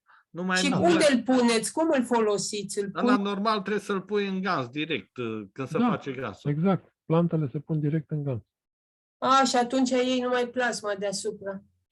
Nu numai deasupra. E gansul. Dar nu, normal, ele se așează pe fund. Ideea e să nu tulburi și iei din apa respectivă. Da, problema e în felul următor, că de-aia am zis că să se facă în plic, pentru că se împrăștie pe gaz dacă e măcinat, că rețetele astea conțin mai multe ceaiuri, nu un singur tip, și atunci e măcinat, e o amestecătură. Atunci, ca să nu se împrăștie pe tot gazul, o soluție, o plasă fină, ceva? Sau păi da, eu mă gândesc că poate să meargă filtrul. Mă gândesc că poate să meargă filtrul ăla de cafea. Da. Dar nu puteți încerca, nu știu ce să spun despre hârtia de cafea, că n-am încercat, eu nu beau cafea și nu... Nu, dar bine, am filtrat apă sărată. Apropo, am făcut sare nanocotată. Ați făcut sare nano, da, știu de la... Da. Și domnul Nicu Sârmă, domnul Nicu Georgescu s-a vindecat de sinuzită cu sarea Hai aia. să vă spun cum am făcut. Am fost este aici la noi, aproape 40 de kilometri de noi, 45, Ognașul Gatac se numește în localitate. Am auzit de ea, da. Eu de acolo am luat apă, avea 38% sare, am luat apă și am fiert-o. Am fiert-o și până când a rămas sare. A ieșit o sare atât de faină de numai. Dar ce am mai făcut eu, în momentul în care sarea respectivă o plecat doamna Salomeea, nu, e aici. Nu. Aici vă ascult. Da. În momentul în care o plecat apa, ea era un pic roșiatică, într-adevăr am mai filtrat eu apa, dar am lăsat-o și a început să înceapă să iasă deasupra, chiar înainte să înceapă să fiarbă apa, să adună și ca un fel de aminocid. Să adună o poșghiță de sare, dar dacă o iei în mână, să topește, ți intră în piele. Și atunci aia am recoltat-o ca și aminocid. Atunci, direct, din oală. După aia, până la urmă, am lăsat să iasă sarea complet și am făcut-o, mi-am dat câteva nanocotări așa de școală încinsă, fără, știi? Până sfârâia sare acolo. Da, a ieșit o sare extraordinară. Dar în momentul în care deja au început să iasă aminocidul, eu am cerut să vină acea energie pentru ce îmi trebuie mie. Da. Deci am pus intenția menirea aia, da? De exemplu, zice cineva că vrea să-i fac pentru glandele endocrine. Da. Și am făcut. La alta am făcut pentru efectele celor vaccinați și care au COVID, efectele adverse, da? Care au avut. Chiar înainte de asta am dus la cineva n-am făcut atunci numai un singur tip de sare și am pus în 3 probete și am zis să-și pun acolo în apă. Avea ceva aparat Healy, zice, care scanează, pui palma acolo, dai datele și te scanează și spune câmpurile, ce probleme ai și așa. Da. Și I-am zis că să-și facă apa asta, să o lăsă să se plasmatizeze de fapt, că de fapt e nano-cotată sarea. În ce oală ați făcut? O oală de inox. Oală de inox și ați încălzit oala până când... Păi nu, am fiert oala și eu tot rămas sarea acolo și tot am amestecat până a dispărut apa și după aia până a început să sfârâie sarea. Și a schimbat culoarea sarea sau? Cum? E albă, e o culoare că nu găsiți așa sare albă. Cât timp ați încălzit-o ca să Păi am făcut mai multe, am încălzit-o, am lăsat-o, iar am încălzit-o. Mai multe ori, da. De vreo 6 ori, 7 ori, nu știu exact. Dar am făcut, deci am încălzit-o. Vă dați seama că nu puteai să băgai lingura acolo și când o scoteai din sare, schimba culoarea de metal. Și la sinuzită, cum ați... Păi n-am făcut eu pentru sinuzită, că nu am zis, pentru efecte de corp. Păi numai intenția am pus. Am adus intenția aia și am cerut din energia aia nemenită și am cerut să fie amenită energia aia care vine cu așa ceva. Pentru afecțiunea aia, sau știți? Practic, de-aia e foarte probabil, important. da, domnul Nicu a făcut gargară. E gargară și dacă puteți încerca, există o soluție astfel încât să tragi pe nară lichidul. Să tragi pe nara când pe una, când pe alta. Da, eu, de exemplu, am probat, am pus pe limbă. Când o pui pe limbă, efectiv, la început vei sare, dar o simți așa că e sărată. După aia simți așa cum pe limbă ți se formează niște cercuri și să tămăresc cercurile alea. Deci, efectiv, simți un perimetru rotund, așa, ca și cum merge să extinde plasma. Da. Eu am pus în nară într-o sticluță de plastic cu spray, am pus de la reactorul, de la gazul de CO2 spălat și mi-am pus în nară, fiindcă am avut rinită alergică și tot mereu mă deranja o nară. Bun, și s-a vindecat? Da, adică nu mai strănut atâta, nu mai mi se face scoarță în cap, în nară. Da. Și a revenit. Da, așa mi-a venit ideea să pun. Are făcut mucoasele, da. Ce vreau să vă zic de sarea asta, dacă le-am spus să-și facă apa, să-și facă o scanare cu aparatul ăla și apoi să bea apa. Și după o jumătate de oră să-și facă iar o scanare. Și eu am rămas surprinsă că după prima dată și-a făcut scanarea și avea 117 parametri care nu erau bine, da? Așa. Și după ce a băut apa, după o jumătate de oră, mai avea 57. Da, deci efectul regenerant al... Dar rapid, deci într-o jumătate de oră și-au schimbat, i-au ieșit analizele altceva. Da. Și era numai un tip de sare. Acum am zis că am schimbat, le-am mai dat și alte tipuri, să pună câte 3 feluri diferite. Da. Ce tipuri de sare ați mai dat? Păi nu, deci intențiile, când ai făcut, atunci când pui intenția. Funcție de intenție, adică nu în sensul de a schimba cu sare de mare sau de... Nu, aceeași sare. Da. Aceeași sare, dar cu alte intenții. Aceeași serie cu intenții diferite. Exact. Da. Poți să faci și cu apă doar, apă simplă pe care o menești, vorba Domnului că îmi place foarte mult, domnul Gabriel, Arhanghelul Gabriel, cum să nu... Nu mai faceți Arhanghel, că nu mi-s dragi. Ei, de ce nu? Da, bine, domnul Gabriel atunci. Așa. Da, deși apa o informăm, o structurăm cu palmele, că palmele sunt dar să vă spun ceva. Noastre, cu intenție și pui tot felul de intenții acolo. Hai să vă spun ceva. Puneți-vă intenția și cereți ca toate moleculele de apă din corpul dumneavoastră să devină apă structurată la valoarea normei divine. Acum, spuneți s-a împlinit și vedeți ce simțiți în corp. Sau când nu plouă, comunici. Și cer că noi, apa din trupul nostru, comunică cu apa din tot universul. Și rogi să plouă și dacă plouă cu piatră, torențial și așa, Da, ieri o bătut și gheață. se oprește. Ieri o bătut Dacă gheață, n-ai eram scurt de acolo. protecție, da, e o problemă. Deci cu domnul Covaș puteți vorbi, pentru că domnul Covaș are experiență în sensul sistemelor cu bilă, Dar stați rotitoare, să vă explic ce am făcut. care a și confirmat că că regimul pluviometric și-a revenit de când folosește acele bile rotitoare. N-am auzit folosit. Bile rotitoare cu gansul. Deci Ieri el eram trăiește acolo, a din început legumicultură. El din asta trăiește, el nu are pensie, nu are altă sursă de venit decât din legumicultură. Și de asta depinde. În funcție de recoltă, el din asta trăiește. Și pentru el e foarte importantă. Și de când a pus reactoarele astea și-a revenit, adică are ploi regulate, totul e normal, au dispărut vânturile puternice. Așa a venit ieri acolo o ploaie de asta puternică dintr-o dată, a început să bată gheață, eram acolo.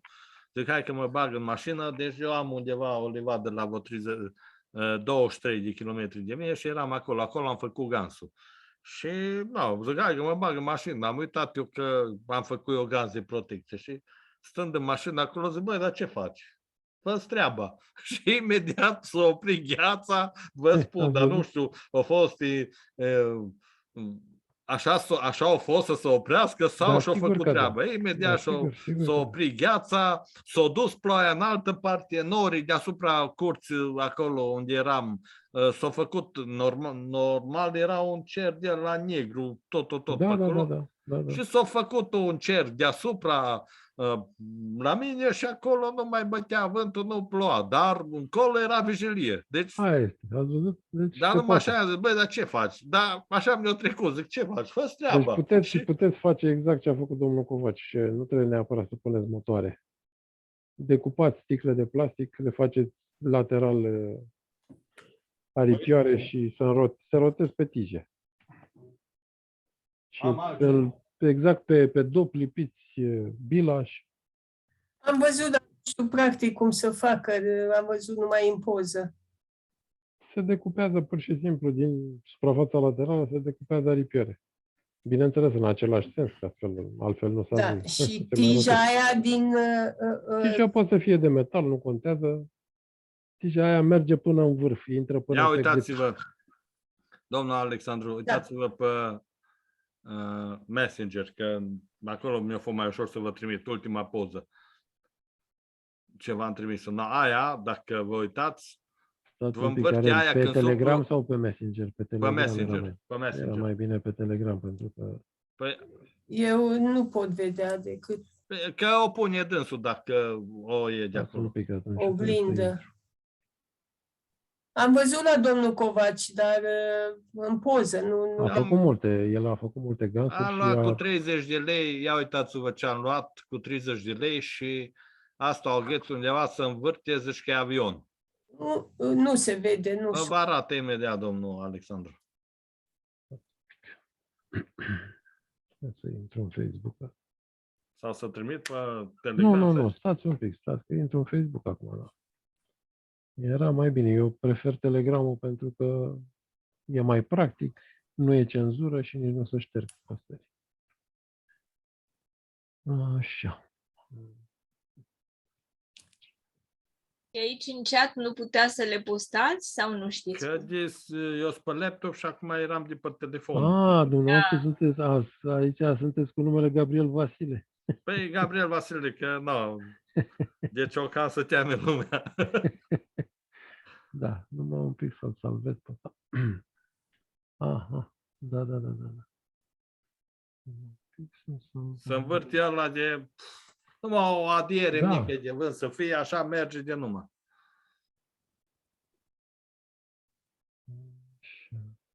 Ce a spus? CH3? Nu, deci nu, că eu deci nu m-am luat dispozitivul, încă nu l-am montat. Dar l-am văzut, mergând la Cluj, l-am văzut la tarabă de vând ăștia tot felul de jucării de astea de lemn și era asta acolo. Păi așa se învârte de... Eu sunt din Cluj, unde? La ce... Nu, deci mergând la Cluj, undeva pe Mesteacă, între Baia Mare și Cluj. Sunt ăștia care vând de artizanat și lucruri de genul ăsta. Da. Știu că stau pe lângă drum. Păi, și se învârt de la vânt sau au Da, apă păi rece? tu Bineînțeles că de la așa vânt. să învârte Da. de numai. Bineînțeles că de la vânt, nu poate să fie altfel. Au și rulment. Au și rulment. Da, serios, deci e cu rulment, nu... Oare unde să caut? Stați că vă arată, ia uitați. Ce interesant! Acolo, în cutia aia, în ăla alb, acolo are Deci rulment. eu când o văd prima imagine mă duce la lampioane. În copilărie existau lampioane chineze. Da, erau mai... E forma aia, exact. Da. Sau ADN-ul uman.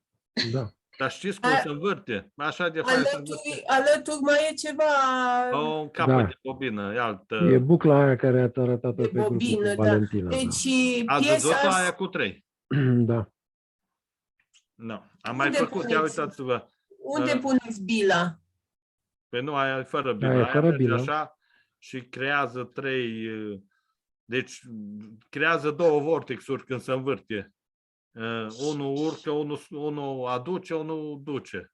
Și gansul unde îl puneți? Da, e simplu, Fără nu gans, trebuie. fără Nu e obligatoriu gansuri. Vedeți că e cupru crud, nu e. Da. E nanocotat. Să vă trimit poza la ea ca lumea să vedeți cum arată. Știu că parcă am văzut-o în Telegram. Am spus-o în grup sau? Da. Puneți-o aici pe chat. Dacă tot o puneți undeva, puneți aici.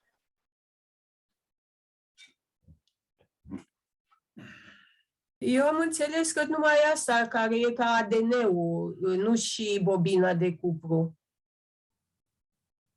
Sunt 2 lucruri diferite. Domnul Gabriel vă spune doar că asta e un sistem care se rotește foarte ușor la vânt. Ala de lemn. ADN-ul. Și trebuie să pui gaz la... Cealaltă e poți să altă pui poveste, jos, aia e acolo, cu în partea câmpuri, de jos, poți să pui Da. bilă sau poate poți să pune pui și așa. chiar mai multe bile. Că poți pune spirala aia, de exemplu, pe margini. Să legi de câte un băț de ăla. Sau se poate pune în mai multe feluri. Da, acum să vedeți spirala aia oare. O vedeți? Ați șarat sau nu? E pusă în chat sau unde? Nu, că v-am pus acolo direct pe asta, pe Messenger. Tot pe Messenger. Acum vă trimiteam pe ăsta la dacă era acasă. Da, acum ajunge un pic cu întârziere, da.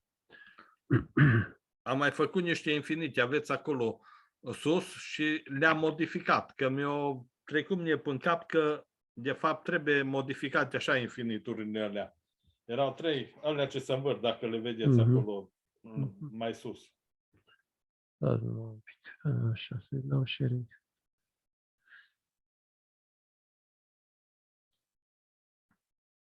Practic, cumva conectează câte 2 dimensiuni odată. Da.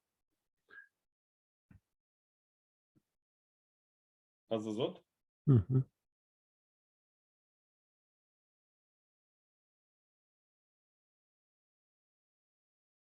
Da. Bine, mai în discuțiile cu Nelu Ispas mi-a spus că există soluții, deci nu și la legat de creioanele de durere, că pot fi făcute fără creioane chiar și fără nanoacoperire și care efect. Păi zice că fără sârmă, nu fără nanoacoperire. Direct numai gans. Vorbiți de tubulaturile alea? Păi da. Nu, el îmi spunea că pur și simplu bobine ca asta, fără nanocotare, fără și Cine a zis? Nelu Ispas. Da, nu, deci la cheșe, ultimul creion de durere, zice că e fără bobină. Direct numai gansurile. Da, și asta, se poate așa. Și se pot face din tuburile alea, cum zicea Gianni, de poliamidă, da? Care intră unul în altul și rămâne distanță între ele, dar e ideal de luat din fiecare tub, păi să găsesc ceva pentru aerul comprimat, dar atâta de bune că închid perfect. De exemplu, de 4 mm cu 2 mm în pereche. Următorul de 6 mm cu 2 mm în pereche. Da? Deci, cumva culcă unul peste altul, știți? Da. Și să închid perfect. Am luat niște tuburi de alea și perfect să închid cu următoarea dimensiune. Deci e toleranța atât de mică între ele că practic le forțezi să intre una în alta și rămân, poți să faci dopurile. Deci la capete. Deci Unde ai cumpărat? practic între furtune Unde se nu rămâne găsesc? distanță. Nu mai rămâne. Rămâne distanță între furtune, dar Deci între găsești și furtune intermediarul. Aha, da. Intermediarul care e între cele Deci două pot folosi dimensiuni. practic în fiecare furtună alt tip de Îl iei pe fiecare dimensiune în parte și faci unul după altul și se închide complet. Numai chiar ultimul tub nu se închide, dar ăla îi tai o bucată din furtun, din poliamidă și îl bagi forțat. Da. Și de unde ai cumpărat asta? Nu știu să vă zic acum, dar dacă intru eu pe mail, vă pot să văd că nu mai știu, dar pe net le-am găsit undeva. Să văd eu cine, nu mai știu cine a fost. Nu e nimic dacă nu aveți acum, numai să le puneți pe grup undeva. O să caut și o să vă pun să vedeți de unde le-am pe găsit. grup, ca să știm, da. Dar... Deci vă pot solicita și eu informații, domnul Gabriel? Da, vai de mine, că nu secretos. Bine, mulțumesc. Cu mult drag. Așa, țin să vă anunț că se face în curând ora 12 și o să se supere Alex pe mine. Da, s-a făcut târziu. Okay. Da. Când eu doar atât v-am anunțat. Da. Că mai e puțin. Și e bine să dormim înainte de 12 noapte. Așa e sănătos. Mulțumim mult unui. Mulțumesc și noapte bună. O să vă pun cumva pe grup, o să pun ăla dacă... Da. Dar să le caut, că nu mai știu. Eu le-am luat acum câte am luat, nu mai știu, că și mail-uri vin unul după altul, nu mai... Trebuie să le caut. Grupul înseamnă grupul de dezvoltare tehnologică? Puteți să puneți și pe Telegram, nu e problemă. Oriunde, n-are... Eu nu am Telegram până când învăț să-l pun. Bine. O să... Apoi pe Messenger sau pe ce sunteți? Pe Messenger o să vă rog. O să vă cer cerere ca să... Se poate? Păi da, hai de mine. Bine. Dar nu Gabriel, deci să ne înțelegem, nu Gabriel Ciocan, pe Messenger îți Gabriel Vasile. Da, am reținut. Dar vedeți acolo cu un câine. Da, bine, mulțumesc mult. Duminică plăcută la... Mulțumesc la fel la toată lumea. Noapte bună și mulțumim. Acum, eu am fost în aia mai puțin bună, că vă trimit la culcare, dar e mai bine așa. Dar nu se pune problema. Ce e mult strică și se supără Alex pe noi. Aici se încheie lecția noastră de astă seară, susținută de colega noastră, Salomeea Romanescu. Vă mulțumim tuturor, noapte bună! Și de Alex, împreună cu Alex. Noapte bună, mulțumim! Noapte bună! Mulțumim! Noapte bună, mulțumesc! Noapte bună, mulțumim frumos! Plăcere!